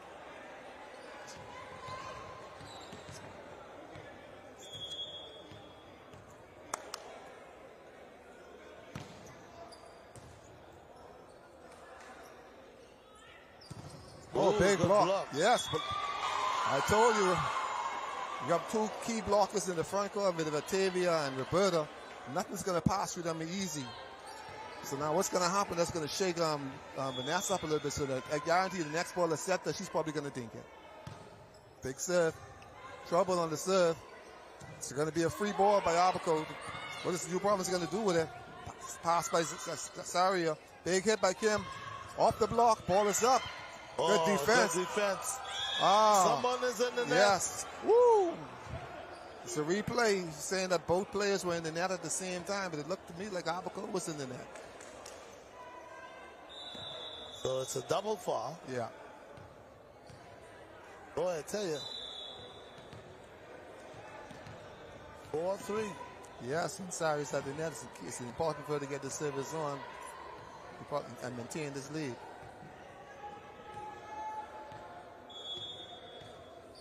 Abaco is going to go to Barbara Corrali. I'm sure of it. No, they can't because the ball is not past Bell. Vanessa puts the ball over. Kim Ping thinks it. Backcourt attack, Laverne. She hits it out. Oh, Laverne never really got me on top of that ball. Yeah, she should have just placed that ball on the court. Yeah, she didn't have the height to really come down on it. Yeah. She had the right idea, but not so good execution. That's a good execution. See, that's the problem now. You have a tough server on the court, and she's taking the lead for Abaco. So now Vines, he is playing his chess game. He called the timeout to try and get her off the line. But Barbara is a very experienced player, so I gathered not that she would serve the ball in the net or outside. She will get that ball on the court. So in order to get up that line, the problem is that's going to have to pass the ball. So now we got a 5-4 ball game. Abaco with a 1-point lead. 1-point lead. So it looked like the blood is being set, the die is being cast.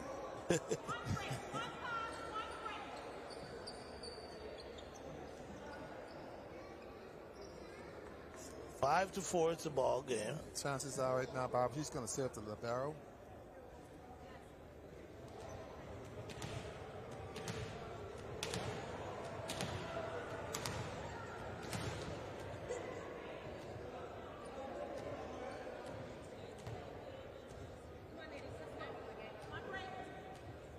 Okay. This right now is a very important point from the Providence. Good pass. Good set. Oh, she hits it out. I thought maybe there was a double hit. No, the block does not count as a hit. As a hit. Okay, okay. So it's 3 after the block. The blocker can still play it. Okay, so now we're back to a tie ball game. Good service. Providence with the serve. Good save. Puts the ball over. Whoa, yes. man. Yeah, the lefty. The lefty. Yeah, she came to play. Oh, my goodness. She came to play. What an effort. Lene Davis, she came to play today. She got it going on. The game is 5-6 in the favor of Abaco. You have number 3 at the service line. That's Monique Smith.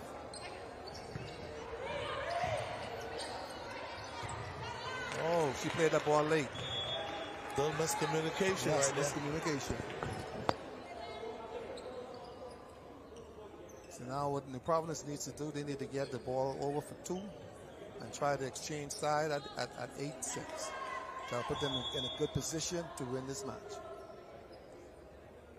Play defense for 2. Ball's going to be free. Okay, here's it. What they going to do about it? Come on, LeBron. Ball's dig, Vanessa. Oh, she hits the ball in the net for Abaco. Vanessa hit the ball in the net. Young player, but a lot of potential, a lot of ability. The Providence leading 7-6. Realizing those 2 blockers up front there, if I was able to just maybe try a little dig. Exactly. Big block again. Ball is in favor of New Providence. New Providence 8-6. And they will change side at 8-6. They will change side at 8-6. So that puts New Providence in a good position. And they still have Barbara Corrali in the backcourt. That's very important that they keep her in that backcourt. She does not attack from the back. They do not set her in the backcourt.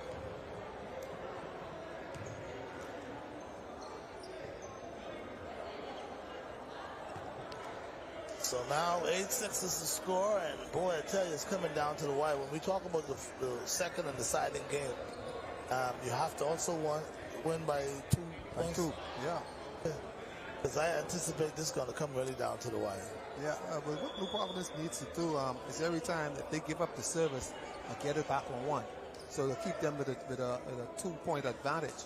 But if they allow Abaco to go to the line instead of 2 and 3, then they change the format of the game. They can keep the game in their favor as long as they keep on side out. So all New Providence needs to do right now is just side out every time they lose the ball. Okay. Maintain your 2 points advantage. See, right now, too, you have a strong team of blockers in the front court for New Providence. And Kim, she's on her serve. She has a tough service. If she's on the serve, I think it's her last name is Thurston now. Kim Thurston. She gets a ball going. She's a tough serve.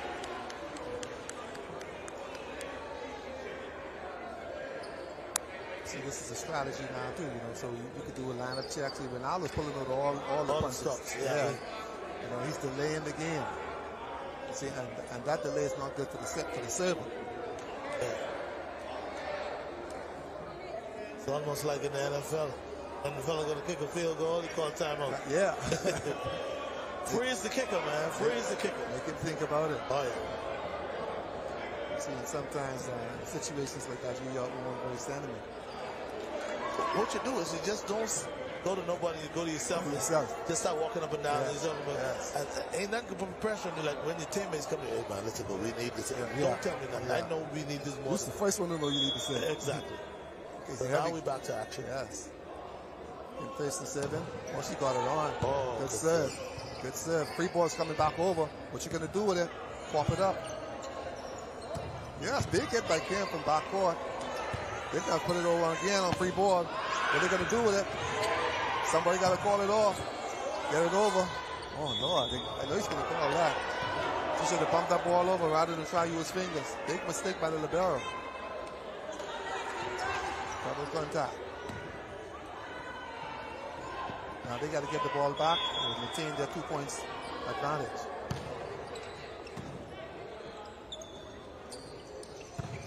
Big hit. Big hit. Laverne came to play today. She's at the university also of the island, formerly at the University of the Bahamas. Score is now 9-7 in the favor of Providence.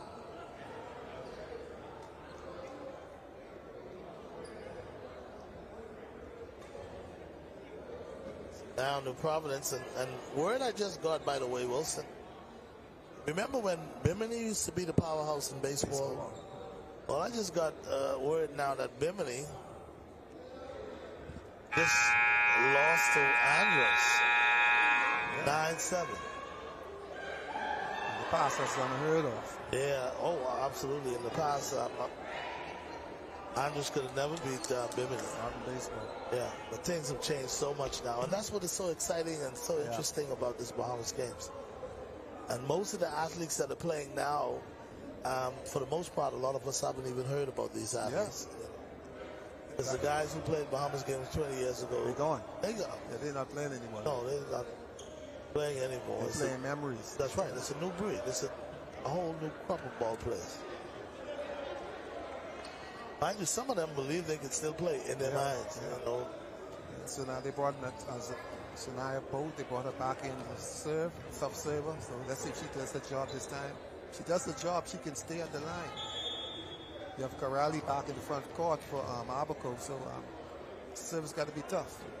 Good serve. Good serve. Yeah, good serve. It's a free ball coming back their way. What are they going to do with it? Saria, she's not going to hit any garbage. Set the ball up, Setter. Ball sets out Laverne. Good cut cross court. Oh, good play. Man. Oh, that should have been a 1. Maya sleeping. Now they got to make it count. Big play. Big play by Zaria Rose. Zaria Rose with a place. Yes. Oh my goodness. Yeah, she's a game player. She does not put a lot into practice, but when you put her on the game, on the court, on the game, she's a warrior. Oh man, what a place! Yeah, she plays well. So it's a good coach. It's a good move by the coach by putting on Shania to serve. She's their best server. She served it out that time. That one was just a little wide. So now she's back out the game. She'd have stayed on the game longer if she'd keep the service going. If you have the service line right now for Abaco, it's the big lefty, number 6, Glenay Davis. Larry tried the same play again, but it did not work this time. Ball served out. Ball spiked out by Lakeisha Albury. So right now, New Providence is in the control of this game. They're in the driver's seat right now. Yeah, they're in the driver's seat. All she needs to do now is get 2 points right now. Yes. And I see the coach for Abaco trying to change the momentum. Freeze her up. So now the coach for New Providence is going to keep talking to her now. Okay, you have to, like what we just talk about. The worst thing you need to tell her is now get the service on. Oh, too much pressure. Don't tell her that. Yeah. All you tell us, baby, you know your job. You know what you're supposed to do. You know you can do it. Let's do it. You don't even look at her. You just pray about it.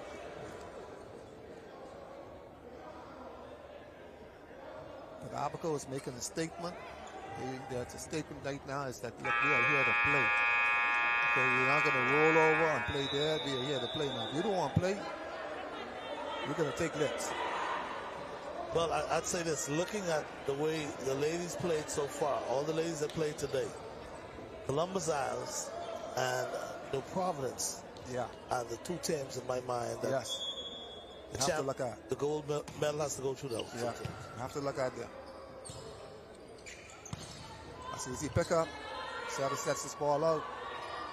Big hit by Laverne. Into the net.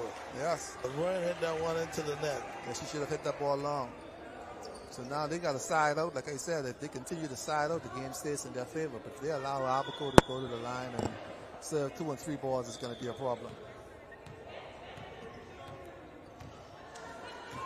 Yeah, she's a good server, and she's capable of serving. She would make very little service error, and she's a tough server. Most times her ball is served long and out. So backcourt needs to make good judgment in regards to the ball that's going to be served deep.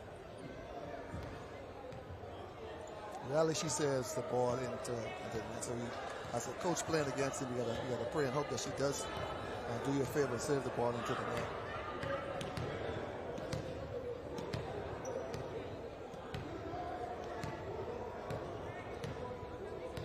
It's a hot game, and you see the officials busy like that.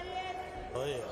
9-11 last set. That's going to be. Yep, tough serve. Oh, I told you, tough serve. I would have let that go. Tough serve.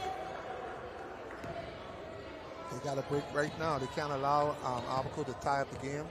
If they tie up the game, it could go the other way. Good pass. What's he going to do with it? Good. Oh, man. That's Tavia or that's Laverne? That's Laverne. That's Laverne with a big hit down the line. That's a very important point. Now it's 12-10. Now she have to maintain her service. Let's put it over. Yes. That's it. That's all you got to do. Yes. Let's go into Corrali. Big blocks on her. Big blocks. Big blocks. Oh, good defense. Yeah. Oh, Big blocks. Yes. Yes. Yes. Big block by Saria. Yes, Saria is a big blocker. She's going to build a condominium after this. All of those blocks. Watch it, JBR. She's going to put them out of business. She's going to roll that ball over. Oh, good. Ball is up. Good defense. Settle it down, Seattle. Come on over. Good roll. Ball back over to Barbara. Down the line. Oh, she should have played that. Seattle should have played that ball. Seattle should have played that ball. Yeah, Seattle should have played that ball. She's thinking about going to set. Defense first. 13-11. Yeah. Sarah should have played that ball. Man, this is really coming down to the wire. It doesn't get more interesting than this. Yeah, she should have played that ball because the other 6th player, she's playing ball opposite. So she was the next side. So the only player on this side was Zaria. No player was there to back her up, so she should have played that ball. Wow, boy, Coach. I mean, you know the stuff inside out. You know the set that they have and why she should be backing up the players in front of her. And I tell you.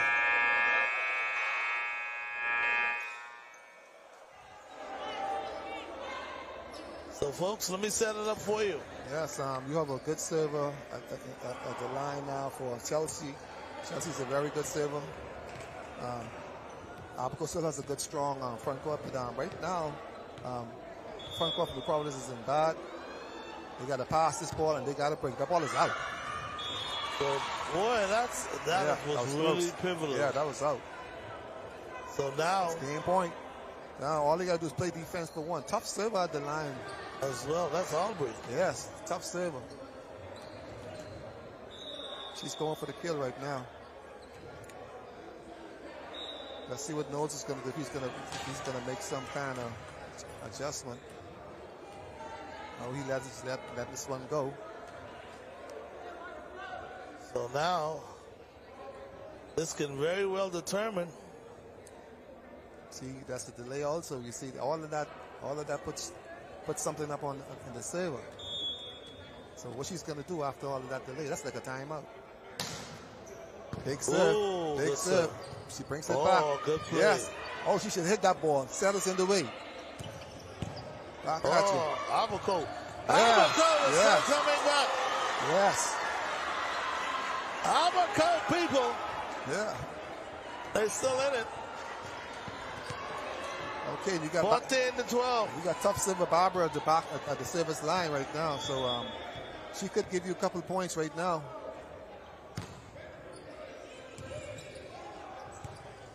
Okay, big mistake. Ball goes into Providence, and it's over. Set it right there. Big set. What a dig, what a dig. Ball out. I think they're going to say it off the blocker. Ball out. Yes, let it go. So Abaco, they did a good effort. Abaco coming up short. We see Providence with a nail biter down to the nitty-gritty and coming up 3 points shy. Wow, you got to give Abaco a lot of credit. Abaco did everything they can. Yes, they believe they can beat the Providence. They stayed in that game. Yes. From start to finish after winning the first set. See, when you lose a match like that, you don't go back feeling bad because you know you played well. Exactly. Yeah, so you don't lose nothing. The Providence came into this game as the favorite to win. Yes. But Abaco give them everything they can handle. Yeah, they came into the game 10 to 2. Boy, I tell you. Yeah, so now I know the coach for the Providence is feeling a little at ease now because the eyes on him. Now you're supposed to have the better team. You can't afford to lose this Bahama game. You're supposed to have the better team. There's nothing like losing a game that everyone believed or thought that you should win. Yeah. So I mean, there's nothing and no one you can blame, or you can't give no excuses as to how come you were not able to come up with a victory. Yes, that game, that's a big boost for New Providence. It's a big boost, you know, but it's not a big loss for Abaco. Oh, absolutely not. Yes, so now we're going to see them again. Oh, Abaco is going to be back. Even though I think Columbus Isle is one of the teams to reckon with, along with New Providence. Yes. But Abaco is still going to be somewhere in the mix. It could be a rally killer. Yes, indeed. Yes, indeed. Anyway, we're getting now set to see the game between the Providence men. Correct me if I'm not mistaken, because we did have a slight change in the schedule. But, of course, because we saw no change in the schedule, but I know New Providence is getting set. That's New Providence man team. Yeah. Anyway, guys, what we're going to do is we're going to go back to the studio, take a quick break. But when we come back, still to come, you'll see the powerhouse of New Providence as we keep you locked in here as far as the Bahamas games goes and volleyball to its best. I'm at Showtime along with Wilson. And guys, we'll take a quick break, go to the studio, and be back after this.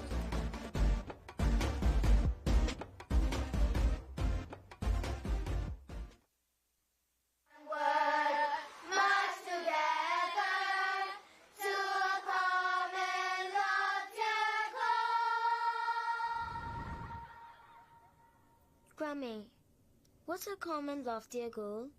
Well, my sweet one, a common loftier goal is a shared dream that we, as Bahamians, achieve together. It's a vision of unity, progress, and prosperity for all of our beautiful islands. You see, a common loftier goal is about working together towards something bigger than ourselves. It is what we are always striving to achieve. One word, march together to a common loftier goal. Grammy, what's a common loftier goal? Well, my sweet one, a common loftier goal is a shared dream that we, as Bahamians, achieve together. It's a vision of unity, progress, and prosperity for all of our beautiful islands. You see, a common loftier goal is about working together towards something bigger than ourselves. It is what we are always striving to achieve. Now, how we get there is by one small step at a time. But our country is so small. Well, hon, you'll be surprised what can happen when you believe.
Agent Wilson as we bring you live coverage of the Bahamas game, volleyball from the Secondal Isaacs gym. We'd like to say welcome to everybody, and boy, I tell you what an exciting game in the ladies game that just took place as we see the Providence team holding off the team out of Abaco, and boy, Abaco gave the Providence all they can handle. But getting set now to get started here in the Secondal Isaacs gym. We see New Providence taking on Abaco. And of course, again, Wilson and I will be bringing you live coverage, and we would like to welcome you aboard, those of you who at home, sitting back, chilling out. Just a reminder, it's all about the Bahamas games, the 50th anniversary, independence. Boy, I tell you, what a slay of games we had here today, as well as to the Antol Rogers Gym. And of course, we will continue to bring you coverage and let you know what took place throughout the whole entire day. They had baseball down there at the Andre Rogers Baseball Stadium. They had swimming. Of course, the minute we are able to get all those information for you, we'll be able to pass it on to you. And Wilson, normally you be the guy who knows the inside out as it relates to both teams. I mean, you were right on it as it relates to your predictions and how you think these teams would play this evening. And looking at New Providence and, of course, Abaco. Any predictions? It's going to be a slaughter. It's going to be a slaughter again?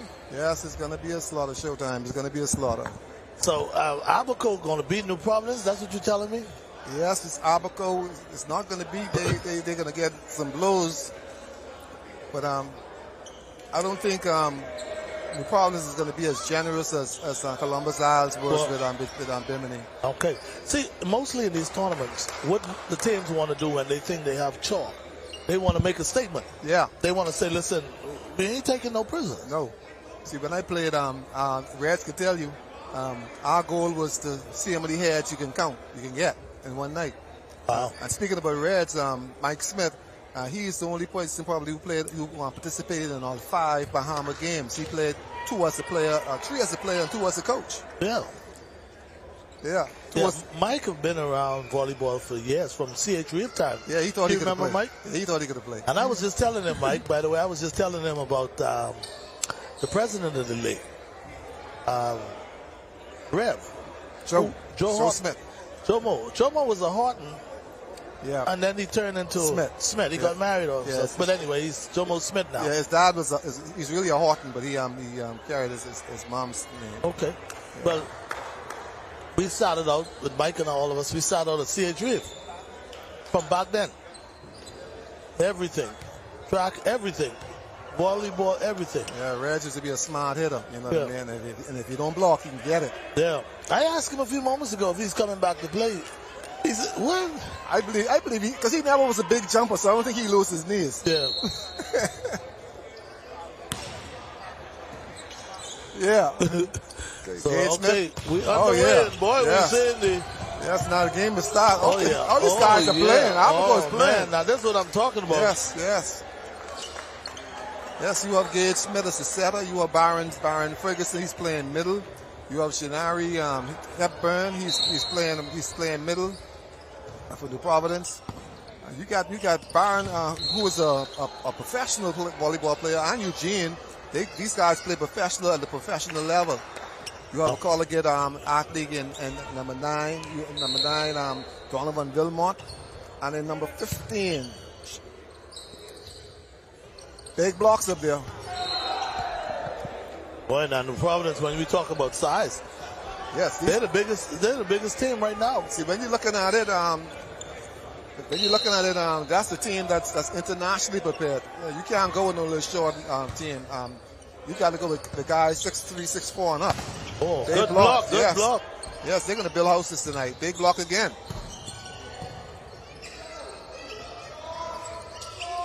Yes,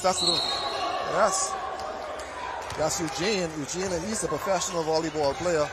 Boy, Eugene Stewart. Abaco, I'm impressed with Abaco. Yes, they surprised me. Abaco, they're not as big as New Providence, but boy, these guys can. They look like they come to play. Yeah, but they got a couple of players together. The national team play on Lorenzo. Lorenzo's in the front court right now. He's a national player. Lorenzo Williams, number 5 for Abaco. So they have some players who can't play.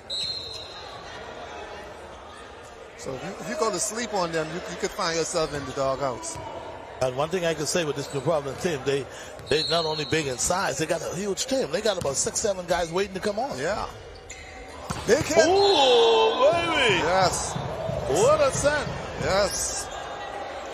Go for cover. Call your mama. Oh, man. Yeah. That's no joke. That's a professional player.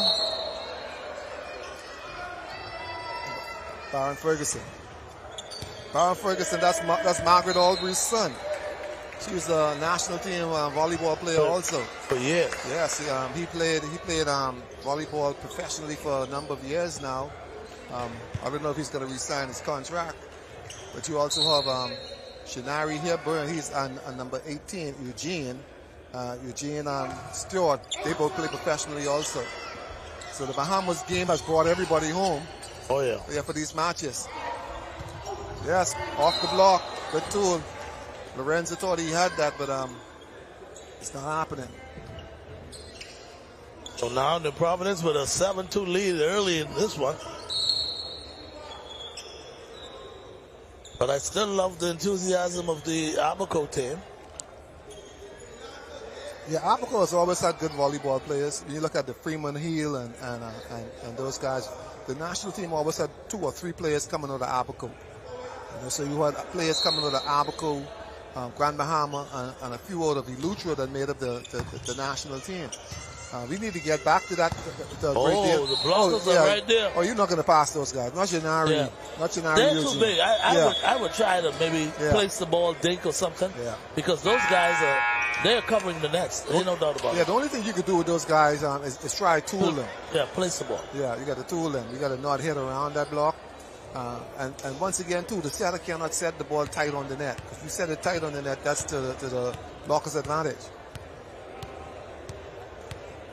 But most of that team that's playing for New Providence, they're going to be traveling to Suriname in a few weeks to participate in the CBC Caribbean Volleyball Championships.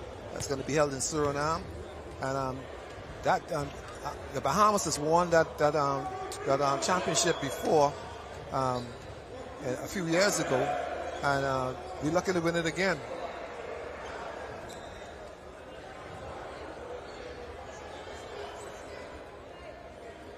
Now we're back to action now. Yeah, it shows you that volleyball is still alive. Oh, yeah. Do you remember the name Buster Evans? Yes, Buster. Buster was a pretty good volleyball player himself. Volleyball and softball player. Yeah. Yeah, he went to CC Sweden. He went with the likes of Wilfred Suchet Culmer, Cresswell Pratt. Oh, yeah. Yeah, and Bradley Cooper. They were all classmates. Yes, the discus thrower. Okay. Yeah, so that was can you imagine being in the classroom with all of those fellas? Oh, man, I'm telling you. Yeah. You see, but yeah, Buster could have hit the ball hard. Yep. Buster's one of the few guys who could spike the ball and the ball go up in the roof. Wow. A tough serve. Good pass by Abaco. Off the block. Ball's on the ground. Okay, he tooled that block just now, so it was a good play. What about Chick Roll? Chick Roll was Kevin a pretty Chick Roll. good... Yeah. Actually, now, he's from CC Sweden, too. Same class. Yeah. Police officer. You know. Yeah, he was he was one of the smartest volleyball players that we ever produced. He came under Tom the Bird Grant. Good serve. Page. Oh, Lord. Baby. Oh, Lord. Oh, my goodness. Woo. Yeah, somebody's going to get hurt. Perfect timing. How do you stop a play like that? Oh, you don't. You duck. Run for cover. Oh, man. This is the Providence team. You know what? I gotta reconsider Columbus Isle winning the gold medal in this. Yes, what you're seeing now is basically your national team that's going to be traveling. You have 1 or 2 from Columbus Isle who'll be added to this team. Probably like Prince Wilson will be added to this team, and then you'll have your national team. Wow.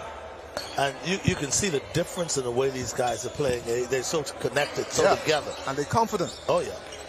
You see? They got ups. They can jump. They're strong. Yeah, you have Columbus Isle, who's from the national team with these guys. You have Javon Sanders, and you have Prince Wilson. Ooh, baby. Yeah.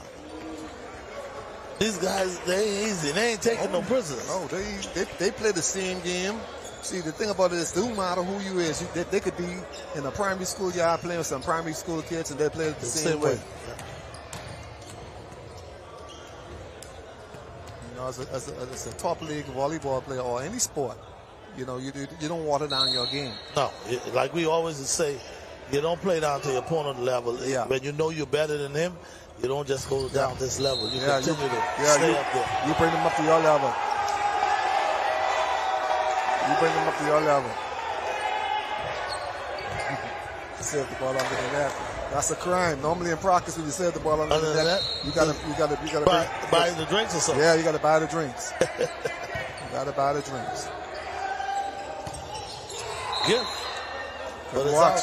Good watch. That's a good watch by that's who's that? That's Donovan Wilmot. It's good watch. He could have played that ball, but showing his experience, he realized that ball had to be out based on where he was on the court. You have Shinari Hepburn at the line, top server, Bahamian professional volleyball player, national team member, big serve. Oh yeah, and that's an ace. Oh my goodness. Yes, the girls number say ACE ace. Oh man. Yes. How could you defend that?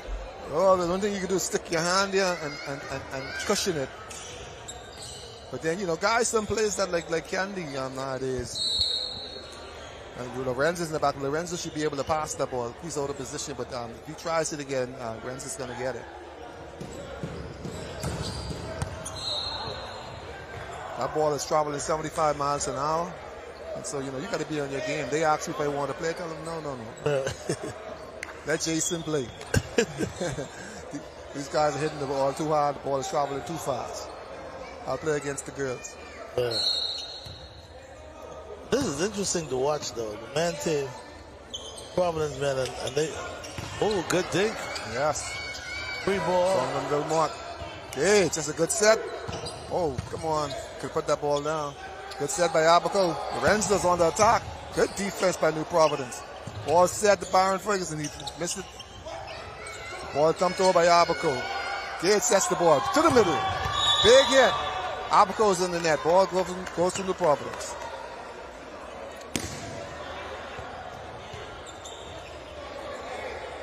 I think we may have a player now.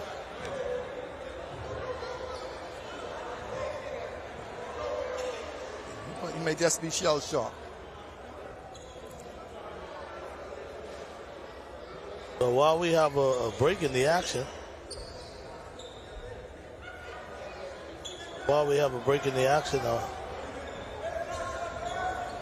still checking my emails, of course, going online trying to get some scores for you.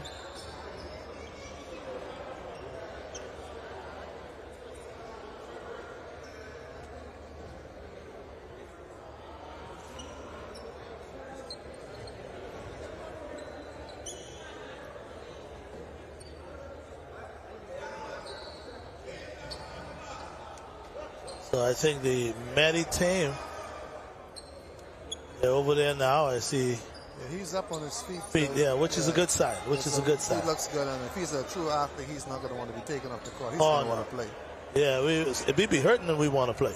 Yes, he's the coach said, Showtime, I take you out. No, coach, I'm okay. Yeah, see, Hank, who's their coach, he just walk over there and say, but let's go help. Yeah. Well, that's so is there a penalty that he has to at least stay able to play or something like that after? No, that's an injury timeout. Now, if they take him out of the game, he cannot come back in this set. Okay. Yeah, and that's he's a national team player too, former national team player. That's Lorenzo Williams. Okay. Yeah, so now a police officer, another one who guards our country.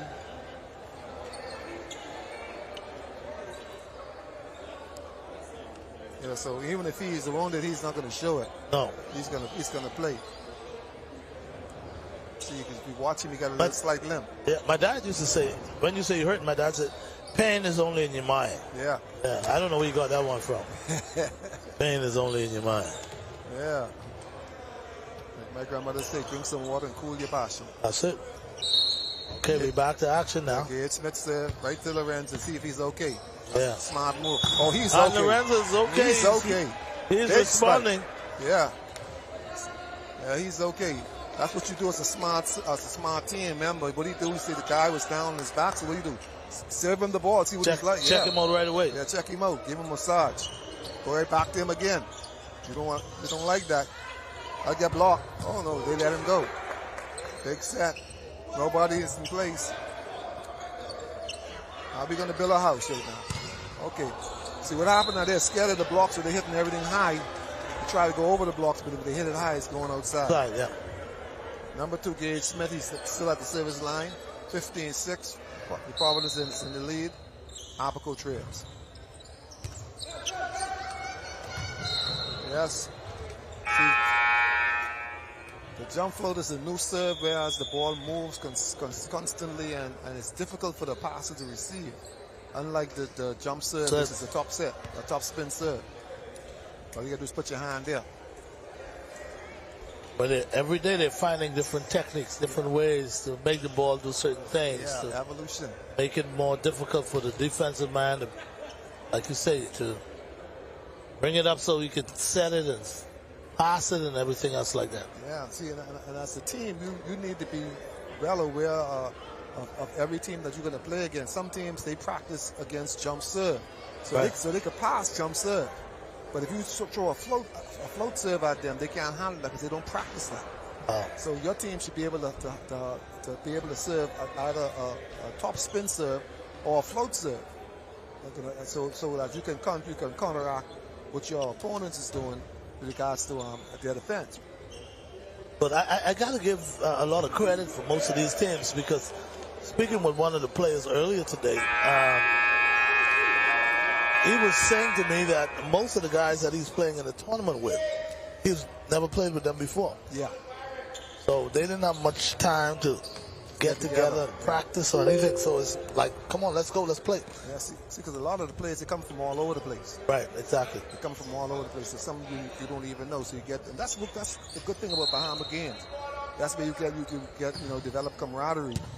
The players from other islands or who you don't know, and they have the same background as you do with regards to their heritage. Big hit by Eugene. Abaco picks it up. Big set. He put it back over to Nassau. Get back. Ball hit outside. Abaco has a really good small team. I'm telling you, Abaco has impressed me, even though it's just the first game, even though they're down 17-6, but they still have some fight in them. Yes. They have a small. I don't think they have small bench, 1 or 2 players. So he finally serves the ball into the net. Caught the league up. I think he served 7 balls consecutive engagement.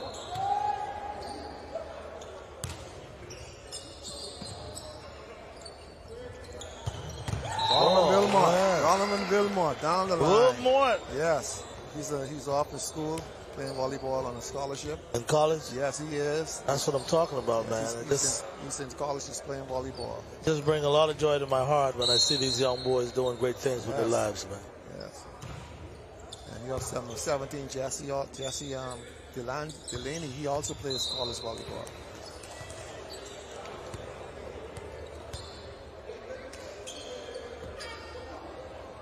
See, when you look at it too, these guys are playing for individual awards also. You have the best setter, the best server. Throughout the tournament. Yeah, the best blocker.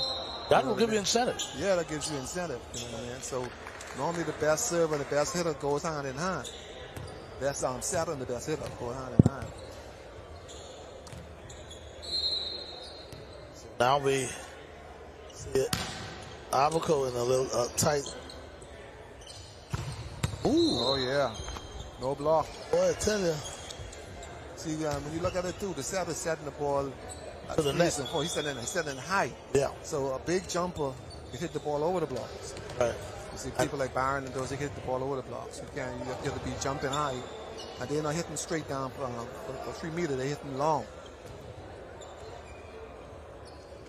Abaco team, they're so small. I mean, to compare to the Providence team. Yeah, the average height on Abaco is probably 5'9". And the average height is about 6'2", 6'3". 6'2", 6'3". Because even the shortest person on the court right now is Gage, and Gage is probably with 6'2". And he's the setter. You look at Brown is with 6'7", 6'8". Same as Eugene and Jesse. These are some tall guys.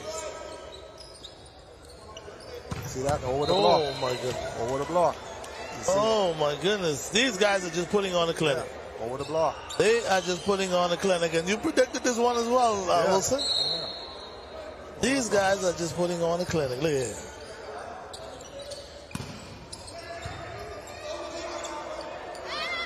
Oh, out of sleeping.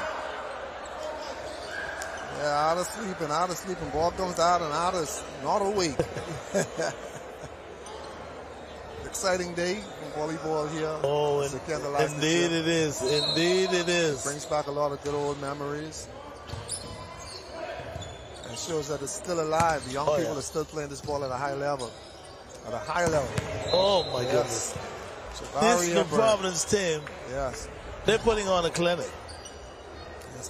The Bahama games, too, is good for them right now because here they're leaving from Bahama games and they go into a tournament. Right. So this is a good tune-up for them to get in some good scrimmages and for them, just like practice. Good set. Down on blocking. Boy. You notice they're not touching one, right? Right, I'm telling you. They're hitting zones. Is this legal or they're doing that? Because they're putting on a clinic. Yeah. They're showing how to play volleyball to a high level. Yeah. And they're making it look so easy. And they're only playing at 75%. But But they cut down on their error. They cut down on error. Believe it or not, guys, that's the game. That's the first match. Yeah. That's how you play it. Yeah, match 25-8 for Providence. And I tell you, I must say, this is the Providence team. I'm sorry to say it, but this is definitely the team to beat. If you can't beat this team, don't worry about the gold medal because this team automatically gonna be in the gold medal dance. I'm telling you. Yeah, don't bet against them. You bet against them. You bet against them, and they lose, then you win a whole lot. But chances are you're not gonna win. Yeah. Anyway, guys, we're going to go back to the studio, take a real quick break, but when we come back, we'll see the second game between the Providence and Abaco. Of course, the Providence putting on a clinic right now as they win game 1, 25-8. Stay with us. Ivan Showtime here at the Secondal Isaacs Gym. I'm here with Wilson, the what is it again, Wilson? You got to get a name for you. Anyway, guys, we'll take a break and be back after this. Stay with us.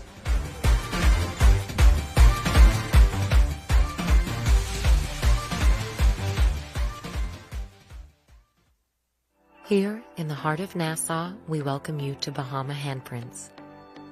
Since 1966, we've been designing and manufacturing one-of-a-kind fabric.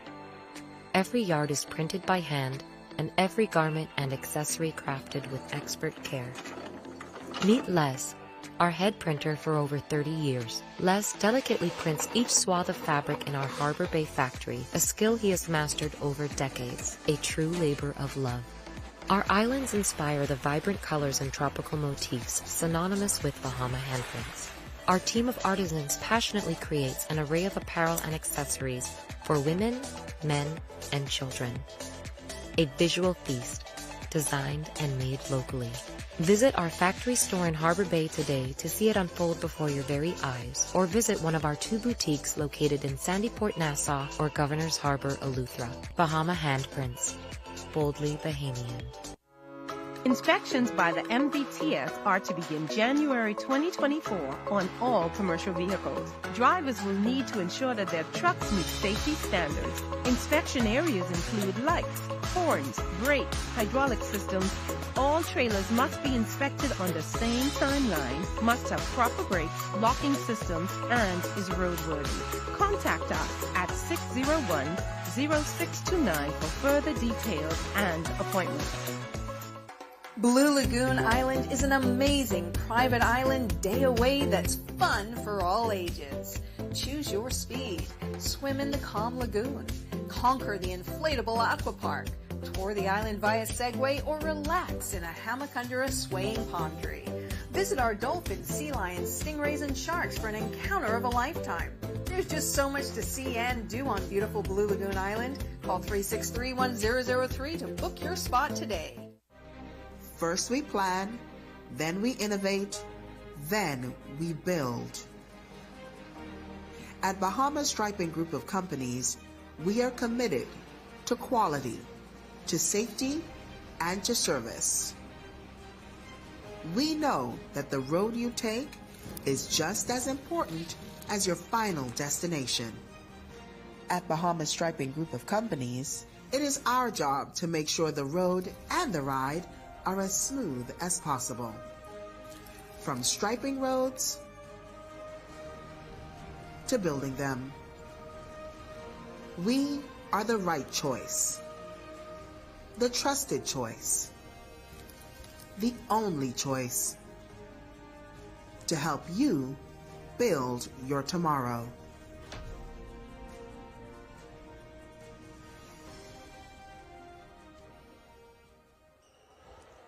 Welcome back, everybody. Ivan Showtime coming to you live here from the Secondalizes Gym. And yes, of course, the legend Wilson is with me, and we're bringing you live coverage here on our TV. And we invite you to continue to stay tuned. We're going to continue to bring you up to date and let you know what's going on, not only from here and from the Secondalizes Gym as it relates to volleyball, but of course, we got some baseball scores for you to pass on to you as well.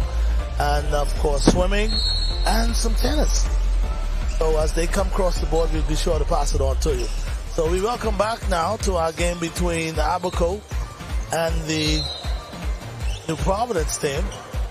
Boy, New Providence really taking the first game 25-8, and it's like they were putting on a clinic. We'll see how the second game goes. It might be a little different because the Providence is now put on the second team. Yes, he's a college player also, number one.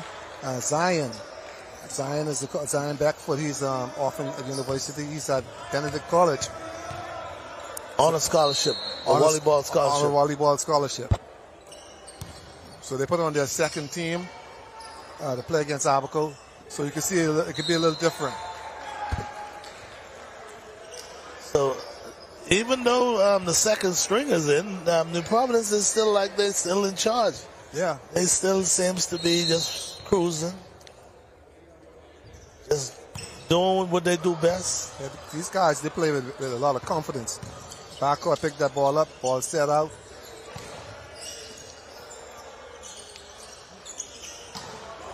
That's coming back at you hard. You give it an easy, it's going to come back at you hard.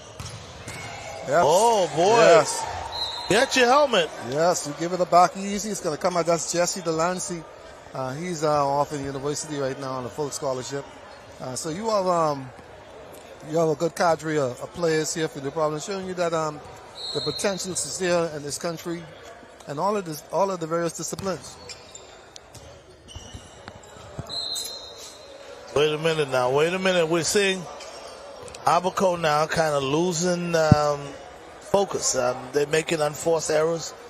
They're not playing with that intensity that they came up with earlier. Yeah, but you got to look at it right now. Lorenzo's out of the game. He probably is feeling it now, so he's taking himself out of the game. Probably going to try and heal up and save himself for further matches. But he's on the bench right now. There we got a bright spot from the Abaco team. Yeah, this young man, he's a good hitter. I think that's Hank's son. He's a good hitter, but he's a young player, so he has a lot to learn.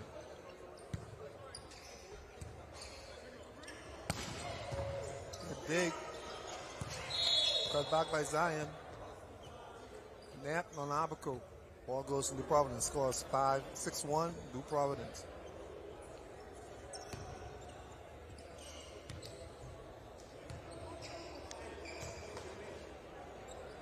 So 6-1, New Providence.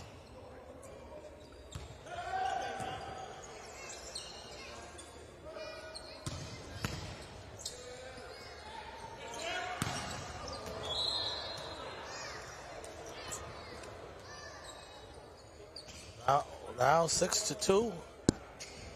Central Providence comfortably leading.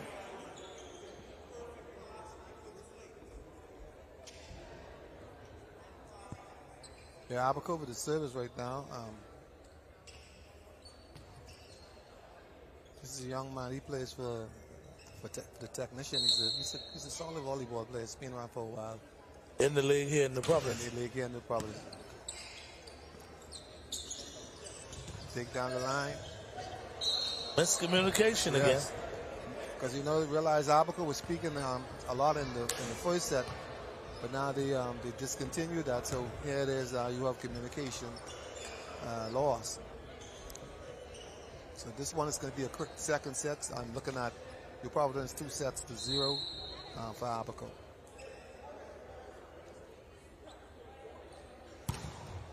Yes, sir. Oh my goodness! Yes, sir. By Talvin You're talking Brown. over 70 miles per hour, and you Yes. look at the way the ball is like a dip. Dips. Yeah. Now that's Yeah. what you call a perfect serve right there. Yeah, that's Talvin. He has a habit of overgoing too, so he could knock the next one could go against the wall like Buster Evans. And it really comes down to concentration, Yeah. and being focused, and continuing to repeat what you're doing. I mean, if you got a rhythm going, you try to remember everything you do, and you continue to just do it right. Just continue doing it. It's repetition, Absolutely. and it shouldn't change, But what happens is when we're trying to get that extra. You just got 2 aces on doing what you was doing, and now you want to do something, to show off or whatever. Right. You go with the character. Once you go to the character, then you make a mistake. But I like what I see in the young athletes, especially with some of the teams like New Providence and Columbus Isles and Abaco. Now, so are we? Do we have any scouts here scouting some of these players or anything like that? No, well, actually, we have a gentleman here from FIBA. His name is can't remember his name right now, but he's here to work with our program, our national programs. Okay. Okay, he's here sitting down next to Lloyd David Ratty. He's here. I can't remember his name. Oh, the gentleman with the glasses on. Yeah. Okay. His name misses me right now, but he's going to be here for about a couple of months. Okay. So he's going to be working with the national teams and various local development programs. Man. Yeah. This is his second or third time here in the Bahamas, and so the only problem with development here is that is facility. Always Achilles. Yeah, and so when we bring people in for development, and you have no place for them to do development, right. There's a problem because it costs us a lot of money bringing them here.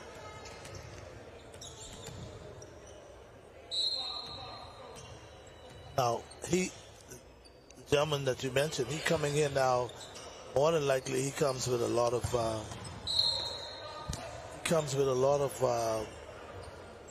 experience and international exposure. Yeah. What you call him? You call him a professor, really. Okay. Yeah, he's certified by FIDB. And he not just comes to the Bahamas, but he goes to the United States, he goes to Europe, he goes all over. And that is what he do. Okay, that's his job.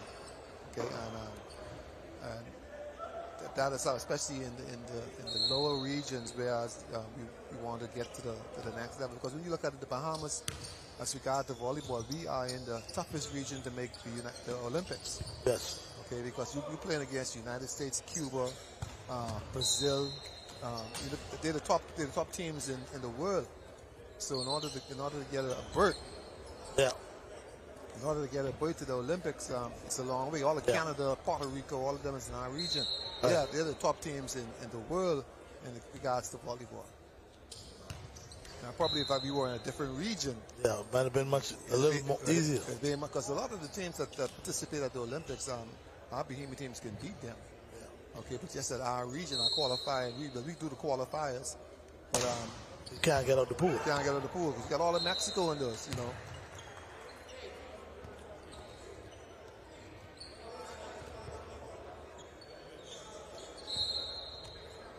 I recall we went to one qualifiers in Jamaica, and we realized we was playing against Mexico. So we thought we were going to see a bunch of little short Mexicans. Yeah. The libero on Mexico team was 6'6". Wow. Yeah, their guys close to 7 foot. You know, it's a big team. So we was like, where all these tall Mexicans come from? But that is what it's at. It's height. You know what I mean? Yeah. All the Well, countries. the height do give you a little advantage, even though you still need to be able to move and stuff. But if you got that height, it's a start. Yeah, all of the countries who wants to play at the Olympic level, they have to go with height. Well, Lorenzo's not feeling it. Right? He's back on the court now. He's saved the ball in the net. Jesse Delancey is going to go on the line for Providence. Excellent young volleyball player coming up. So, you know, when you see these guys, it gives good promise for the future. Now, let me ask you this, Wilson.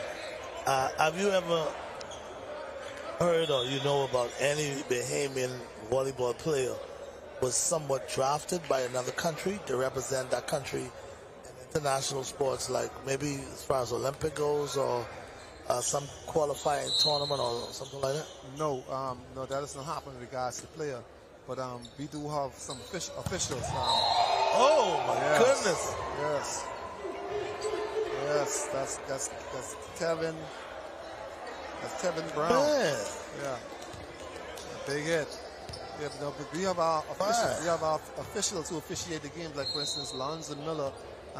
He calls at the higher level of the world.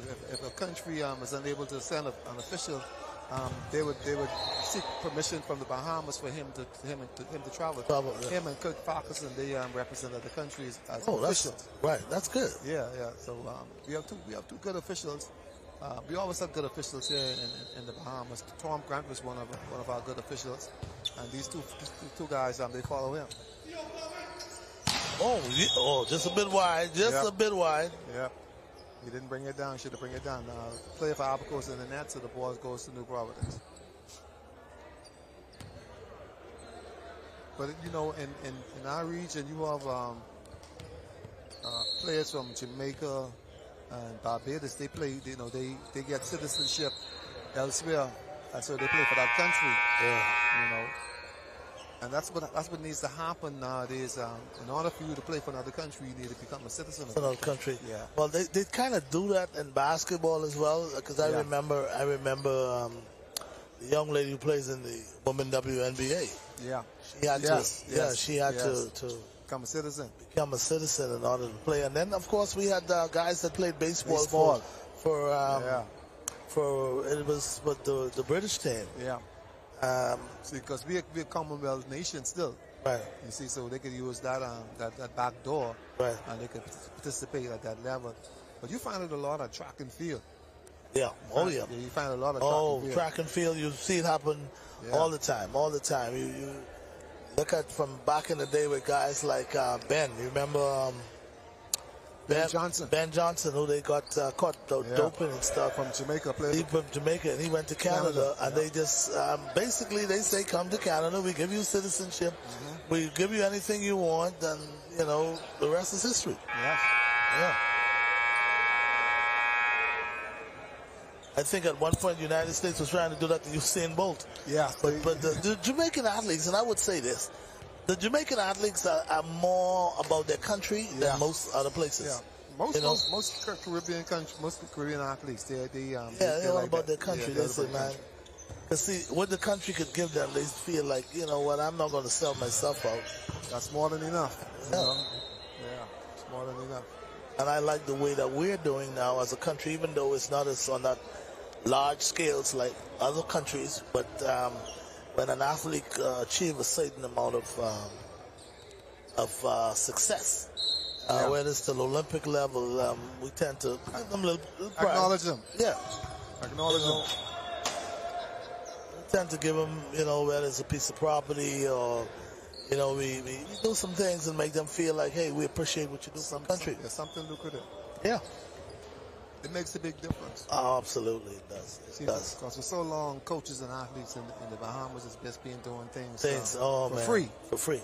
You know what I mean? For the love. A lot of coaches you see, like back in the day, man, these guys just love what they did. Yeah. I mean, straight up, they just love what they did. Yeah, that's still the case today. You know what I mean? You can't pay them for what they're doing. I know, like Tom the Bird, those guys would be there in the evening time, whether they get paid or not. Only as of late, you hear some of the other teachers and different people saying, man, listen, if they don't pay me, I ain't coming back in the evenings and all that.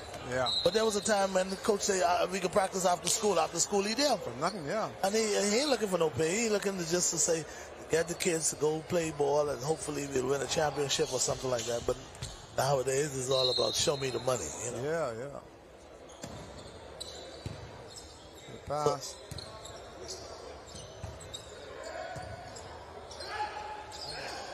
Big hit. Good thing. Oh, man, good volley, good volley. Yes. Abaco is playing a smart game right now. They realize that they cannot out-hit the New Providence team. So they continue to try to dink and whatever. Yes, they're trying to make sure that the New Providence, they realize that this core, the Providence athletes, they're not as consistent as the first set.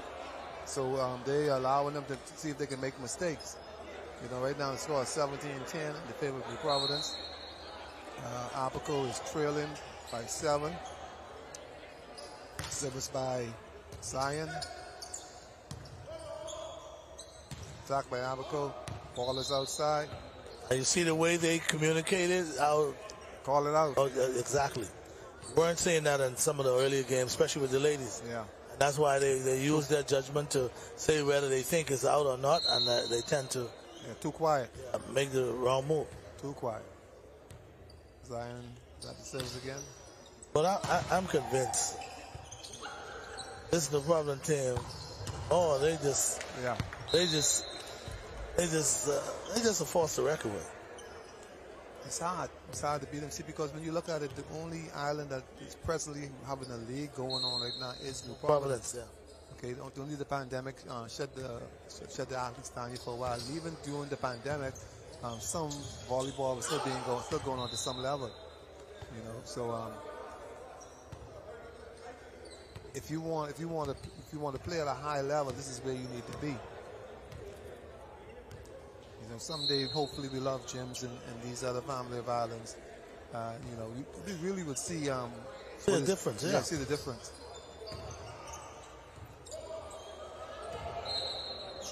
Right now we're beginning to see. Yeah, the game is Abaco really falling apart. Yeah. I mean, they're looking at that score. You see? Yeah, they're looking at the score after losing a game already. Yeah, they're looking at that score. They're just almost about to give up. Yeah, see, that's a big margin, big deficit. Yeah. So, but I mean, it ain't over until it's over. You're talking 11 points, but it ain't over till it's over. Nope, not till the 5 ladies sings. See, Lorenzo's hopping still. So he needs to see the medic and probably have the ankle taped up. Yeah. For the next game. So Renzo is also a member of the national team as well? Yeah, he's a former member of the national team. And I don't think he's going to be traveling with the team this year. That's a hard team to make. But he had a very bad car accident. Oh yeah. See, those are the kind of kills that I love because I don't want it to go way up in there. I just put it right here. I'm gonna go and get it. I'm gonna go and get it. That's Donovan Wilmot. Wilmot again. That's Wilmot again.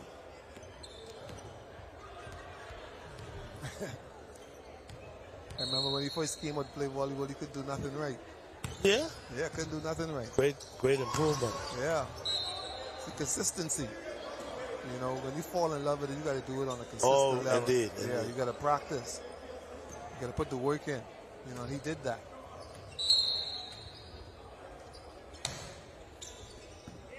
I'm not sure.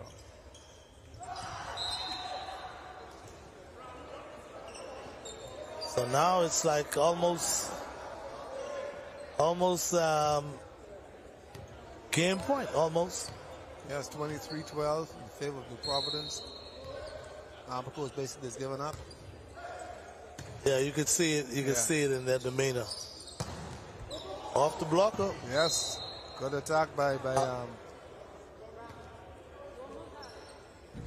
Lorenzo Williams. You can see he's still laboring. Still laboring, yes, indeed. Yeah. And like you said, he should have gotten, if it's his ankle, it seems to be his ankle. Yeah, he should have gotten it taped up and maybe he can have it iced down or whatever. Because in the next game, tomorrow, he may still be able to play. Yeah. But the wrongest thing you could do is leave a sprain or something unattended. Yeah. Man, that will swell up like that. You got to ice it. You got to make sure, put in some hot water, come back, ice hot water until you really get in control. Some ibuprofen, get the system. Yeah. See, they just trying to hit the ball out. Yeah, they're trying to make a statement. Yeah.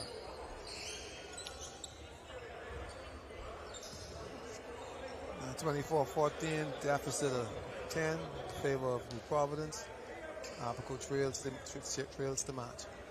And based on what I'm hearing now is that this is probably the last game of the evening.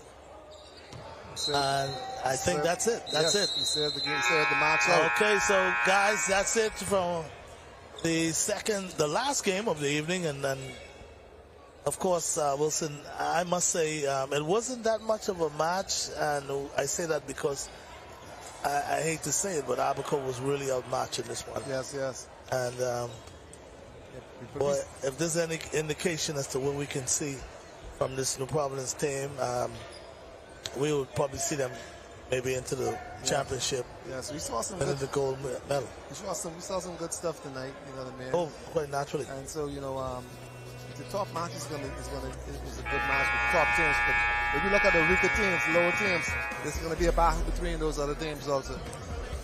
Okay. Anyway, Wilson, man, listen, it's a pleasure, man. Good to see you. Now we get started tomorrow. I don't have the schedule on hand because I understood that they did change the schedule.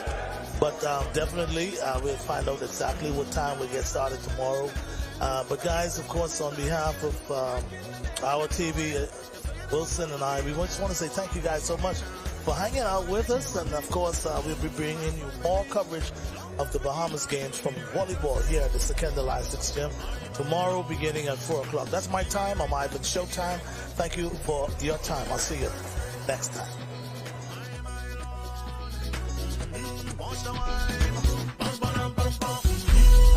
Y'all remember the back on the yard? When we was young, we used to dance till after dark. Now that we grown up, you're crazy, my lord. Girl, you acting like you don't know me. Girl, we used to move it down low, bring it back up slow, turn it all around and let it go. You wanna take care of me now? You wanna cook for me? Man, that's for me now. Long as we keep dancing, give me the right dance.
Watch it now.